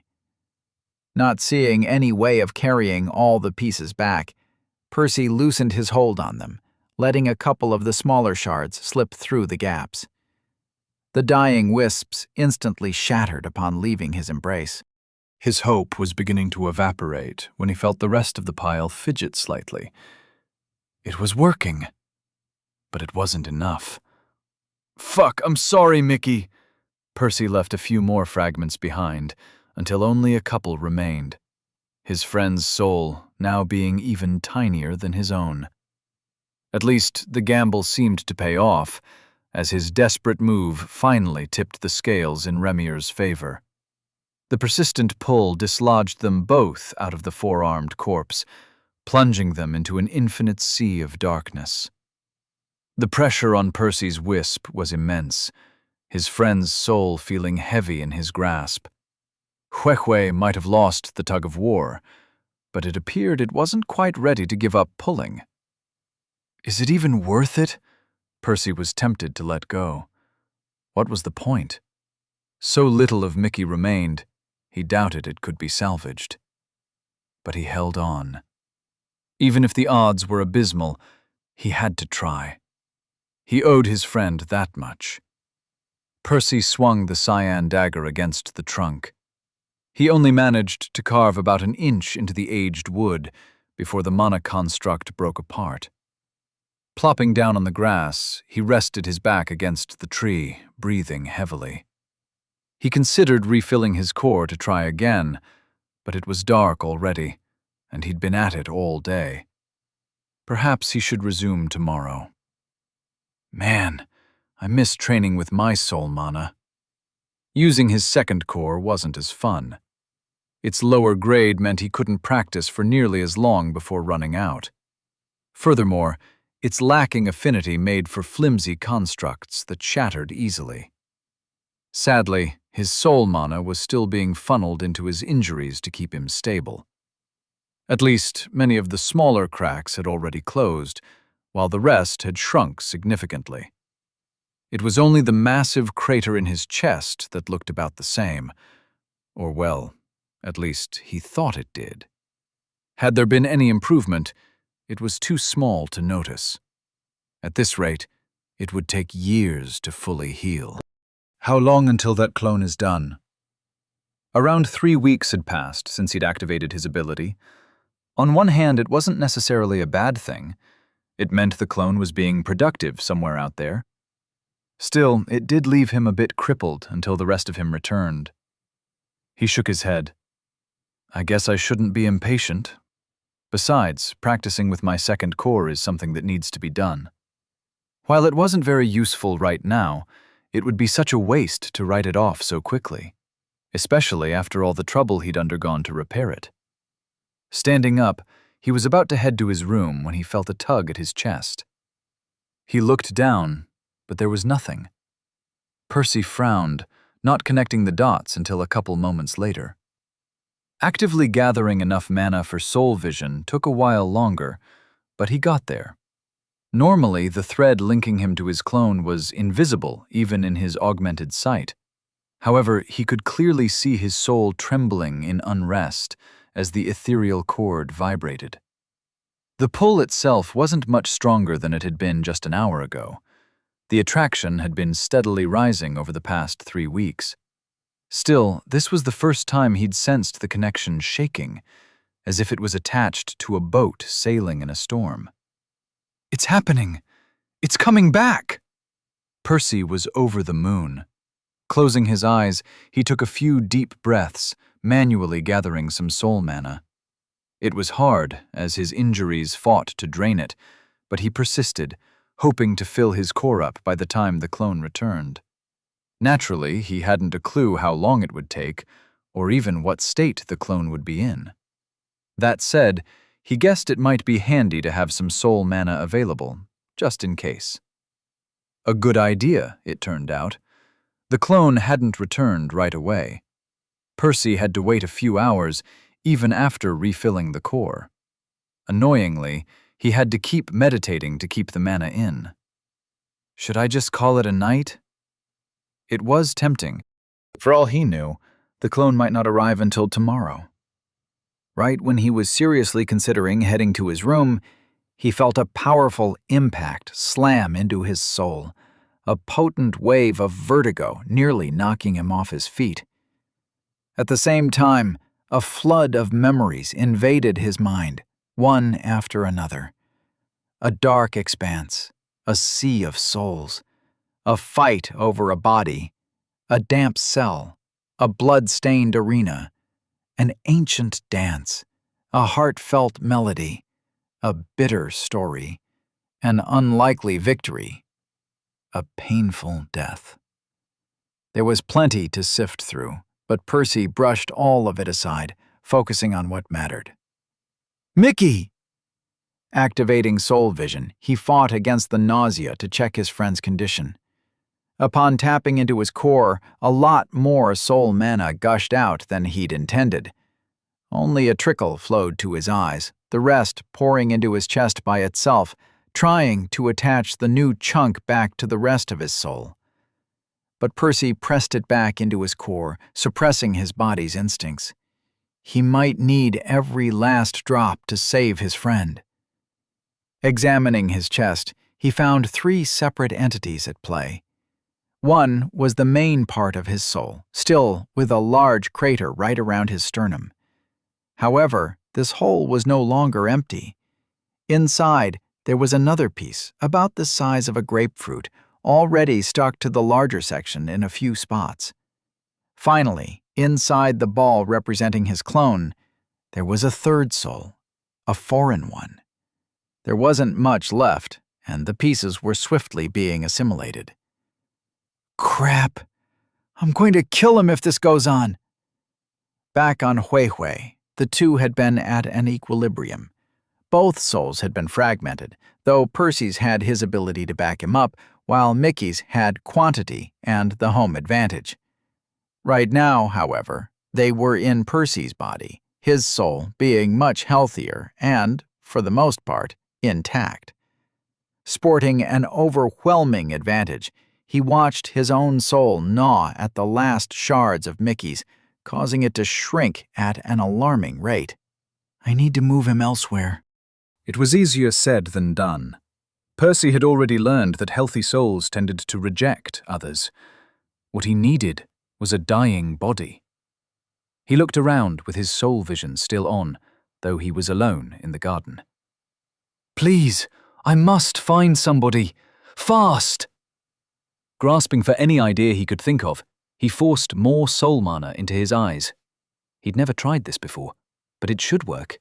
His soul constructs could phase through walls, so perhaps he could see through them too, right? His guess seemed to be on point, as a few wisps of silver became visible from somewhere inside the mansion. Then he slapped his forehead. That was such a dumb idea. He could scan his house all he wanted, but what were the odds he'd find somebody dying right now? Nobody was on their deathbed, as far as he knew. Of course, he wasn't very close to any of them, but he'd have heard something like that. Plus, even on the off chance he found one, what was he going to tell the others? "I'm sorry, everyone. I know Uncle Barlin is dying and everyone is knee-deep in tears, but can I borrow his body real quick to shove an alien inside? It'll only take a moment." Finding a human body for Mickey was obviously out of the question. Examining his surroundings again, he inspected the critters scurrying about on the grass. Shoving his friend's soul inside a caterpillar would be such a crappy move, but it was all he could think of. Better than a plant, at least. And he did find a few candidates. The training grounds were teeming with ants, worms, ladybugs, butterflies, snails, and all sorts of other not-so-great options. Not many of them were on the verge of death, but that could easily be arranged. The question was whether he could do better. 5 minutes later, Percy noted he was running out of time. Mickey's soul was dissolving into his own, like an ice cube dropped in a cup of tea. The largest body he'd found was a praying mantis. It was healthy, so injuring it just enough would be a little tricky. Yet it sounded like his best option at this point. He was about to go for it when a stroke of inspiration led him to toss one last glance at the tree. There! A faint wisp of silver flickered somewhere atop its naked crown. It was weak, but he had a hunch it was worth looking into. Climbing up was a challenge, considering his splitting headache and the lack of purchase on the trunk, but he made it there eventually, after an embarrassing fall or two. Reaching the top, he spotted an old bird's nest. It was abandoned. Its owner had either died or forgotten about it. Still, it wasn't empty. Percy counted 6 eggs, 5 of them already dead. In fact, 3 of those were already cracked and hollow. But the last one wasn't fully gone yet. Good enough. Percy didn't exactly know what he was doing. It had taken him ages to figure out how to craft that clone in the first place. Bringing Mickey's soul back to Remior had also been a fluke. Still, he had to try. Stirring his bloodline again, he skipped the whole procedure. He didn't have the time to slowly grow and carve out a proper clone. Luckily, he didn't need to. The last one had just returned, so the grapefruit-sized ball was only loosely attached to its surroundings. The ghostly claw hungrily pounced upon it, snapping it violently from the rest, twisting his and, most importantly, Mickey's souls into one before shooting out of his chest again. This time, Percy was ready for it, having angled his sternum just above the egg.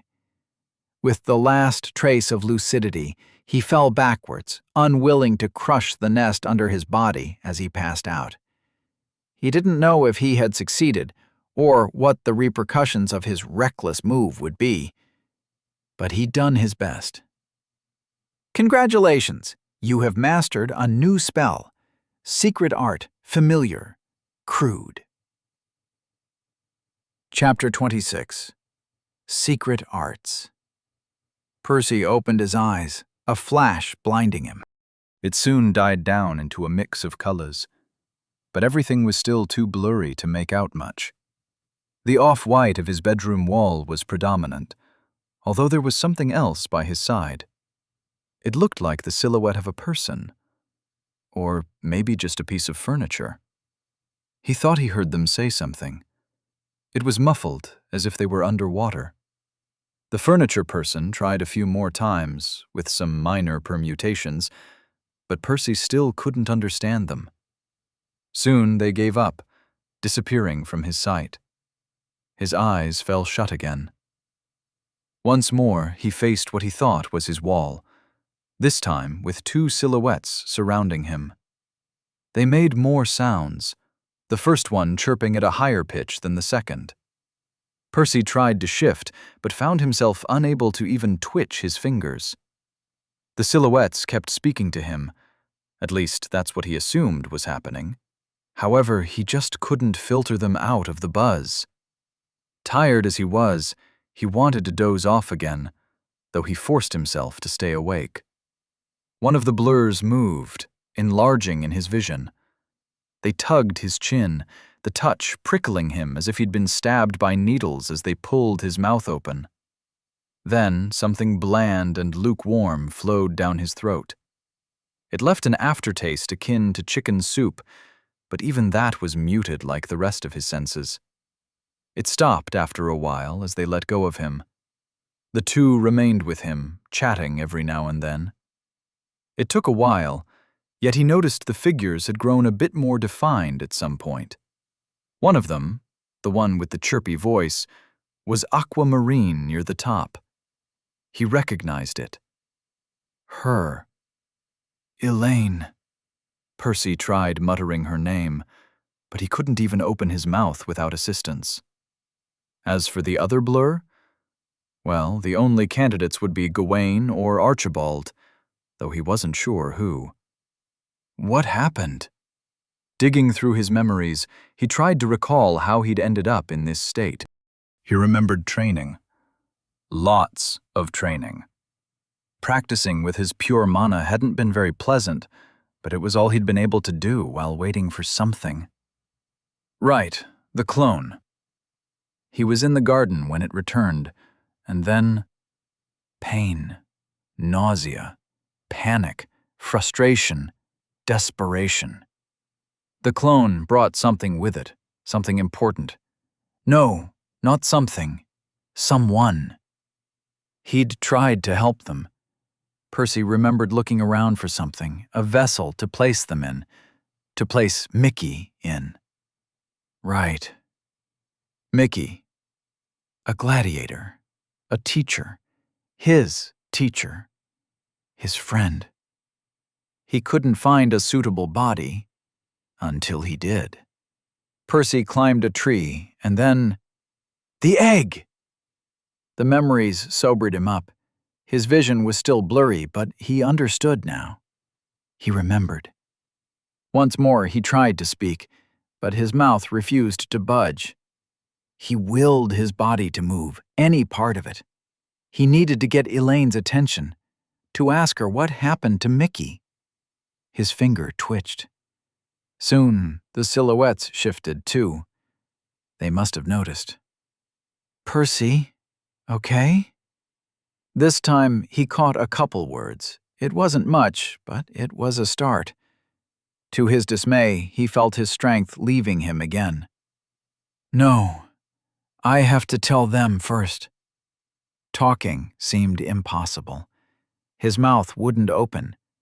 Percy took his time bludgeoning it into shape.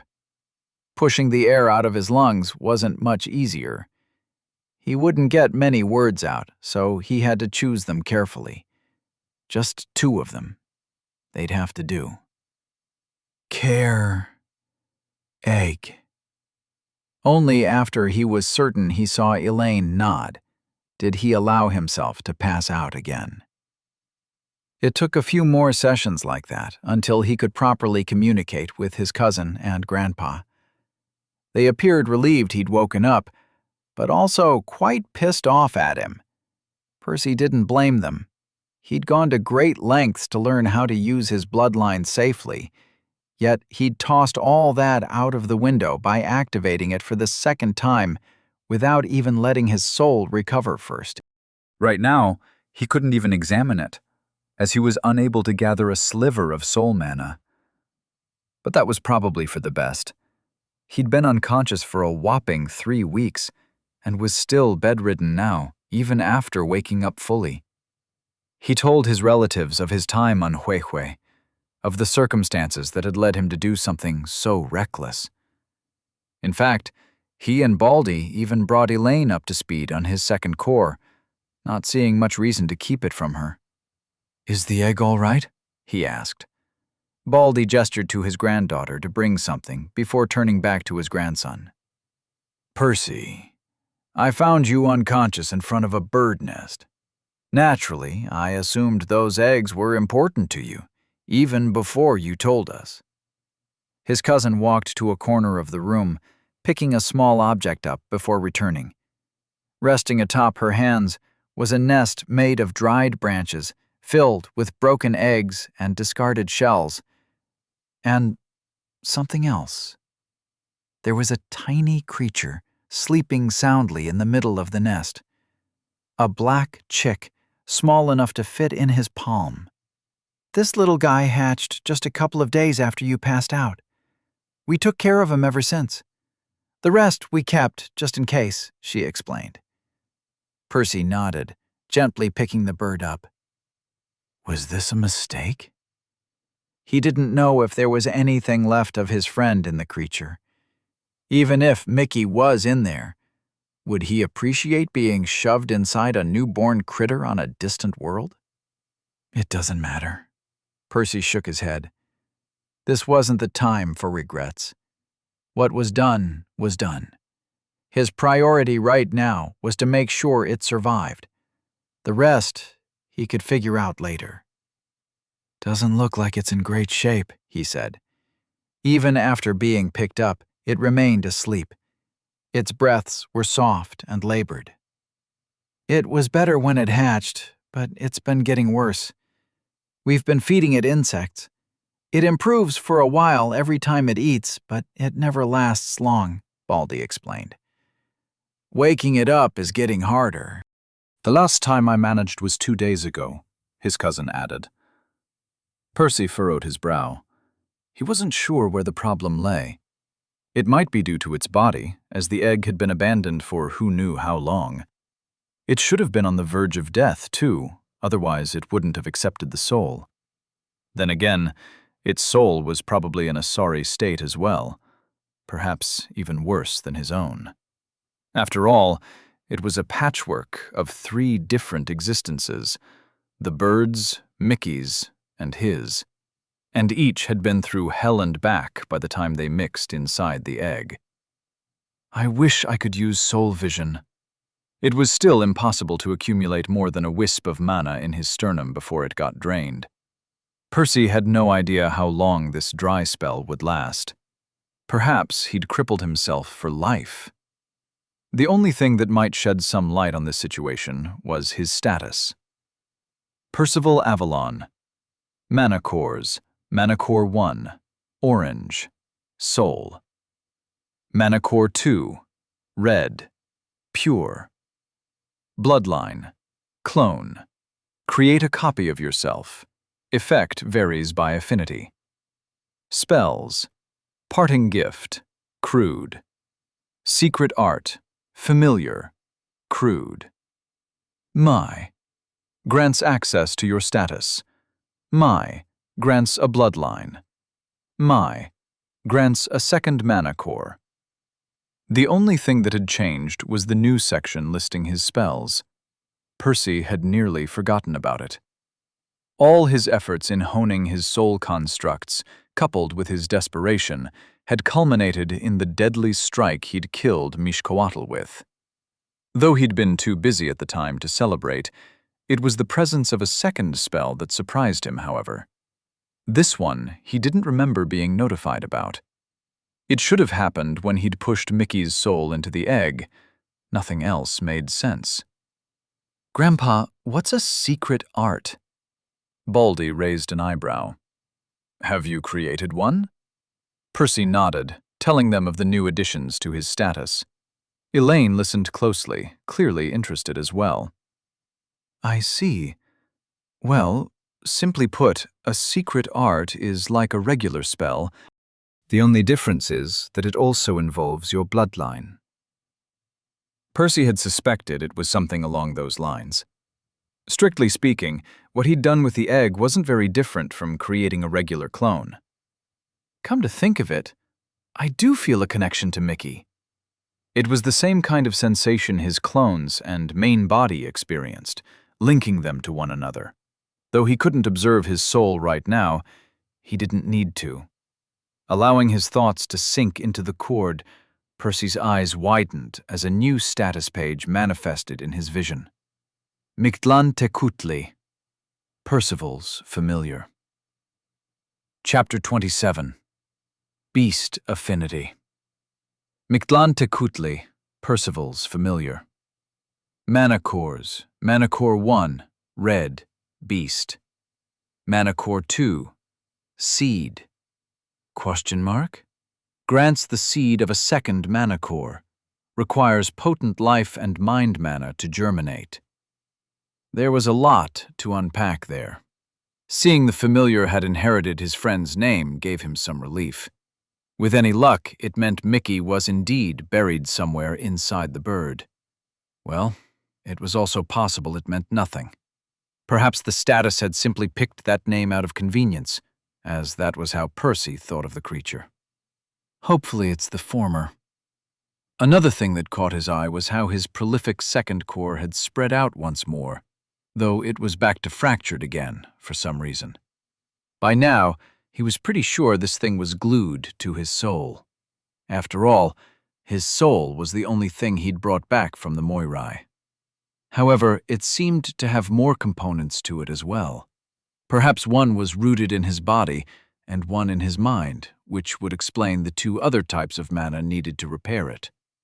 Once he had, his mind followed his soul to Huihui, which was why his clone had only lacked the life part. But now, his mind didn't seem to be present in the familiar, downgrading it by another step.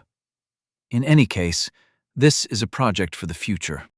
The next thing he noted was that the mysterious section with the question marks was missing 2 of the usual culprits. It wasn't that strange the small critter didn't have a bloodline, but Percy was surprised it didn't have a status either. Then how am I reading it right now? The only answer he could come up with was that Mickey's status was currently an extension of his own, which he could view through their connection. Well, any idea what's wrong with it? Baldy asked, snapping him out of his thoughts. Percy shook his head. There wasn't enough information to identify the problem. That said, he did have an idea on how to solve it. Have you tried feeding it anything bigger than insects? It's a newborn chick. What else could it eat? Elaine asked back. He doesn't mean the meat, just the cores, Baldy explained to his granddaughter before turning to Percy. It has the beast affinity, I imagine? Percy nodded. They wouldn't be needing any tests to confirm that. Every non-sentient animal in the universe had the beast affinity by default. Beast mana was unique in that it couldn't normally leave one's body, rendering its owners incapable of casting spells. However, that didn't make it weak. In fact, it was the opposite. It had the unique property of strengthening its users to such an extent that they could compete against mages of the same grade with nothing but brute force. And this was just the start. This affinity gave animals another colossal advantage that made sapient races envy them greatly. They could advance naturally, without having to resort to things like expensive elixirs. Beast mana was great at consuming and assimilating other mana types, which meant its users could evolve extremely quickly simply by hunting and devouring others. Had it not been for their general lack of intelligence, beasts might have become the dominant force in the cosmos. Well, there was also the fact that each promotion required a ton of food, which wasn't exactly sustainable. For example, merely to advance from red to orange required the consumption of hundreds of red cores. This made blue and violet beasts extremely rare. As for white, Percy doubted there were any on Remior. Still, he didn't care about Mickey's bright future prospects right now. Hearing that the bird improved whenever it ate made him think that better quality food might be the answer. After all, insects had brown cores, a special grade below even red. It was exclusive to them, as larger creatures couldn't survive with something that weak. Perhaps what Mickey needed were a few red cores. It's not like I haven't considered it, though I don't think the issue is a lack of mana, Baldy said. But we can give it a shot if you want, Percy insisted. He didn't necessarily disagree with his grandpa's assessment, yet it wasn't like they had a better option. Elaine opened the door, entering Percy's room. Suspended above her hand was a bubble of water with something squirming inside. It was a mouse, clawing desperately to escape its liquid prison. Unfortunately for it, its efforts weren't going to bear fruit today. At least Elaine had made sure its head was above the surface, to avoid drowning the animal a minute too soon. It had taken her a couple of hours to procure Mickey's meal. The Avalon house had no shortage of meat, but mana cores tended to crumble away and dissipate shortly after death. They needed a fresh kill for the bird. I'm sorry it took a while. I had to search the fields for ages to find one. A powerful green cord mage could naturally capture vermin rather easily, but that was precisely why there weren't any inside the mansion. Come on, buddy, you need to eat, Percy said. He had been told it was getting harder to wake the bird up, but he hoped to get through to it via their connection. Focusing on the ethereal cord as he gently spoke to his friend seemed to work after a few attempts. The chick finally moved its head groggily, but it needed help standing up. Elaine lowered the glowing bubble into Percy's other palm as he brought his hands together. The girl tightened the sphere, snuffing the life out of the mouse, and closing her eyes in the process. Percy knew she didn't like doing it, which only made him appreciate her help more. She pulled the mana away from the rodent, tossing the splash of water aside as the tiny carcass landed in front of Mickey. Percy rolled the body over with his thumb, pointing at the animal's sternum. After some more prodding, the bird finally pecked at it, causing Elaine to look away again. Even Percy wrinkled his nose in disgust, though he didn't avert his gaze. Instead, he activated Mana Sense, unwilling to miss anything important. With his sixth sense, he followed the orb of red as it rolled down the bird's throat, swiftly dissolving in its stomach. A gush of mana soon flowed through Mickey's body, causing him to perk up before resuming his meal with more vigor. "It does seem to do something," Baldy mused. Percy nodded, still observing his friend, relieved to see the bird's condition improve, however briefly.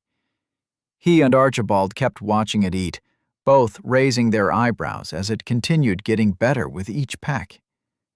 Mickey couldn't possibly eat more than a third of the carcass in one sitting, and even then, it would take him a while to finish. Naturally, each bite was no larger than a grain of rice, yet, for some reason, the mana never stopped spreading out of the familiar stomach. "What's going on?" Percy asked. "Most of the mana should have been inside the mouse's core. Where's the rest coming from?" His grandpa appeared just as perplexed as he was. Each bite gave Mickey less mana than that first one, but still not nearly as little as they would have expected. Meanwhile, the bird's mood greatly improved as the familiar pecked more and more frequently, like his life depended on it. Don't tell me. Percy's eyes widened as he harbored a guess. It was only a couple minutes later that Mickey's condition stopped improving. The bird was still eating gluttonously, but the meat had eventually stopped releasing mana. "We're going to need more mice," Percy said, flashing his cousin a sheepish grin. "Please tell me this is the last time I'm doing this," Elaine spoke with a grimace. Percy scarcely registered his cousin's words, his attention focused on the floor. Mickey was skidding around happily, having already finished eating another 2 mice and currently heading towards the third. Well, finished might not be the best word, as the bird seemed to grow disinterested in each carcass after a minute or two, consuming less than a tenth of the meat. Only after his third victim stopped providing any mana did Mickey pause. This time, he wasn't in a rush to reach the next one either. "I think he's full," Baldy said. "Mickey, I know you're stuffed, but can you keep going? Just one more," Percy pleaded through their connection. The bird tilted its head in confusion. Percy wasn't sure if it had understood his instructions. Maybe it just didn't get why it had to continue eating when it wasn't hungry. But it listened after a moment, walking to the fourth mouse, though its steps were clearly a touch less eager than earlier. Just as before, the mouse's mana was soon released inside Mickey's stomach, flowing through his channels and filling his body. Unlike before, however, the bird's tiny frame was already saturated, rendering it unable to absorb any more. The familiar looked unwell, as if he was about to be sick, having no outlet for the excess. The red glow rose up his throat and towards his beak, about to spill out, when Mickey stubbornly held it in, unwilling to throw up his food. Yet more mana manifested in his stomach, mounting up the pressure and making Percy stare at his friend in alarm. "That's enough! Just let it go." He was about to stop the little bird when something strange made him swallow his words. For seemingly no reason, a chunk of the excess mana instantly vanished from Mickey's body as a subtle flow trickled through their connection. It wasn't much, but Percy recognized it, his eyes widening. Soul mana. Chapter 28. A Peculiar Diet. There was no mistaking it. The excess mana spilling out of Mickey was soul mana. They hadn't been able to identify it earlier because mana sense couldn't differentiate between various affinities. The only thing that determined its appearance in that case was purity and density. In other words, its grade. That was why everything had appeared red previously. Only with soul vision could Percy have noticed the difference. Right, soul vision! He tried to tap into the trickle sent over by his familiar, to direct it to his eyes, but his broken soul quickly snatched it away. Keep going, Mickey! Eat! He did catch the strange looks Elaine and Baldy gave him, but he didn't say anything. He could explain later. Heeding his request, the bird dove back into the mouse's flesh as Percy took a deep breath and then another, trying to refill his first core. The mana regenerated slowly at first, but soon another stream flowed through the cord, now that Mickey had discovered how to relieve himself of the excess pressure. It took all of Percy's willpower to gather enough in his eyes, but he managed to augment his sight at last. As soon as soul vision activated, he tossed a quick glance down to his own soul. Saying it was a mess wouldn't do it justice. The crater in his chest had greatly expanded. As for the rest, it almost resembled minced meat, held together by numerous thin threads. No wonder I can barely even stand. He shook his head. The priority right now was to figure out what Mickey was doing. Turning to his familiar, he saw the little bird's soul wasn't much better. It was made of 3 distinct pieces that had been hastily twisted together like a yarn ball. At least his tiny body was filled to the brim with soul mana, which constantly latched on to the damaged soul to mend it. Of course, it would take ages for it to be fully repaired at this pace, but this was promising. Next, his attention shifted to Mickey's beak. His soul was gathered there, sharpening the edges and making them glint in Percy's soul vision. It reminded him of the daggers he'd constructed with his soul mana. Every time the bird pecked at the dying embers of the mouse's soul, a chunk of glowing silver slid down its throat along with the flesh, dissolving into soul mana in its stomach.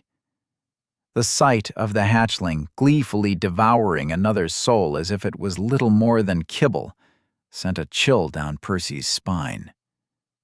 Wow, how is he even doing this? His best guess was that Mickey's nature as a familiar had bled into his instincts as a beast, giving rise to this frightening ability. Either way, Percy knew in that moment that it would be the key to repairing both of their souls. "I'm going to throw him!" Percy yelled. He was sitting on a branch holding a bird with both hands. The creature was naturally Mickey, who had since doubled in size. His glossy feathers were a slick black, absorbing the sunlight like uncut onyx. "Go for it! I've got him!" Elaine replied. She stood below him, an azure net fluttering in the air in front of her. Rather than rope, it appeared to be made of numerous interlocking streams of glowing water. Upon receiving her positive reply, Percy tossed the bird up. It fell rapidly, sending waves of panic through their connection. "You've got this," Percy sent back.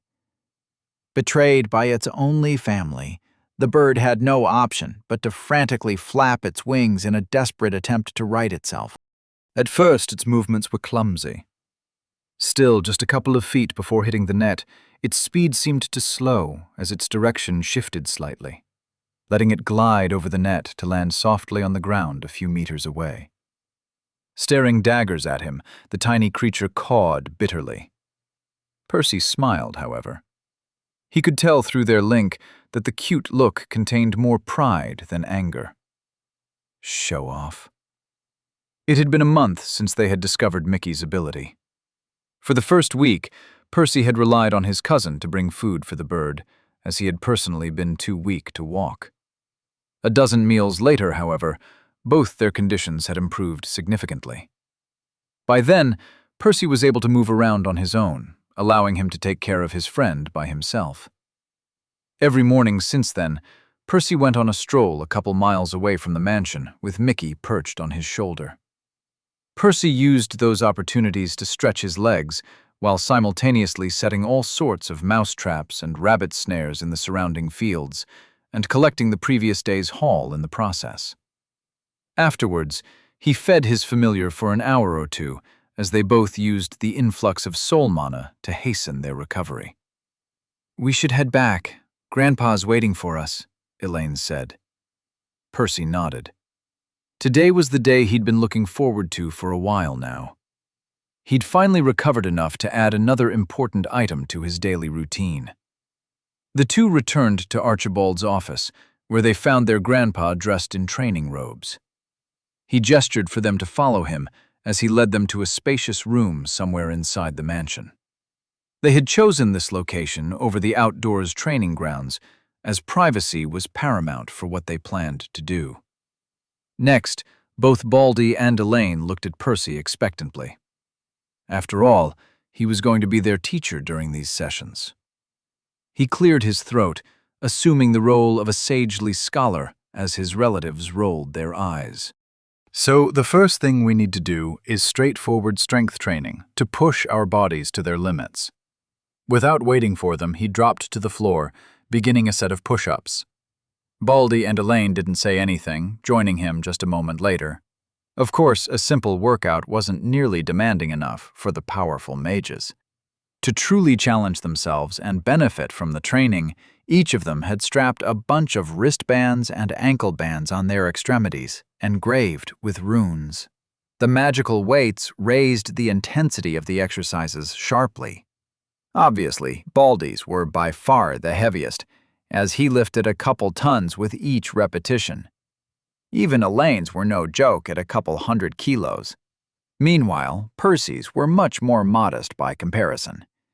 Either way, if it hadn't been for the numerous runes glowing on the floor, he was sure the wooden planks would have collapsed under the pressure, resulting in a commotion that would inevitably draw the attention of the rest of his family. A lot of silencing wards covered the walls, too. About an hour later, all three were lying on their backs and breathing heavily, their bodies drenched with sweat. Naturally, the trio were here to practice the Dance of the Savage Gods, or at least the parts that Mickey had been able to show him back on Huehue. Percy could have kept the powerful art to himself, of course, but there were many reasons why he'd chosen to share it. Firstly, both Elaine and Archibald had done a lot for him, so he'd decided to bring something back for them even before sending out that clone. Secondly, as much as Percy wished he were strong enough to survive on Remir on his own, he understood he currently had no choice but to hide under his house's insignia. For the time being, his safety hinged entirely on Baldy's ability to defend their family from their enemies. Consequently, helping his grandpa grow stronger would benefit them all. Finally, Percy actually needed his grandpa's help once again to practice the technique more efficiently. "Ready to resume?" he asked. Physical training essentially involved breaking down and repairing one's muscles. Humans could only exercise for a few hours per day, lest they injured themselves and did more harm than good. At least, that was the case if one didn't have a grandpa with a life affinity and a violet core to heal them. "All right," Baldy said. Percy felt an intense pressure radiating out of his grandpa's core as a wave of vibrant green flashed through the room. A few seconds later, his muscles stopped burning and his stamina fully recovered. He didn't even hesitate before restarting his workout anew. It was tough, of course, but the memory of the wounded gladiator's savage dance kept him going. Chapter 29. Mana Channels. "Please tell me we're done for today," Elaine groaned. The trio were sitting on the floor, Baldy having already healed them for the 10th time that day. "We might as well stop here. I can help us recover again, but we still need to eat properly to build muscle," Archibald said. Elaine didn't even wait for the second part before waving her hand, manifesting 3 bubbles of water in the air. Each was about twice the size of a watermelon. The orbs flew over their heads as she let go, dropping them to splash on their bodies. Sniffing a couple of times, she scrunched up her nose. "Remind me to bring soap tomorrow," she said, already pushing herself up. "Is there anything else we need to be doing?" Baldy asked. "Yes," Percy nodded. "Try to spend a couple hours every night clearing your mana channels." "Any specific ones?" "Nope. We need all of them. Only after our bodies have stopped improving and all our channels are cleared and tempered to their limit can we move to the next step." The others nodded in agreement. Percy had already explained the details of the technique before, so nobody felt like complaining.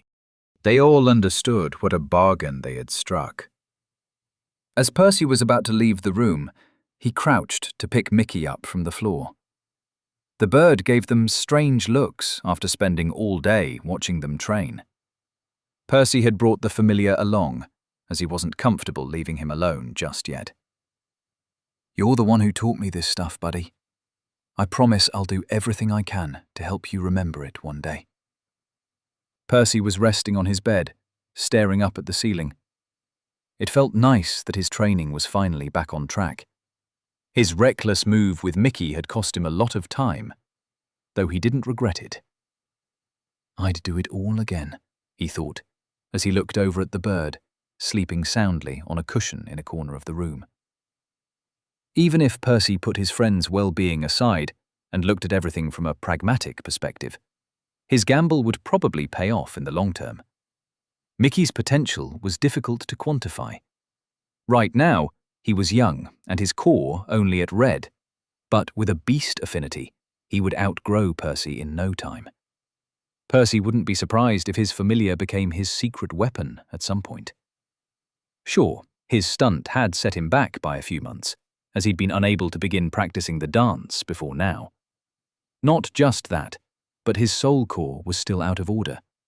He couldn't use it, or even feed it elixirs, and it would be a while until he could send out another clone. But, all things considered, the benefits probably outweighed the costs. I guess teaching him how to hunt by himself should be one of my priorities. Right now, Percy had to spend a few hours each morning helping the bird out. It was terribly inefficient, as they only moved as fast as he could walk, and his traps caught a mere handful of meals each day. If Mickey could fly around hunting for food by himself, he would probably do much better. It would not only accelerate their souls' mutual recovery, but also the familiar's advancement to orange. Plus, it would free up more of Percy's time to spend on his own magic. That's tomorrow's problem, though. For now, let's focus on clearing some channels. He sat cross-legged, closing his eyes. Stirring the core in his abdomen, he pulled some mana to his arm. It flowed around his abs and then below his pectoral muscle before turning downwards at his shoulder. It was easy to think of mana channels as magical veins, as the former facilitated the circulation of mana, much like the latter did with blood. Still, the analogy wasn't quite correct, as mana channels weren't physical tubes. It might be more accurate to describe them as the path of least resistance for the mana. Clearing a pathway involved using it repeatedly, wearing down all the obstructions over time to make the flow smoother. This meant one's mana channels differed depending on their affinity. After all, each type had different properties, subtly affecting how mana flowed through the body. Consequently, the path of least resistance for, say, fire mana wasn't necessarily the same as that for air mana, and so on. For most people, it didn't really matter. So what if their mana channels looked slightly different to one another's? They could still clear them and use their magic all the same, right? But it does affect me. Percy had 2 cores with different affinities. This meant he also had 2 entirely separate sets of mana channels. Even if he cleared all his pure pathways, he would have to do it again later for his soul ones. Not just that, but his soul affinity introduced another challenge the others wouldn't have to deal with. Most affinities interacted with one's body, meaning the corresponding mana flowed through their physical forms. Percy's soul mana, however, flowed through his soul instead. Can I even use the dance with it? How would I strengthen my soul enough to do that? He shook his head. That was a problem for after he was done repairing it. Right now, he could focus on mastering it for his second core. Returning his attention to the flow on his arm, he cut it off at the shoulder, instead diverting it towards his other shoulder. It had to pass parallel to his collarbone, curving through the space between his spine and lungs. The mana resisted at first, as it wasn't used to traveling along this route. Normally, when Percy wanted to shift mana from one arm to the other, he'd send it through his core first. This is more efficient. It wasn't just about increasing his capacity. He was also establishing a faster way to move it through his body. Most people didn't bother, as the channels they normally used were only a fraction of the total. They didn't consider this minor speed-up significant enough to waste months opening the additional pathways, though clearly this mindset was wrong. It had blinded everyone to the possibilities that Mickey's people had stumbled upon. Percy was broken out of his concentration by the gentle rays of the morning sun seeping through the window, brushing softly along his face. Shit, don't tell me I was up all night. So focused had he been on clearing his channels that he'd lost track of time. At least he'd discovered and opened over a dozen new ones. Still, plenty remained in his body. Maybe it's not too late for a short nap. Guessing his thoughts, Mickey, who'd woken up already, flapped his wings angrily as he leapt on the bed. Fine, we'll go get your breakfast. Just let me drink my elixir first. Percy uncorked the elegant vial, gulping its contents in one go. He began the daily ritual of cycling his pure mana between his stomach and core as he fought to keep his eyes open. He sure wasn't looking forward to another 12 hours of physical training with Baldy after an all-nighter. Mickey cawed again, pecking his knee. Right, I'm awake, Percy yelped, having totally fallen asleep at some point. Getting up, he opened the door, dragging his feet outside the mansion. The morning breeze gave him goosebumps. It wasn't pleasant, but at least the chill and the fresh air helped flush the last traces of sleep out of his system, leaving only the exhaustion behind. Mickey jumped onto his shoulder, content with enjoying his free ride as Percy prepared his food for him. Percy paused, flashing the bird a mischievous grin. Starting from today, you'll be flying alongside me, looking for more mice. His familiar tilted its head, playing dumb, but Percy knew Mickey understood him. Seeing him refuse to yield, the bird cawed angrily, trying to peck him again. Percy ignored the pain, refusing to take another step until Mickey started pulling his own weight. It took another 10 minutes for the bird's tantrum to end. Eventually, Mickey took off, resigned to his fate. He hadn't stopped mouthing off with what Percy could only assume were curses, though. Only then did Percy resume his stroll, gathering some pure mana in his hand and trying to form it into a solid shape. This was pretty much the only time he had during the day to practice his magic, so he wouldn't waste it. He might have been born at Red, but he'd finally accumulated a few advantages of his own. Unlike his peers, who only had a single core to worry about, He essentially had 4 between himself and his familiar. He couldn't afford to slack. Percy sighed. I suppose I'll just have to work 4 times as hard then. Chapter 30. 1 year. Mickey sent an image of a shadow sneaking through the bushes. The fully grown crow was perched atop a branch, gazing at their surroundings from the high vantage point to scout the area. Percy felt it practically salivating through their bond as it eyed their misguided ambushers. Thanks, I see them now. Percy pulled most of his mana to his channels, nearly emptying his core, before taking a deep breath to refill it. The motes spiraled into his lungs like a vortex, as an even denser river gushed through his body. But he wasn't done yet. He pumped another wave of mana through his pathways, feeling them swell and burn as his muscles brimmed with strength, his frame threatening to pop like a pufferfish. An arrow shot out from behind him. He only tilted his head slightly, dodging the projectile as the wind brushed harmlessly by his ear. Another mouthful of mana later, faint cyan lines began to glow visibly under his skin. The pattern wasn't exactly the same as Mickey's. Even though they shared their affinity, their cores were located at different points, forcing Percy to modify the technique slightly. His channels shone less brightly, too. There was definitely some room for improvement, but the status had still been kind enough to register the technique a couple months back. You chose the wrong guy to attack, Percy smirked. Concentrating, he stomped hard. The dried dirt cracked under his foot, catapulting him towards the goblins. More arrows flew his way, but he easily weaved out of their paths, causing the goblins' eyes to widen. They switched to their melee weapons in a hurry as he descended. Their knives and hatchets had all been crafted out of bone. Rather poorly, too. Percy's core had nearly refilled already, but he drained it again to gather the mana into his right hand, squishing the blob of cyan into something solid. By the time he reached his opponents, his weapon had fully formed. It was a staff about as tall as he was, its thickness as wide as his thumb.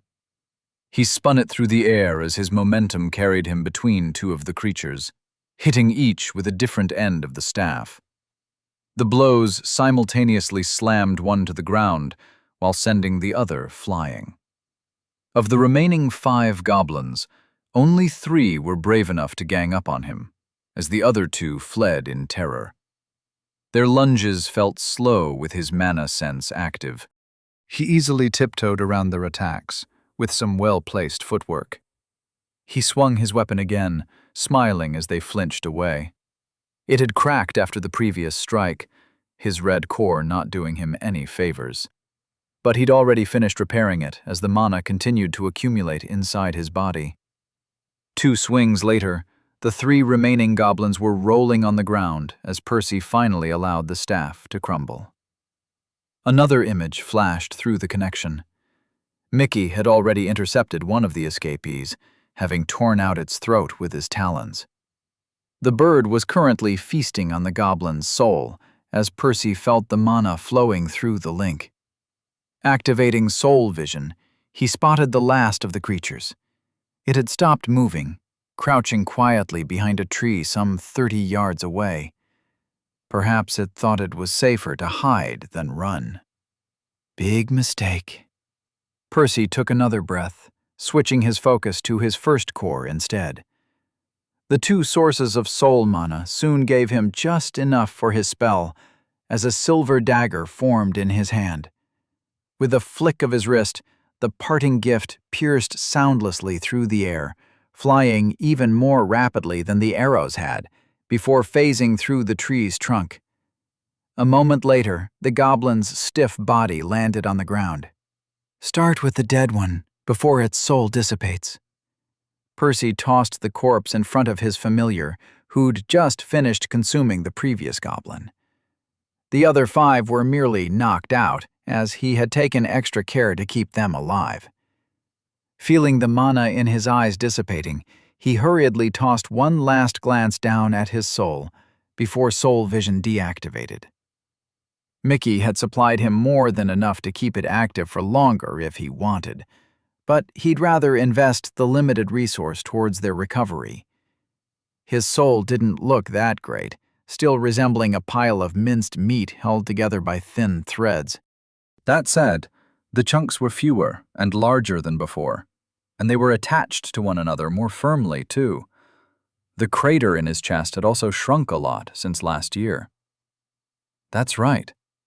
A little over a year had passed since Mickey's first flight.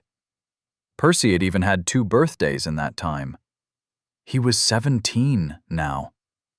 He still couldn't gather much soul mana without the bird's assistance, but he healed faster and faster as Mickey grew up, and their hunts became more rewarding. As early as a few months ago, the two had graduated from rats and rabbits to goblins in the nearby Whistling Woods.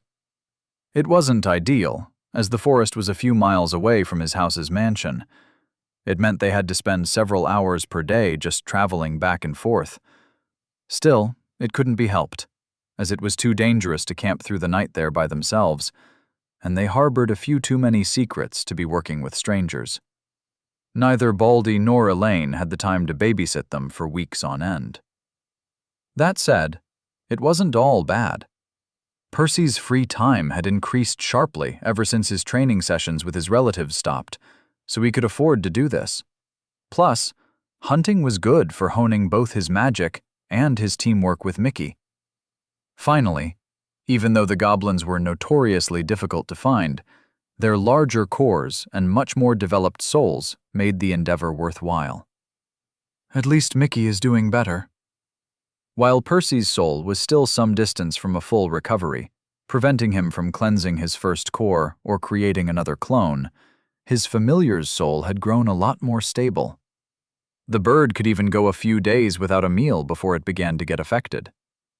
Shrugging, his attention turned to his status, as he had no interest in watching his friend stuff his face with goblins. Percival Avalon Mana Cores. Mana Core 1. Orange. Soul. Mana Core 2. Red. Pure. Bloodline. Clone. Create a copy of yourself. Effect varies by affinity. Spells. Parting Gift. Crude. Secret Art. Familiar. Crude. Quarterstaff. Crude. Circulation. Refined. Kutta. Grants access to your status. Kutta. Grants a bloodline. Kutta. Grants a second mana core. Not much had changed, besides the 2 new spells he'd registered. The first, Quarterstaff, was perhaps the most unassuming entry in his entire status. Being nothing more than a crude spell cast from a red core with a pure affinity, it wasn't nearly as eye-catching as all the other stuff in there. Still, Percy was proud of it, as it had taken him a lot of hard work to hone it to its current state. Plus, it was his very first registered spell with his second core, so that had to count for something. At first, he had tried to go for a couple of shorter rods, one in each hand, to more closely mirror Mickey's style. Eventually, he realized dual wielding felt a bit unnatural to him. He appeared to have a personal proclivity towards a single, longer weapon. The construct wasn't very sturdy, but it was good enough for the goblins. The other new entry was a lot more impressive, however. Although still a step short of the full dance, Circulation was Percy's first refined spell. As a mage's grade increased, so did their mana capacity and regeneration, as well as their control and reflexes, allowing them to master more intricate spells. Generally, people between red and yellow mostly focused on crude spells, whereas refined spells were seen as the hallmark of greens and blues. There were exceptions, of course. Sometimes a talented yellow would master a refined spell ahead of time, or a lazy green would fail to do so before advancing. Still, Percy was only at orange. Not just that, but he was technically using circulation with his red core. Suffice to say, his circumstances were essentially unprecedented. News of his achievement would probably cause some waves if they were leaked. He wasn't exactly surprised that circulation was ranked that highly either, as it involved many difficult and demanding steps to master. Frankly, he knew he couldn't have done it without cheating. Extensively. His grandpa's help had allowed him to get the equivalent of half a decade of physical training in only 6 months. That, coupled with his dedication in clearing his channels, meant that he had started tempering his pathways faster than the others. In addition, the final step, circulating the mana and overcharging both his core and his channels, was by far the most difficult. However, he'd already experienced the art under Mickey's guidance, severely lowering the barrier of entry for him. Even Baldy had only managed to master the spell a month after Percy. As for Elaine, she was still struggling with the last part. Let's not get complacent, though. They can still wipe the floor with me with their hands tied behind their back, Percy sighed. At least, he'd grown strong enough to survive by himself in a semi-dangerous place like the Whistling Woods. That said, the road ahead was still long and uphill. Suddenly, some unexpected thoughts seeped through the link, drawing his attention. Percy lifted his eyes, looking at his familiar with concern. For some reason, the bird had stopped eating after the third goblin. Instead, it was huddled on the ground, occasionally twitching, as if in pain. "Mickey, what's wrong?" No reply. Percy activated Mana Sense, anxious to figure out what was happening to his bond. The bird's frame was glowing more brightly than ever before, its entire silhouette shimmering in a vibrant red color. More and more mana was being released from its stomach, as its flesh shook and squirmed. The core in Mickey's sternum thrummed more frequently and violently than Percy had ever seen it react before, glowing a shade brighter than the rest of its body. Logically, his friend should have already started sending him the excess mana to relieve himself. However, the creature was instead holding everything in for some reason, letting it accumulate to a dangerous level. Percy panicked, unsure how to help his familiar. He was about to call to Mickey again, to ask him to let go of the mana, when he caught something odd through his sixth sense, giving him pause. As the core pulsed more and more intensely, its color shifted. It was subtle at first, but Percy became more and more sure of what was occurring as he kept watching. His previous fear was rapidly replaced by excitement and even anticipation. Mickey was advancing to orange. Chapter 31. Leaving the Nest. Mickey complained loudly, much to Percy's dismay. The bird's screeches were far more piercing than ever before, echoing through the dark forest. "I'm sorry, buddy. You're too big to sit on my shoulder now." The actual advancement had taken less than an hour, but that was just the start. Saying the crow was starving afterwards would be the understatement of the century. Mere minutes after the promotion, Mickey had devoured all 7 goblins, not leaving a single bone behind. In fact, he ate their weapons too. Gone were the days when he only selectively sampled his victims' souls and cores, leaving most of their flesh untouched. Evidently, the bird's advancement had placed its body in a state of rapid mutation, requiring a ton of nutrients in a short period of time. Percy had watched his friend grow visibly with each bite as they scoured the forest, looking for anything even remotely edible. The two had remained in the Whistling Woods all night, desperately fueling Mickey's insatiable appetite. It wasn't until the first rays of sunlight pierced through the dense thicket that the bird seemed to be done eating, his frame twice as large as before. "Oh well, I bet he's a lot stronger." Other than his size, Mickey's appearance hadn't changed much. The only other notable differences were a visibly increased sharpness to his beak and talons. Their edges now glinted in a pale silver light, even outside soul vision. Percy sure pitied whoever ended up on the receiving end. Overall, the most welcome surprise was the improvement to his familiar's soul, however. It had stabilized a lot even before the promotion, but this new step took everything to a whole new level. Mickey's soul was still a patchwork assortment, but they'd grown closer together with every improvement. The delineation separating the three souls was much fainter, resembling old scars more than fresh wounds. Maybe they'll fuse completely after another evolution or two. Either way, the bird would not only harvest more soul mana from its victims, but it would also need a lot less for itself, sending the lion's share to Percy. With his familiar like this, he was optimistic that he'd fully recover in a couple months. Then he smiled wryly. Not everything was good news. He'd already felt the two had been outgrowing the Whistling Woods for a while now. To fully take advantage of Mickey's improvements, they'd need to leave the safety of the mansion and venture to more dangerous regions. And there was another, more immediate problem.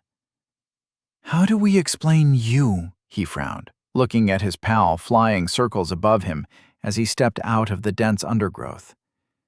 Before, they'd used the excuse that he'd found Mickey abandoned and raised him as a pet. It wasn't that strange, as red beasts were essentially regular animals. Reaching orange, however, not only made them stronger, but far more aggressive.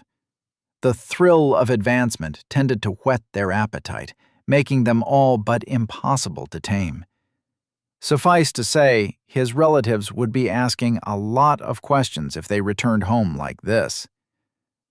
"Okay, remember to stay away until I say otherwise." Percy imparted the same instructions for the 5th time as they neared his family's estate. Mickey protested, but didn't disobey, taking off to look for a snack or something. Percy made his way to the mansion alone, heading straight to Baldy's office before knocking at the door. "Come in." Percy stepped inside, ready to deliver the news, when he noticed the presence of somebody else. The black-haired man, who looked to be in his early 20s, was dressed in an elegant buttoned-up shirt and silken trousers. His core was blue. He was Galahad, Archibald's oldest living child currently in the family. A yellow-born, over 400 years old, House Avalon's second in command, who was only below Baldy himself. In fact, he was the one family member who had the highest chance of reaching Violet, on track to do so in about a century. "Don't you think you've been wasting too much of Father's time, boy?" Galahad asked, his nose wrinkling in disgust. Percy grimaced, but didn't reply. Instead, he turned to his grandpa. "I was hoping to speak to you alone. It's urgent." "Don't ignore me, you brat," his uncle snapped. "You should be grateful we've wasted so many elixirs on you already. I still don't get what your grade has to do with passing on your affinity."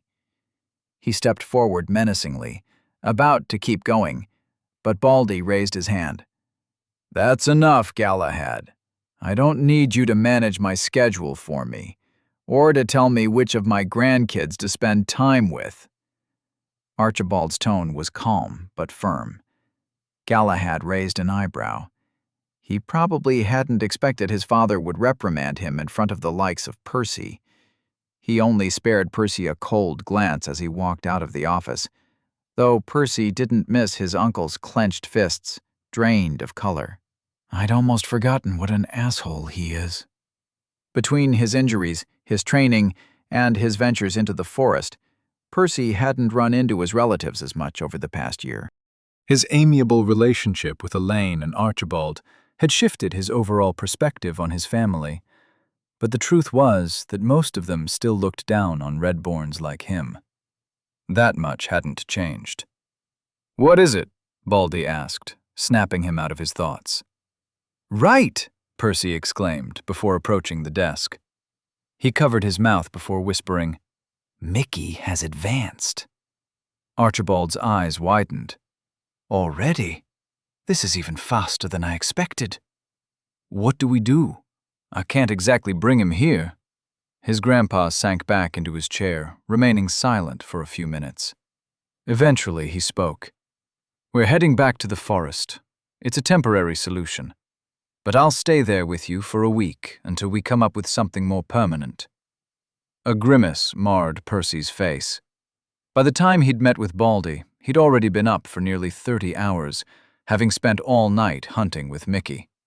Staying awake as his grandpa arranged for his impromptu absence had been pure torture, and he wasn't happy about traveling to the woods again. Still, this had to be done if he was to keep his secrets. He doubted anybody in his family was a spy or traitor, but there were hundreds of people in the Avalon house. If a few more learned of his second core, or Mickey, it wouldn't be long before that number doubled, and then quadrupled, until the entire mansion knew. At that point, it would only take one mistake for the rest of Remier to find out too. In fact, those two secrets were still relatively benign. Anything pertaining to the dance, on the other hand, was far more dangerous. Even in its incomplete state, it could instantly raise the strength of an entire house by half a step, placing them right behind the great houses. As much as it would benefit his family if they all learned it, a single mishap could easily invite disaster. Just like what happened to Mickey's people. Consequently, Baldy had strongly emphasized to both Percy and Elaine the importance of keeping everything under wraps. As much as it sucked to be looked down on by people like Galahad, knowing he could change everyone's view of him with a few words, Percy understood what a thin line he was treading. Percy, I'm sorry you have to take all this shit from everyone, Baldy said as he walked alongside him, a dozen of his clones marching silently in their wake. Truth be told, you've already done more for our family than almost anyone else. Percy waved the apology away. We knew it would be like this from the beginning. Archibald nodded. So, what do you plan to do now? Percy pondered over his grandpa's question carefully before replying. I'll head out. I need to find a good place for Mickey to hunt, to avoid stunting his growth. I also need to get my soul repaired as soon as possible to resume sending out clones. Though, I suppose those go hand in hand. Baldy didn't seem surprised, having likely expected that answer. Any idea where, specifically? Percy didn't reply for a while. That was the part he hadn't figured out yet. I'm not sure. Maybe I should take lots of missions like Elaine and only come back once every few weeks to restock on elixirs. Baldy's face fell.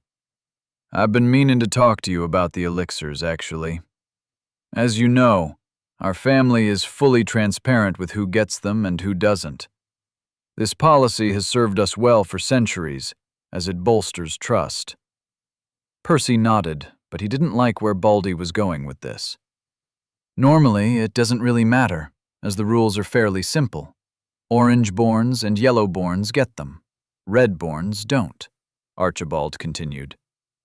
Until me, Percy realized. Yes. So far, I've used the excuse of your soul clones being a promising possibility for the family in order to justify giving you elixirs. But nobody knows the details. They have no idea how useful your clones are. Neither do they have a clue why I've been spending so much time with you. Galahad's outburst from earlier is actually a common sentiment among the family's management. Percy frowned. Indeed, between the weeks that Baldy had spent filling his second core up, the several months of training together for the circulation spell, and all their other interactions, they really had spent a lot of time together. Even now, his grandpa was going to be with him the whole week. It was no surprise that the sudden changes should all seem suspicious to the rest of their family. Surely they understand there must be a reason for it, right? Even if they don't know what. Baldy shook his head. What reason could there be? Nobody could possibly imagine what your ability does. Sending your soul to other worlds. Most of them believe I've grown too attached to you for purely sentimental reasons. They think I'm just finding excuses to spoil you rotten." Percy's jaw slackened upon his grandpa's admission. He was glad his relationship with Baldy had improved, but he hadn't known their actions had given rise to such a wave of discontent among his relatives. "So, what does this mean?" Baldy sighed. "I can continue supplying you with a single set of elixirs. They won't like it, but it's within the limits of what I can justify, based on your bloodline's importance. However, a second one is currently out of the question." "What? But I'll need it when my soul is repaired." He hadn't started cleansing both cores yet, as he'd created that clone too soon after repairing his second core. Since then, his injuries had prevented him from maintaining the necessary mana, despite Mickey's help, but he was very much looking forward to changing that soon. "Is there no other way?" Baldy's response gave him hope, however. "I can only think of two possible solutions." Chapter 32. Two Solutions. Percy looked at his grandpa expectantly, prompting him to continue. "The first option is to spill the beans on some of your secrets. Naturally, not circulation. That one could destroy our house if it leaks. But if we let the others know about your second core and Mickey, they will understand."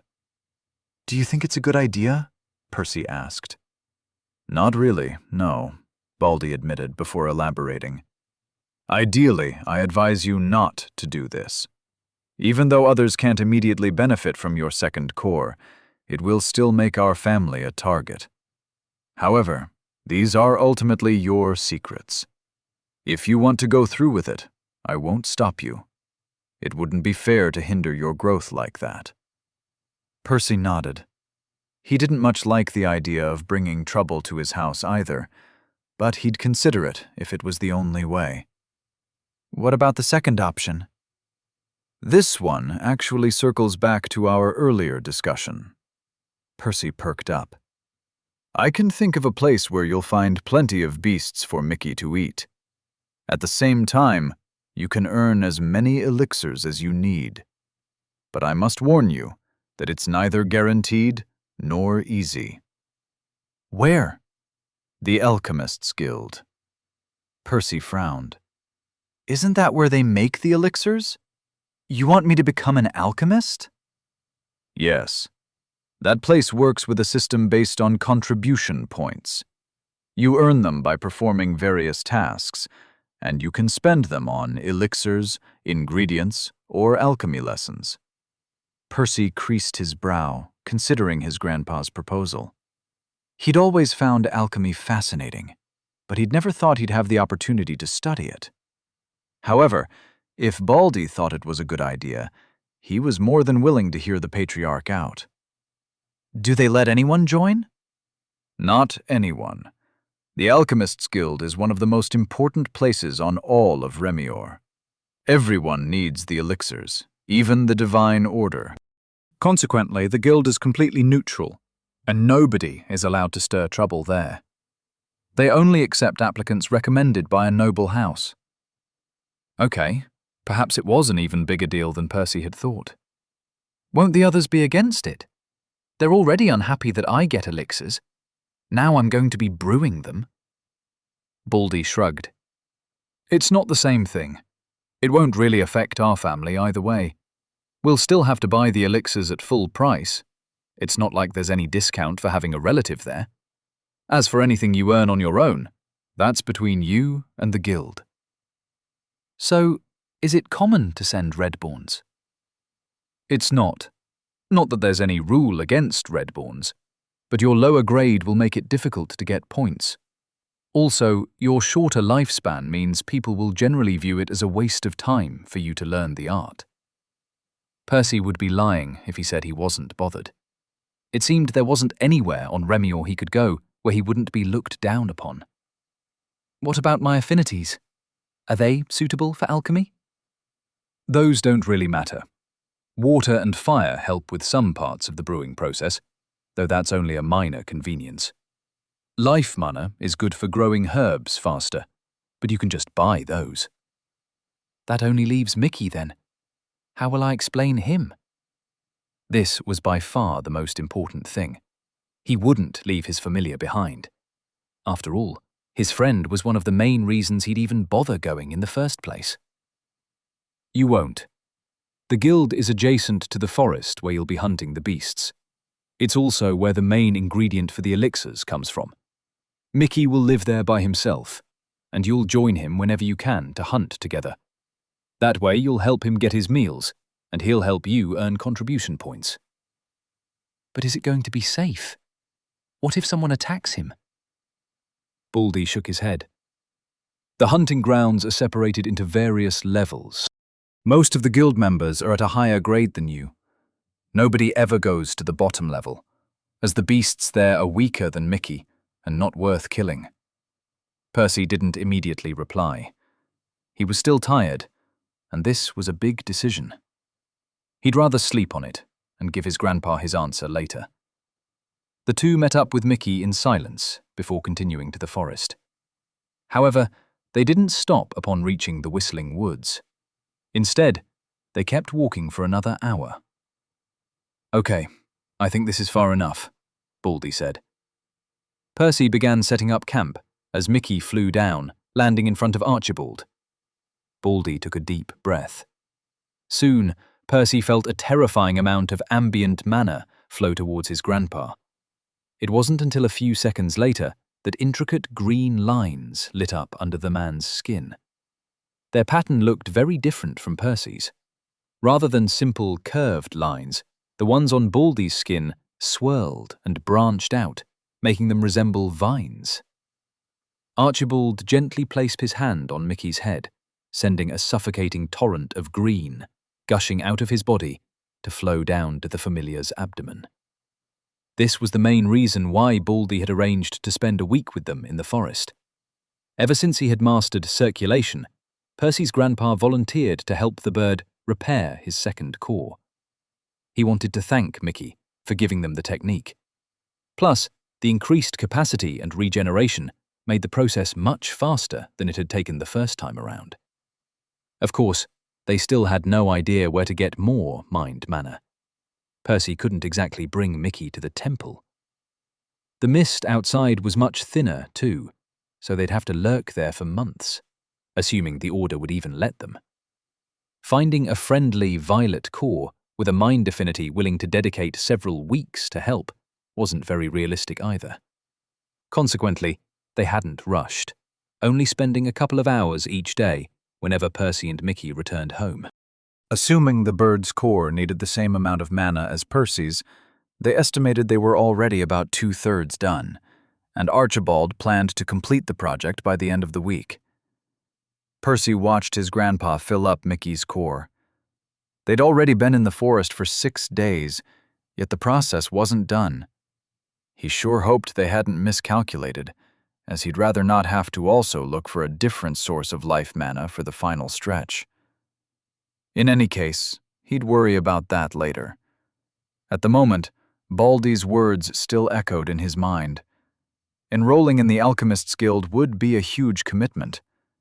He didn't know much about alchemy, other than how prestigious of a profession it was. Maybe he'd suck at it. Even if he didn't, who knew if he'd ever amass enough contribution points to cover his needs? His grandpa had emphasized that he'd be at a massive disadvantage. Perhaps he wouldn't even earn enough elixirs for just one of his cores, putting him in an even worse position than before. Then there was the issue with Mickey. Despite Baldy's reassurances, Percy knew it would still be risky. This was Remior, after all. There were plenty of unreasonable people out there who would harm a beast for sport. Hell, it would be hypocritical of him to even criticize them. He'd killed plenty of goblins himself just to get stronger. He knew he wouldn't care much about a random bird either, if it wasn't his reincarnated friend. At the end of the day, everything boiled down to one simple fact. Despite the discrimination he'd faced growing up, Percy had spent his whole life under his grandpa's protection. The closest he'd ever come to losing his life had been due to his own recklessness when creating his familiar. But this would be different. There would be no certainties. Everything would depend entirely on his own ability. And his luck. Conflicted, he looked at Baldy. Perhaps his grandpa had been lucky enough to be born at yellow, but he'd still made himself into the man he was today. He wasn't dependent on others. Others depended on him. I want that. To be my own person. He nodded. He finally had his answer. He was about to tell Baldy when he noticed his grandfather stop pouring mana into the bird. It was done. Smiling, he opened Mickey's status to check it one last time before heading to the Alchemist's Guild. Mictlantecuhtli, Percival's familiar, Mana Cores. Mana Core 1, Orange, Beast. Mana Core 2, Seed. Question mark? Incomplete. Grants the seed of a second mana core. Requires potent mind mana to germinate. Chapter 33. Trouble. It was a 2-week journey on horseback to the Alchemist's Guild. At least the dirt road only passed through grasslands and barren fields, saving Percy the trouble of trekking through more forests or mountains. Not that the trip was without dangers. Baldy had given him a month's worth of elixirs so that he wouldn't fall behind on his second core's purification. Unfortunately, the excessive amount of wealth was a double-edged sword, turning him into a juicy target for any aspiring robbers. Percy knew bandits frequented places like this, so he found it difficult to sleep at night. His family didn't have any justification to send escorts with him, making him easy prey for the criminals.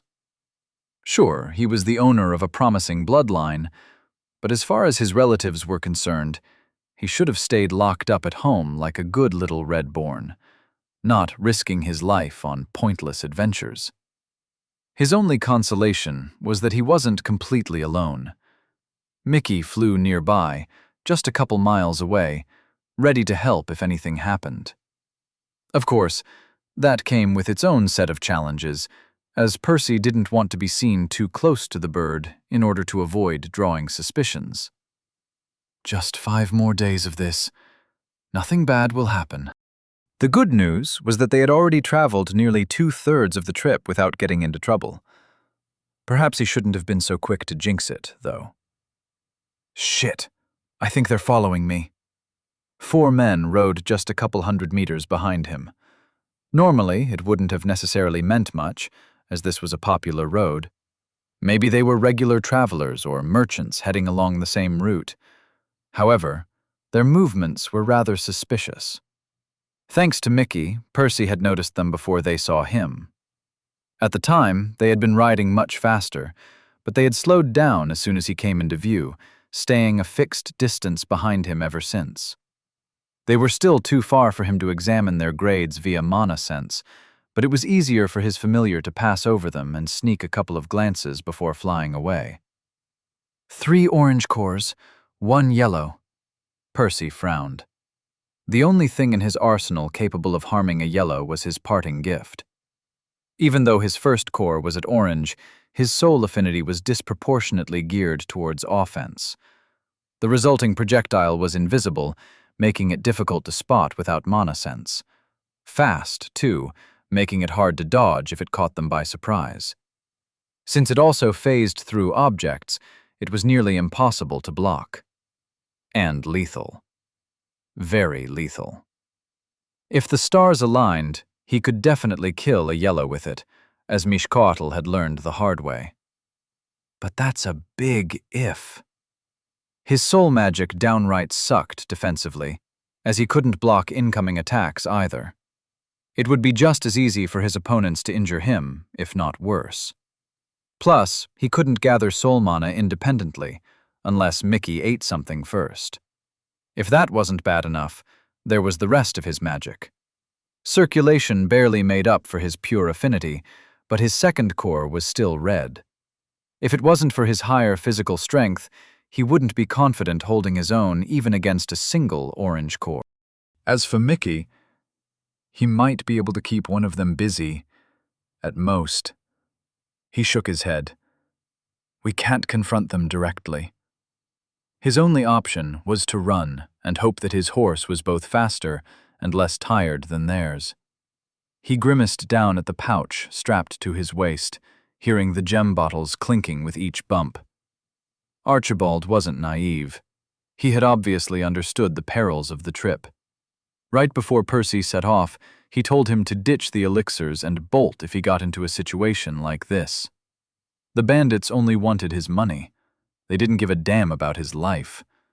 Losing the bottles would sting, but they weren't worth dying over. Percy smiled bitterly. Leaving the pouch behind was the most logical course of action. He could always earn more elixirs later, but he was unwilling.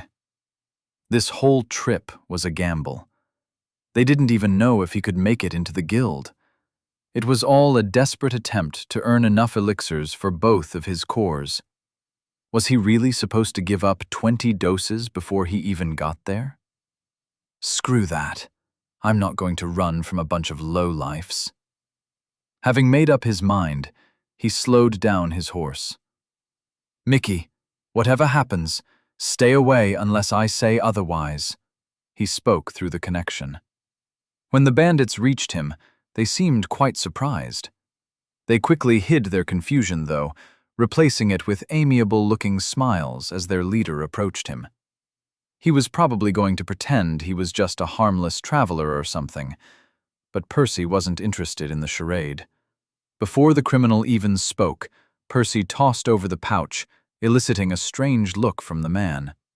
Still, the bandit opened it, his eyes widening as his expression morphed into one of greed. I've got something even more valuable than those, if you leave me alive, Percy said. Ha ha ha ha, the bandit laughed. Kid, you seem to really understand what's good for you. Most people waste our time running away just to get killed a couple hours later. Percy shrugged. So, are you interested in hearing me out? The leader only chuckled, gesturing at him to speak. Percy slowly lifted his shirt, revealing the bandage wrapped tightly around his stomach. Multiple runes were engraved on the fabric. What's that? My family has developed a technique that lets us grow a second core. I keep it hidden for obvious reasons. The bandit gave him an odd look, probably thinking he was a lunatic, but didn't stop him, watching him unwrap the bandage. Just use your mana sense and you'll know I'm telling the truth. A few seconds later, the criminal stared at him with his mouth agape. The others had also approached at some point, flashing each other incredulous looks. And anybody can learn this? Percy nodded. There are a few steps, but as long as you have somebody guiding you, you'll all have a second core in a couple of months. Internally, he smirked. The first part of the plan had gone smoothly. He could already see the bandits salivating with greed. He wouldn't have to worry about them killing him anytime soon. Now, he just had to make sure none of them lived long enough to speak of his secrets. 3 more days passed as Percy traveled with the group. At first, they'd been suspicious of him, thinking he was up to something. He didn't exactly blame them either, because it was true. He seriously doubted they'd ever run into another target half as cooperative as he was. The leader had repeatedly questioned the validity of his words, warning him not so subtly that things wouldn't end well for him if he tried anything funny. But they did appear to relax around him over time. He was sure part of it was because he made no attempt to escape, not even when they pretended to give him an opening. Another part was due to his demonstration of circulation. The bizarre technique was impressive enough on its own, as Percy showed them how it increased his strength sharply.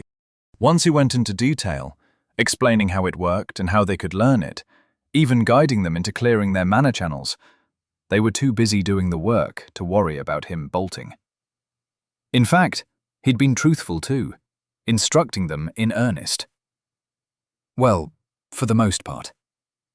The only lie he'd added was that circulation would grant them a second core once mastered. Revealing 2 of his secrets like that had been a risk, but a necessary one. His second core was the bait he'd needed to entice them on the first day, so they wouldn't kill him on the spot. As for circulation, it was to convince them to keep him alive, as it was too complicated to learn without guidance. But there were a couple more hidden objectives he'd achieved. By explaining how he used the bandage to hide his second core, he'd diverted their attention from anything else he might do with it. Furthermore, by showing them his pure affinity, coupled with circulation, he'd impressed them with its potential, while also making himself appear weaker than he was. Right now, they probably believed his first core lacked an affinity too. And the time to act was swiftly approaching, as one of the bandits left the group to pee behind a hill. Knowing this was probably the best chance he was going to get, Percy subtly wrapped the bandage around his right hand a couple of times. This was it. He took a deep breath before speaking through the connection. "Now, Mickey!" Chapter 34. Unexpected Boon. The crow glided soundlessly just a meter above the grass as it approached its prey. Mickey's black feathers turned him nigh invisible against the dark blanket of the night. Soon, a man emerged in his vision. He was looking the other way, performing his business without a care in the world. Mickey could already hear the soft stream pitter-pattering against the stone, and he was feeding all the information to Percy. Percy held his breath. If the ambush failed, their lives would be forfeit. With one powerful flap of his wings, Mickey shot through the last 15 or so feet, landing on the man's head. The poor bandit barely managed to turn around before a talon clamped his mouth shut as the other clawed his throat out. Receiving confirmation of the kill, Percy exhaled the turbid air in his lungs as subtly as he could manage, trying not to alert the others. So far, so good. Focusing, he inhaled deeply again, directing the pure mana towards his abdomen before pumping it through his channels. As for the soul mana, he gathered it in his sternum, fighting against his soul's pull. He walked towards the leader, Rick, if his memory served him. Assassinating the yellow core was just as important as the previous ambush, if not doubly so. Accumulating soul mana was difficult at first, but a new stream gushed through the ethereal cord, helping him amass it more easily. This is a lot more than expected. The largest things Mickey had eaten in the past were the wood goblins. Being semi-sapient creatures, their souls were a lot more developed than the rats and snakes they had hunted before. Still, those couldn't possibly compare with a human at Orange. Percy didn't keep the mana in his core for very long, though, swiftly drawing it into his fist instead. There, he willed it to condense under the cover of the bandage. "What's wrong?" Rick asked. Percy stopped a few meters away. "I was thinking, are you guys going to let me go once I've taught you everything? Surely you won't need anything else from me at that point, right?" Hearing his request, the bandit gave him the most amiable smile in the world, almost like an older brother reassuring his sibling that everything would be okay. "Of course! You've been a huge help, kid. Just keep cooperating and we might even let you join our gang." Rick's casual acting sent a chill down Percy's spine. He was fairly certain they wouldn't let him go. It would be much safer to kill him than leave behind a trail for his family to latch onto. Stealing his nerves, he grinned back. "But I suppose I have no intention of letting you scumbags go either. So I guess we're even." Percy had already gathered enough soul mana, though Rick couldn't see it. Even if he activated Mana Sense, the bandage would conceal it. Still grinning, he willed it to harden and take the shape of his insidious weapon before sending another message to his familiar. "Draw their attention." A shadow shot up from behind the hill, the heads of the 3 remaining bandits all snapping in that direction. Percy didn't care about that, however, as he bolted towards Rick, flicking his hand towards the man's torso. Noticing him at the last moment, the bandit leader pulled up a thick sheet of stone with a wave of his finger. Shame that it wouldn't help him. Diverting a trickle of soul mana to his eyes, Percy watched the silver dagger phase through the rocky barrier, unobstructed, piercing a hole through the man's soul as if it was a sheet of paper. The wound continued to widen even after the projectile popped out the other side. By the time Rick fell to his knees, his soul already sported a hole wider than a fist, his head making a sickening thud as he collapsed forward onto his own wall. The remaining 2 bandits took a few moments to catch on to what was happening. By then, the cyan lines had already lit up underneath Percy's skin. He held the quarterstaff in one hand, a smaller version of the parting gift already forming in the other. He rushed towards one of the bandits. The other was about to help his buddy when Mickey dove down, trying to gouge out his eyeballs. While he failed to do so, the bandit managing to roll to one side at the last moment, the familiar had successfully prevented him from reinforcing Percy's opponent. Percy, on the other hand, was having some trouble at first. His footwork did allow him to dodge most of the fireballs, but the few he was forced to parry made his weapon bend and crack, while the dispersed heat scorched his skin, making him wince. At least, it remained challenging for a few moments, until his second weapon took shape. Ignoring the sweat and the blisters, he dashed towards the bandit, weaving between the incoming spells and closing the distance rapidly. A well-timed throw later, and the third man was on the ground, his eyes glazed over like the 2 before him. Mickey wasn't having an easy time pinning down the last one. The criminal's air affinity was a bad match for the bird, preventing it from reaching him. Still, the tables swiftly turned once Percy joined the fight, the duo eliminating the final opponent not long after. Percy plopped down on the bloodied dirt, breathing heavily. This had been his toughest fight yet. The first real one, too. But he'd done it. He'd defeated a yellow core by himself, and even took all 3 henchmen out with him. And all of that without dying in the process, Mickey cawed in protest, pecking Percy's shoulder angrily and causing him to wince. Okay, fine. We did it together, he conceded. Now go eat Rick's soul and core before they dissipate. Mickey didn't seem entirely placated, but he heeded the instruction, clearly thrilled at the prospect of such a gourmet meal. Meanwhile, Percy rested on his back, a flood of mana soon filling his body. Shocked as the pressure intensified, he activated Mana Sense, only to be blinded by the bright yellow color filling his frame. Unable to discern anything, he switched to Soul Vision, but the intense silver glow wasn't much easier to peer through. I guess this must be how Mickey felt before learning to get rid of the excess mana. It was a lot to absorb at once, but Percy didn't ask his friend to stop eating. He knew that such an opportunity was hard to come by. Rick's digested soul was by far the richest, most abundant source of soul mana they would come across anytime soon. It was a potent tonic, greatly accelerating his soul's recovery.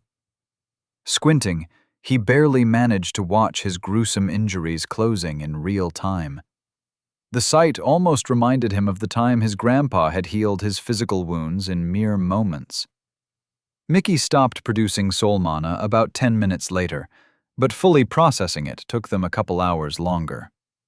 By then, only the crater in Percy's chest remained, and even that had shrunk to the size of an apple. Wow, maybe I should thank Rick for targeting me. Percy estimated he'd only need one more fight like this to fully recover.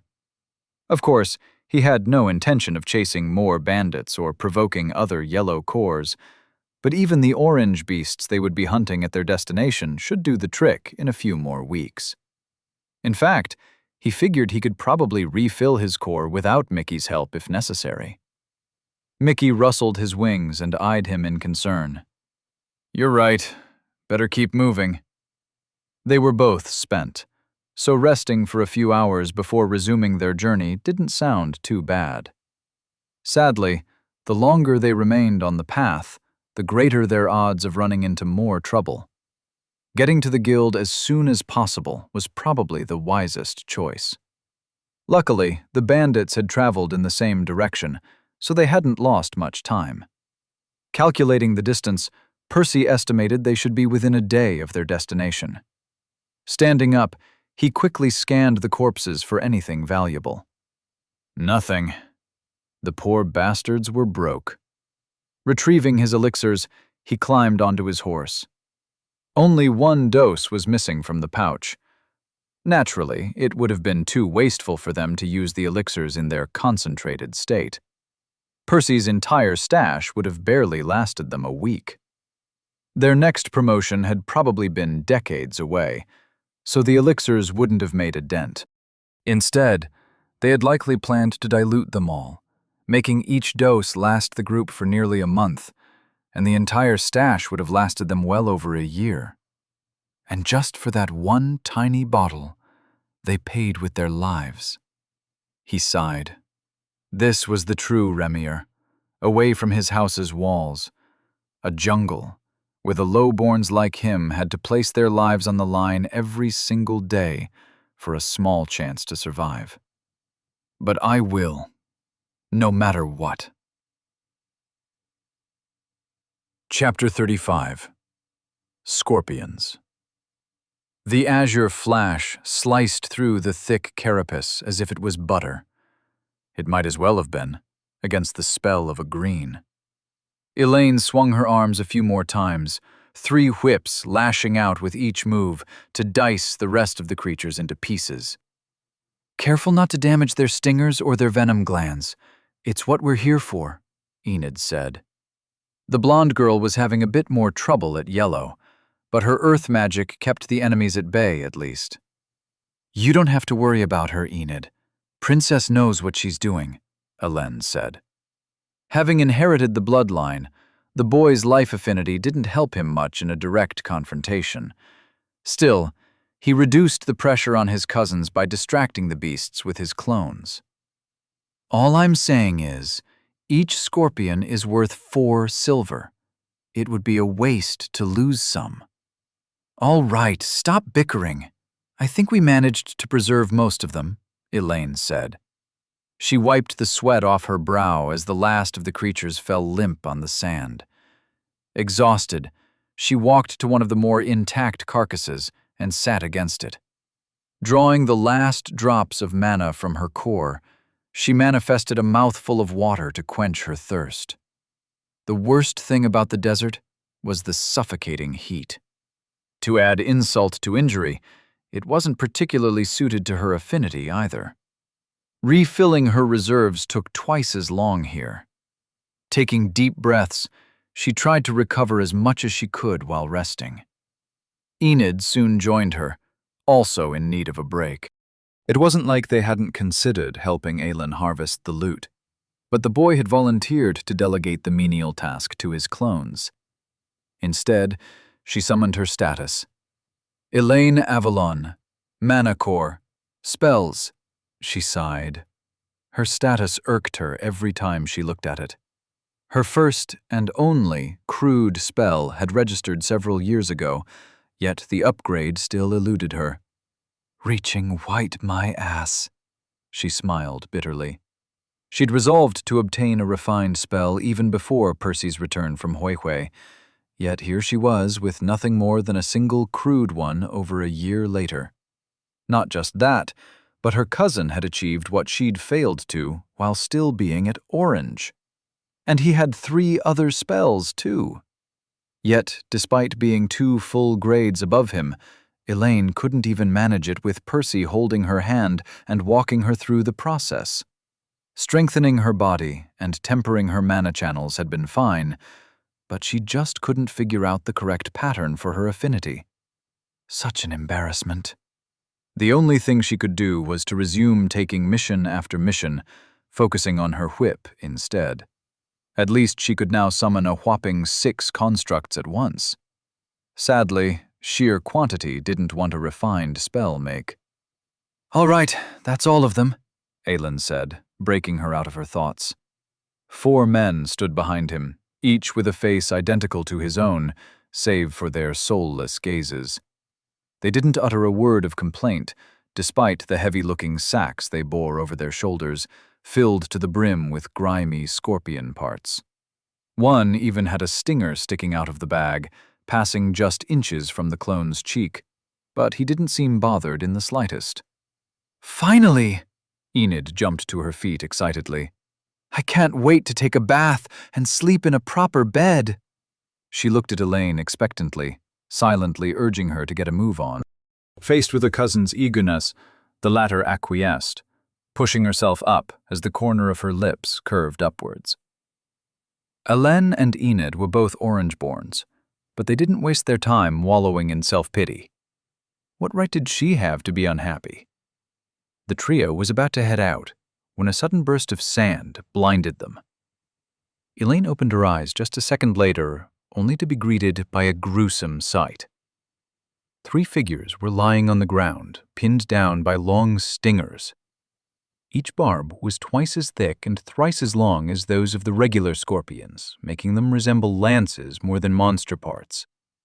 The chitinous protrusions were a deep purple color, dripping with droplets a shade paler. Every time the liquid landed on the victim's skin, it sizzled, releasing smoke that carried a putrid smell with it. The appalling scene made Elaine tremble in abject terror for a moment. Luckily, she soon regained her wit. Those 3 weren't her real cousins, just clones. Elaine and Enid were both okay. They were sprawled on the ground a few meters away, fortunate enough that the abomination hadn't targeted them. Get up, fast! She yelled, already stirring the mana in her sternum. She'd only managed to recover about a third, but it would have to do. Her cousins heard her, scrambling to stand. Sadly, they weren't fast enough. A second mound of sand exploded just under Elaine's feet, a deafening sound ringing in their ears.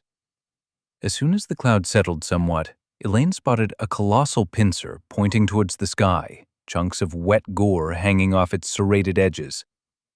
Its base was drenched in a crimson pool, which kept deepening as the blood gushed out of the 2 halves of her cousin's lifeless body. Enid's scream was the only thing that stopped her from throwing up on the spot. Prying her eyes off Elaine's corpse, Elaine turned towards her last surviving teammate. A second pincer had pierced through the sand at some point, but luckily it had missed. Although shaken, Enid was still in one piece. Elaine dashed forward, ignoring the protests of her tired legs and scooping her cousin off the ground as she kept running, trying to gain distance from the monster. She felt the sand shake as a tremor coursed through her surroundings. Resisting the urge to look back, she activated her mana sense instead. A bright green star thrummed in the beast's frame as multiple streams of the same color flowed through its visage. It was using its pincers to pull itself up, its body already halfway above the surface. This scorpion was the size of an elephant, with 3 long tails flailing above it. Being the same grade as the creature, Elaine knew she should normally be able to defeat it. But she had no chance with so little mana, and especially not while also keeping Enid safe. Right now, her best course of action was to flee. Unfortunately, the beast wasn't quite ready to let them go, however. As soon as it was done dislodging itself from the makeshift tunnel, its 3 pairs of legs began stabbing and pushing against the sand to accelerate the scorpion's heavy frame towards them. Like a battering ram, the abomination crashed through the dunes, barely slowing down. "It's catching up," Elaine grimaced. There was no way she could outrun the monster in its own element, certainly not while carrying somebody. She summoned all her strength to toss her cousin as far ahead as she could manage. Perhaps the fall might have injured a regular human, but the girl was at yellow, so she just rolled harmlessly on the soft sand. Not that she would survive long if Elaine failed to kill the beast. Hopefully, this would keep her out of the fight, though. Turning around, Elaine took another deep breath, briefly entertaining the thought of breaking through the last barrier and mastering circulation right then and there. She chuckled bitterly. Not a chance. Even if she could miraculously come up with the burst of inspiration she needed, the arid desert air made this the worst possible place to circulate water mana. No, she'd have to make do with the only spell she had. Her measly reserves wouldn't last for a prolonged fight, either. I guess I'll have to kill it in one shot. The scorpion approached rapidly. Its massive body was only a dozen meters away when a wave of calm overtook her, a strange thought passing through her mind. Is this what Percy feels like every time he gets in a fight? Elaine had completed countless missions, but she couldn't remember coming this close to dying before. Most of the time, her green core was enough to make quick work of the orange and yellow beasts she hunted. Even the few green ones she'd faced had been under better circumstances. Was this how it felt to put her life on the line? She shook her head. This wasn't the time for silly thoughts. Drawing every drop of mana from her core and summoning all the strength in her muscles, she spun her body towards the beast to build up as much momentum as she could manage. She figured every little bit might make the difference. 3 whips formed in each hand, but she didn't stop there. She willed them to turn even firmer, sharper than ever before, as a 4th one began to manifest. By the time the shadow of the scorpion loomed over her, she could hardly even see it. It was all a blur, the spinning blades of azure dominating her sight as they whistled shrilly, slicing through the air. The impact she did feel, however. The whips bent, a couple of them even snapping as a mountain collided with them. Having absorbed most of the weight, her constructs saved her from being squashed into paste, but the wind was still knocked out of her lungs, waves of pain rippling through her body. Her joints buckled, her bones creaked, and she could feel her soles burn as she and the monster both slid through the scorching sand. But she didn't stop spinning. She kept focusing on her whips, her only way out, as she commanded them to reform, to sharpen even more, to carve out anything in their path. The grating sound intensified as she picked up speed. The mana was dwindling at a frightening rate, the whips thinning into mere threads. But they still felt stronger than before, somehow. Elaine didn't stop. She couldn't stop. A moment's hesitation would mean her death. Enid's, too. She kept spinning in place, her world consumed into a whirlwind of azure, as all other senses vanished. Congratulations, your spell has evolved. Whip, crude, to Kraken's Gambit, refined. It wasn't until a long time later she realized she was no longer sliding through the sand. The grating screech had stopped too. There was no longer anything pushing against her, but she didn't let go of the mana right away. She didn't want to risk it. Elaine! Through the fog, she scarcely registered a voice. Enid's. It's over! It's dead!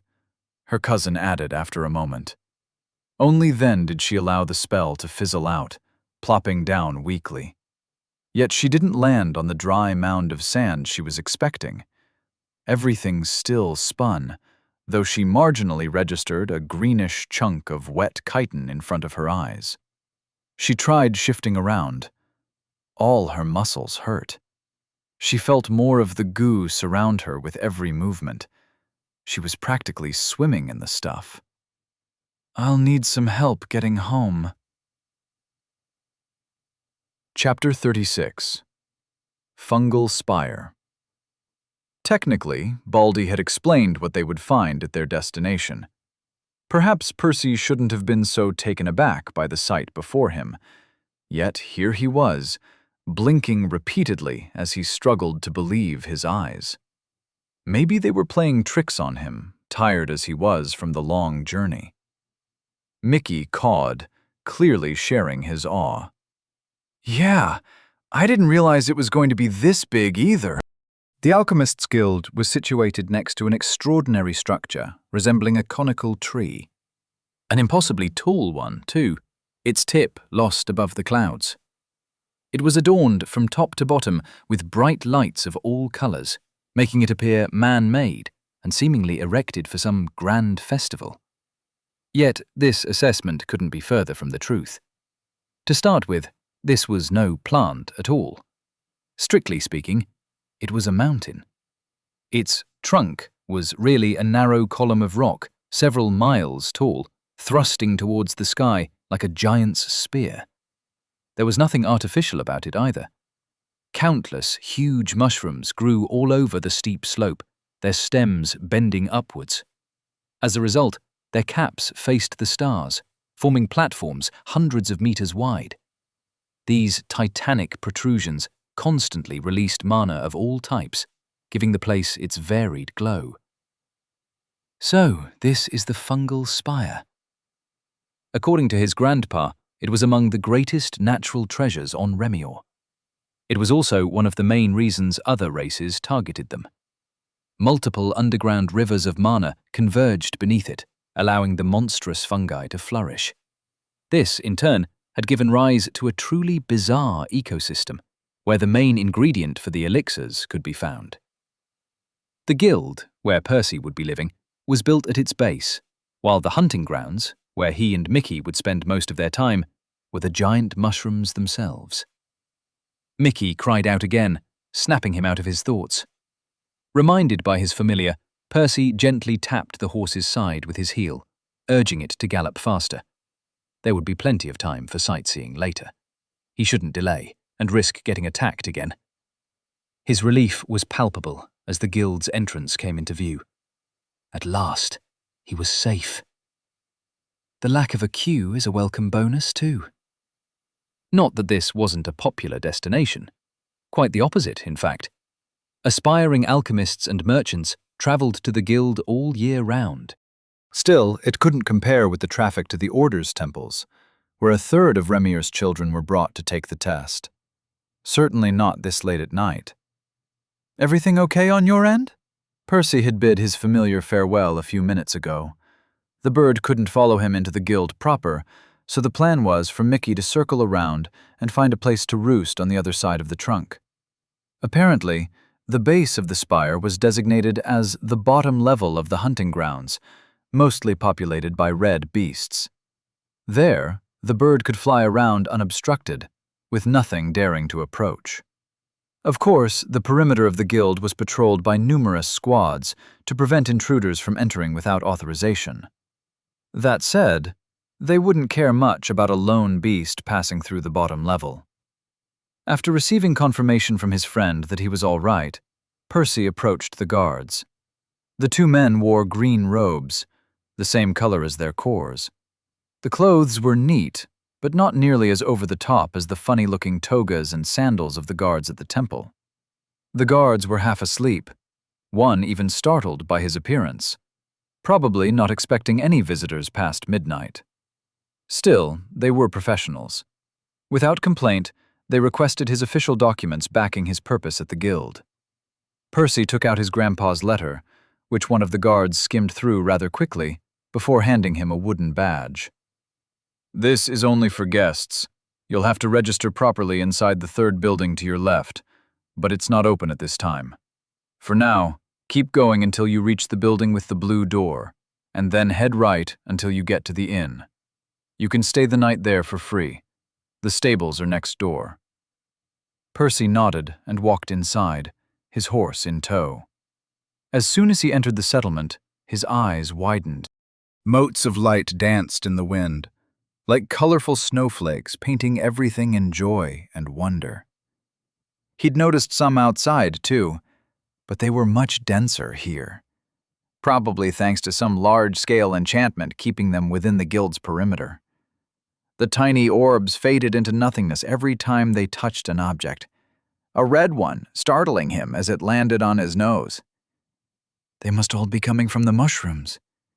Instinctively, he tilted his head up, gawking at the blinding sea of colors slowly descending from the sky. Even more numerous than stars, They shifted and mixed, forming ever-changing patterns of raw magic. A question suddenly popped up in his head. Can I absorb them? He took a deep breath, letting the motes spiral into his lungs as he directed the mana to his 2 cores.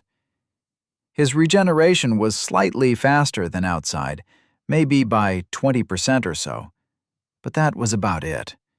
It would make fighting atop the giant fungi slightly more convenient. That said, the difference wouldn't be great. Mickey might be able to find some mind mana for his 2nd core too, although it would be negligible. It couldn't even compare with the red mist outside the Order's temple, so it would take the familiar years to amass enough at this rate. Percy would still have to find a different source, which was one of his goals for the near future. Sobering, he shook his head. That's tomorrow's problem. Let's get some sleep now.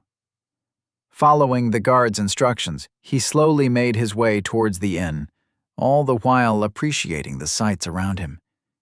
The architecture was very different to what he was used to. Unlike his family's mansion, which was mostly made of wood, all the buildings here were made of stone. Not just that, but they all appeared to be in pristine condition, as if they had only been built days ago. Of course, this wasn't the case. The Alchemists' Guild was even older than the Avalon House. Many times so, in fact. Percy wouldn't be surprised if these houses and shops had been here for tens of millennia already. They must be enchanted with preservation runes. He didn't miss the numerous glyphs dimly shimmering along the polished surfaces. The symbols shone a touch more brightly every time one of the colourful motes landed on them, fading a moment later. Before long, he found the inn. He skipped it for the moment, entering the stables instead. Luckily, they were open, manned by a clerk in a uniform like that of the guards, although his was yellow. There weren't many horses inside. Not many people used them on Remia, as travelling on foot was easier once you reached yellow. With 9 times the speed and endurance of a regular human, the only reason for a yellow or higher to ride a horse would be to escort somebody at a lower grade. Even then, they technically had the option of carrying that person themselves, although it would look awkward and downright silly. Percy chuckled, imagining Gawain giving him a piggyback ride, or Rick stacking his 3 lackeys on his back like sacks of rice. "How long do you want us to keep it for you?" the clerk asked, breaking him out of his thoughts. Percy felt some heat gather in his cheeks upon realizing he'd looked like a maniac, laughing to himself. He shrugged sheepishly. "Can I sell it instead? I'm not going to be leaving any time soon." It would be cheaper to buy another horse when it was time to go, if he even needed one by then. Strictly speaking, Percy had no idea how long he was going to stay. It would depend on many factors he couldn't currently account for, such as his success or failure in the guild, or whatever treasures his future clones managed to bring back to Remio. Still, he estimated he'd be here for at least a year or 2. The man nodded, slamming a red coin on the counter and prompting Percy to raise an eyebrow. "Ha, I guess you're new here. This coin is worth 1 contribution point." The colors follow the same pattern as grades, with orange coins worth 10, yellow 100, and so on. You'll need them for everything you buy or sell in the guild. Percy picked the coin up, examining it for a couple of moments in intrigue before tossing it in his pocket. He was about to flood the clerk with a ton of questions, but the guy beat him to it, raising a hand. "Look, kid, I know you want to ask me more stuff, but they'll explain everything at the orientation when you register tomorrow. For now, go get some sleep. You look like crap. No offense." Percy wasn't bothered, realizing the clerk was most likely right. He thanked him for his assistance and made his way back to the building next door. Entering the inn, he showed his wooden badge and was promptly led to his room for the night. It wasn't the most luxurious place, but it was clean and probably enchanted to keep it in pristine condition. It sure beat Mickey's cell on Huehue. His own room back at home, too. though not by a huge margin. I guess this is my home now. Percy would be lying if he said he wasn't worried. He knew he'd be safe inside the guild, and he'd already checked up on his familiar 6 times since entering the settlement. Still, he had no idea what tomorrow would bring. Would he thrive in this place, or sink to the bottom and be forgotten? Only one way to find out, I suppose. Chapter 37. Registration. As soon as the first rays of sunlight entered his room, Percy's eyes bolted open. He practically leapt to his feet, eager to register as an alchemist and begin hunting right away. He was still tired, having barely managed to catch a couple hours of sleep. Not that he hadn't tried to rest longer, but his anxiety and anticipation had narrowly won over his exhaustion. That said, he was at least functional, and he didn't want to leave his familiar alone out there a moment longer than necessary. "Mickey, how are you doing?" The response came delayed and strained. With it, Percy received a close-up image of a tree's branches, presumably where the bird had nested for the night. He hadn't missed the hint of annoyance contained in his friend's reply, either. Mickey must have just woken up. Percy chuckled. "I'm sorry, buddy. Had to make sure you were okay." Exiting the inn, he briefly paused to appreciate the scenery. The colourful motes looked different in the morning sun, glinting as they fluttered in the soft light, but they were just as beautiful as last night, if not more so. There was some movement in the streets, although not as much as he'd expected. I guess most people don't wake up this early. The few he did see all wore the guild's uniform, with varying colours matching their grade. Most were yellow, but he did spot a couple greens and even a blue at some point. As for anything lower, he had yet to see one. Hopefully it's not compulsory to wear it. I'm going to stick out like a sore thumb if I'm the only one in orange robes. He grimaced at the thought. Retracing his steps from the night before, he recalled the guard's instructions, trying to find the registration office. He did make it there eventually, albeit after taking a couple wrong turns and being forced to ask a passerby. I blame the fatigue. Luckily, the building was already open, sparing him the torture of waiting outside. A clerk greeted him with a smile. "Good morning. We'll need your guest badge, your recommendation letter, and some details about yourself," he said, passing him a piece of paper and a quill. Percy handed him the wooden badge and his grandpa's letter before examining the document. It was a form meant to be filled with all sorts of personal information. My name, age, family, grade at birth, current grade, affinity, bloodline, reasons for joining the guild, prior experience with alchemy. It all looked standard, although he wasn't comfortable with all the fields. Naturally, he wouldn't reveal anything about his second core, but he had to be truthful about his first one. "Is anything wrong?" the clerk asked after a minute. "Well, I was just wondering, what do you need all this information for?" The man chuckled. "Don't be so stressed. I know it's a jungle out there, but you don't have anything to worry about as long as you're within the jurisdiction of the guild. We need to know some basic things about the people who work here to make sure everything is in order. However, nobody will leak details of your bloodline or use any of the information you provide to harm you." Percy nodded, albeit reluctantly. This was in line with what Baldy had explained, but it still felt weird being so open about his soul affinity and his ability. Logically, he understood that nobody would piece together its function, and even if somebody wanted to hurt him, it wasn't like they needed this information to do so. Still, he felt his stomach churn after he was done, as if he had been stripped naked in front of a stranger. "Great! It will take about an hour to process your registration and prepare your new badge and clothes. In the meantime, please follow me." The clerk was already walking down a corridor by the time he finished speaking. Percy hurriedly caught up. "About the robes. Is wearing them mandatory?" he asked, with some hope in his eyes. The man tossed him an apologetic look, probably realizing the source of his concern. Afraid so.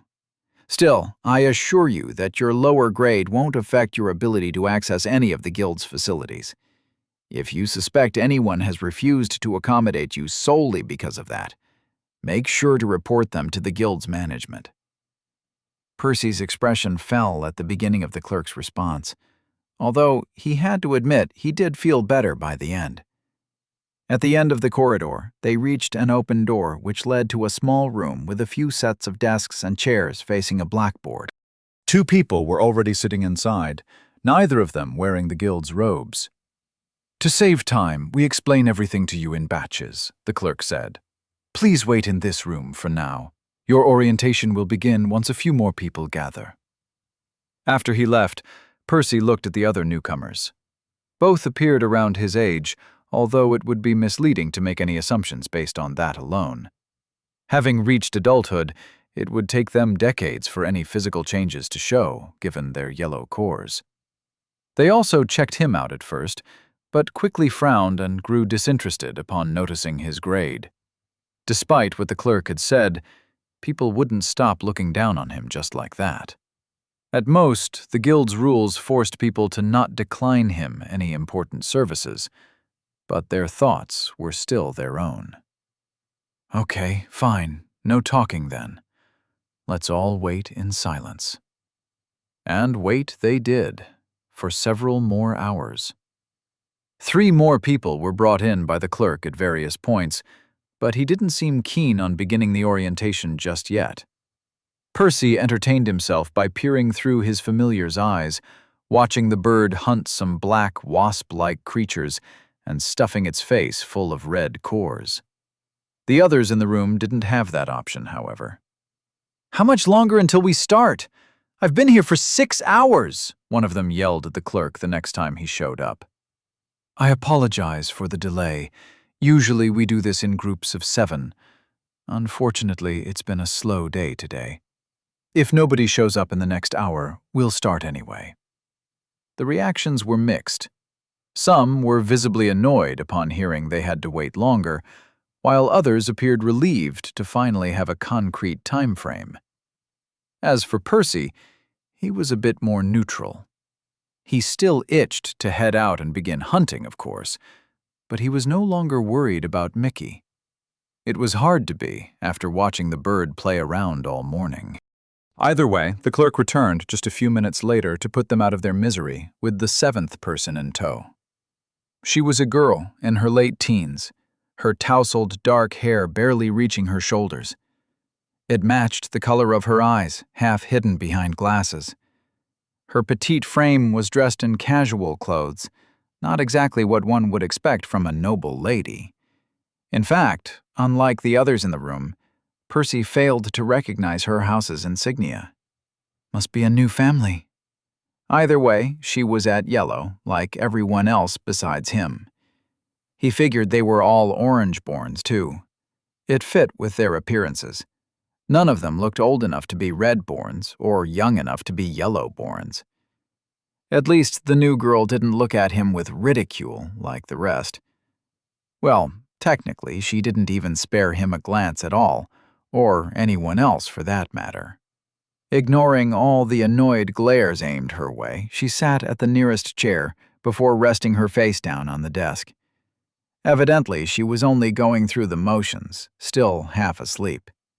"It's past noon already. She's even worse than Mickey." The clerk cleared his throat, drawing everyone's attention.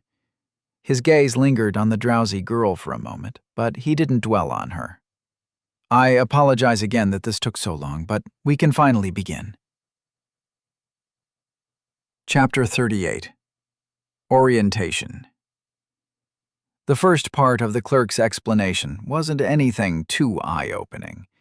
He went over some mundane topics, such as how they were expected to conduct themselves within the guild. The summary was that they were pretty much allowed to do whatever they wanted as long as they wore the uniforms, treated others politely, and didn't kill, steal, or cheat. Each of them was going to be handed 5 contribution points to start with. It wasn't a huge sum, but it was more than sufficient to cover their food and accommodation for their first month. Beyond that, they would have to pay for their expenses out of their own pocket. That said, the bare necessities weren't difficult to earn enough points for. The clerk even gave them a quick overview of the settlement, showing them where to find shops, inns, restaurants, and other important facilities on a map. So far so good, Percy thought, suppressing a yawn. It was the next part of the orientation that caused his eyes to widen. This was what he was interested in. The reason most of you are here are naturally the elixirs we all require in order to advance. Our guild is where they are produced. You can learn to brew them yourselves, but you can also buy them with contribution points. How much does a dose cost? Somebody asked. The clerk smiled bitterly. 400 points. His response elicited sharp breaths from the audience. Per day? That's enough to buy food and accommodation for 7 years. After waiting for the chatter to die out, the clerk spoke again. It's indeed expensive, but you knew that already.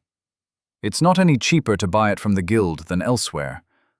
However, you can find all sorts of opportunities to earn contribution points here.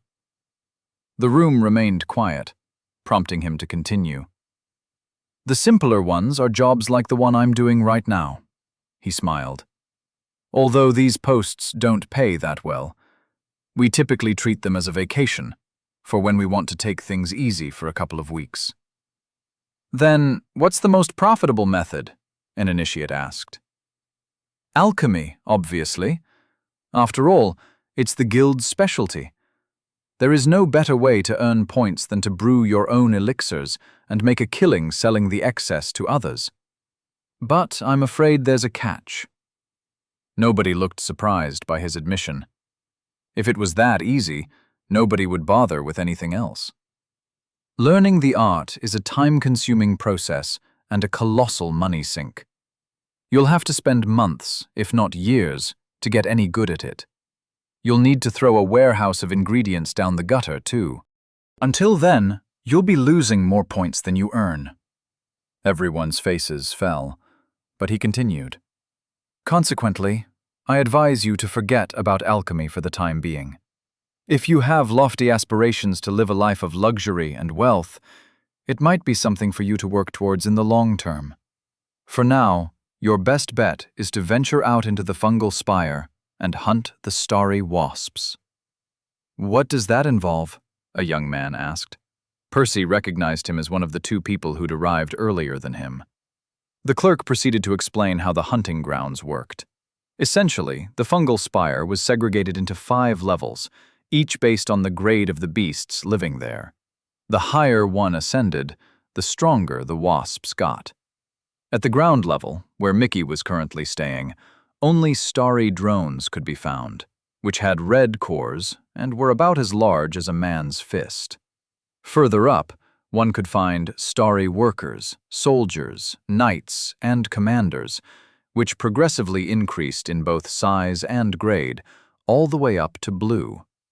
There was even rumored to be a starry queen with a violet core hidden somewhere in the depths of the fungal spire.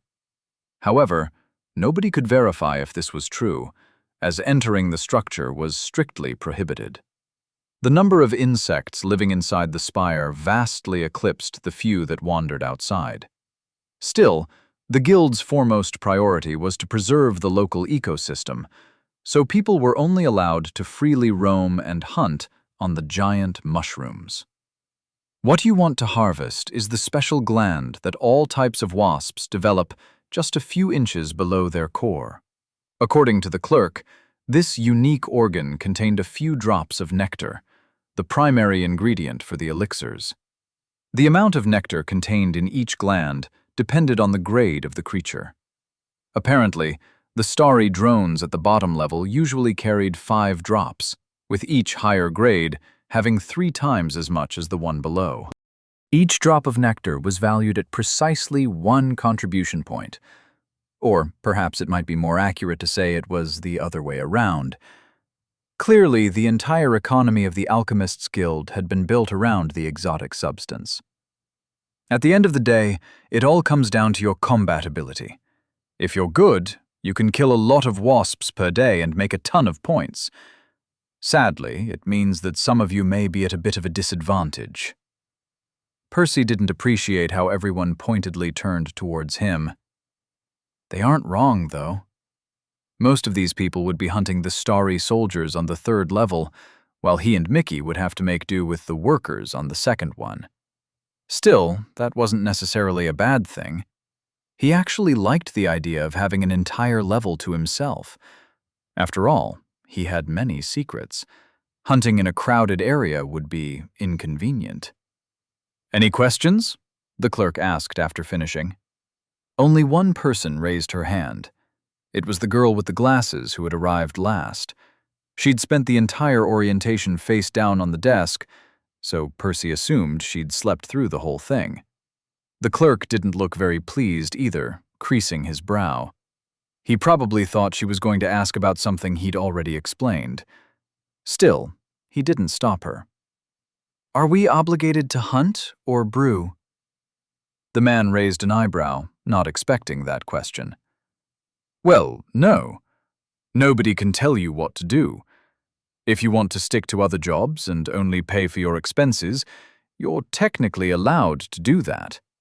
Keep in mind, you won't be able to afford the elixirs that way. Why even come to the guild if you aren't willing to do those things?" The drowsy girl nodded absent-mindedly, seemingly satisfied with the answer. She didn't say much else, instead falling back to her desk and resuming her nap. The clerk spent another 5 minutes giving them a few more tips and instructions. At the end, he politely asked them to leave the room to make space for the next batch after handing them their badges and robes. Finding a place to stay wasn't difficult. The guild was full of empty houses, all made of the same enchanted stone, waiting for new members to claim them. Percy picked a spot near the back gate of the settlement for easier access to the spire. He only needed to press his badge against a rune on the door to register himself as the new owner, allowing him to enter and lock it as he pleased. At the end of each month, he'd have to pay rent at a designated spot to get the badge recharged. After a quick look inside, he took a shower before changing into the orange robes. It was still annoying that he had to wear them everywhere, but at least they felt comfortable enough to hunt in. Having not had a chance earlier, he gulped down his daily dose of the elixir, leaving the last few vials in his possession on a shelf before heading out for some shopping.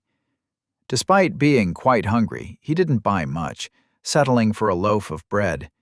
He munched on it on the way back, figuring he could return for more food later. At the moment, he'd rather avoid wasting more time. It was already late in the afternoon. He'd accepted he wouldn't get much hunting done today, but he wanted to at least meet up with Mickey and explore the 1st level to familiarize himself with the area. Leaving through the back gate, he ignored the suspension bridge leading up the 1st mushroom. That was the way to the 2nd level, which he'd worry about tomorrow. Remaining on the ground, he began circling around the mountain. The entire trip would have taken him several hours, but he'd already asked his familiar to meet him halfway. The bird flew much faster than he walked, too. Although Mickey had kept him updated throughout the day, Percy couldn't help but exhale in relief after seeing his feathered friend in person. This was the longest they had ever spent apart. His familiar cawed excitedly, clearly feeling the same way. "So, care to show me around your new home? I want to see what these starry wasps are all about." Chapter 39. Starry Drones. It wasn't like he hadn't searched for the bugs on the way, but he hadn't found any. The colorful motes impaired visibility and even interfered with mana sense. The bird threw a quick glance around before flying off a short distance. A few moments later, it returned with something squirming in its beak. The insect's shape wasn't much different from a regular wasp's, but it was much larger. For the most part, its carapace was black. However, Percy didn't miss the numerous tiny dots glittering along the slick chitin, resembling the motes in their surroundings. Okay, so they blend in with the environment. How did you find it so easily?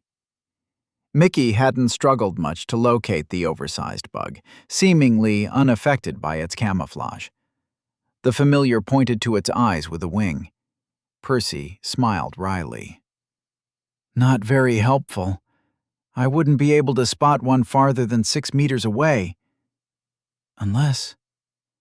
Gathering some soul mana into his eyes, 3 silver flames of various shapes and sizes came into view.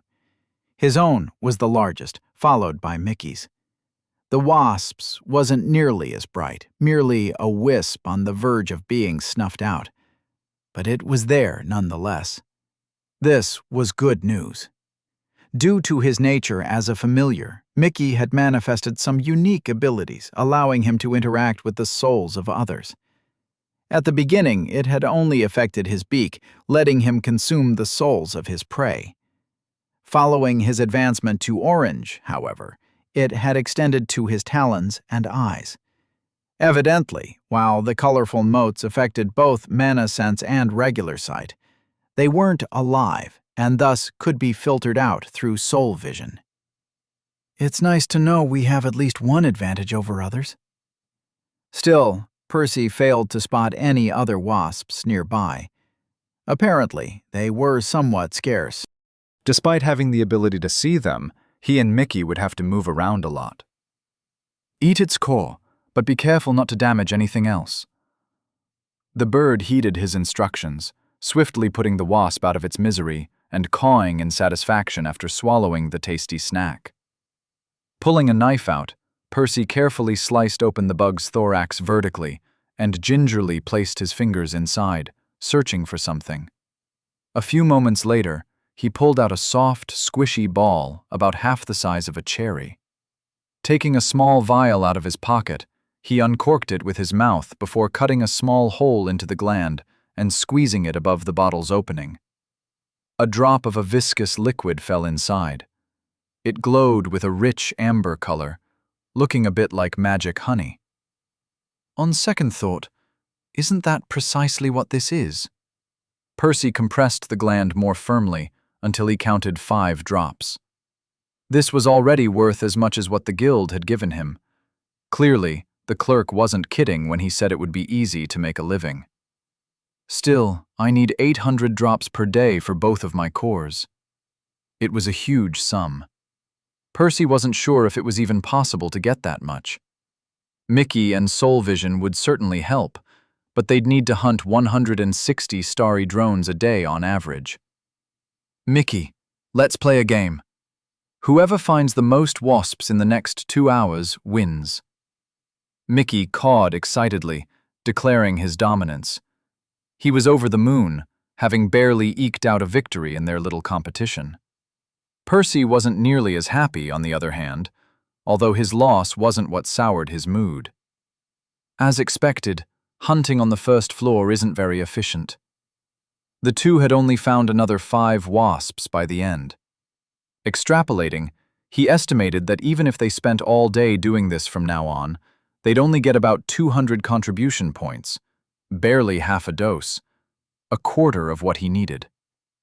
It was not all bad, however. Eliminating the drones was easy, as they didn't put up much of a fight, making the ground floor quite safe. He was also certain nobody in their right mind would ever bother with it either, meaning he wouldn't have to worry about his secrets leaking. Finally, he was confident that he and Mickey would improve with experience, increasing their harvest after a few more weeks. Still, it won't be enough. He shook his head. But that was fine. He hadn't expected this to work. His goal had always been the second level, the starry workers there being more suitable for their grades. Even if he ignored the fact that they possessed 3 times as much nectar as the drones, their orange cores would accelerate Mickey's advancement, and their souls would do the same for his own recovery. Squeezing the rest of his loot into the vial, he shook it a few times, marveling at the expensive liquid swirling at the bottom. It wasn't nearly as much as he needed, but it was a start. His goal for tomorrow would be to do better. Percy bid his familiar farewell before heading back towards the settlement. The sun had already set a while ago, but according to the clerk, the shops shouldn't have closed yet. He hoped to get some supplies for his new abode. He would be staying there for some time, after all. He might as well make it comfortable. Percy was carrying 4 paper bags full of groceries. While he had come across a lot of exotic spices and ingredients they didn't have back at the mansion, he had kept his shopping fairly bare bones. He'd only gone for things like bread, milk, eggs, and some fruit. After all, he'd never learned to cook, and he doubted he'd have the time for a new hobby anytime soon. Maybe one day. He was only a couple blocks away from his new house when an interesting smell caught his attention. It came from his left, where a small stall stood. It was operated by a plump guy lighting a stove with fire magic. This was the first person Percy had seen wearing an orange robe.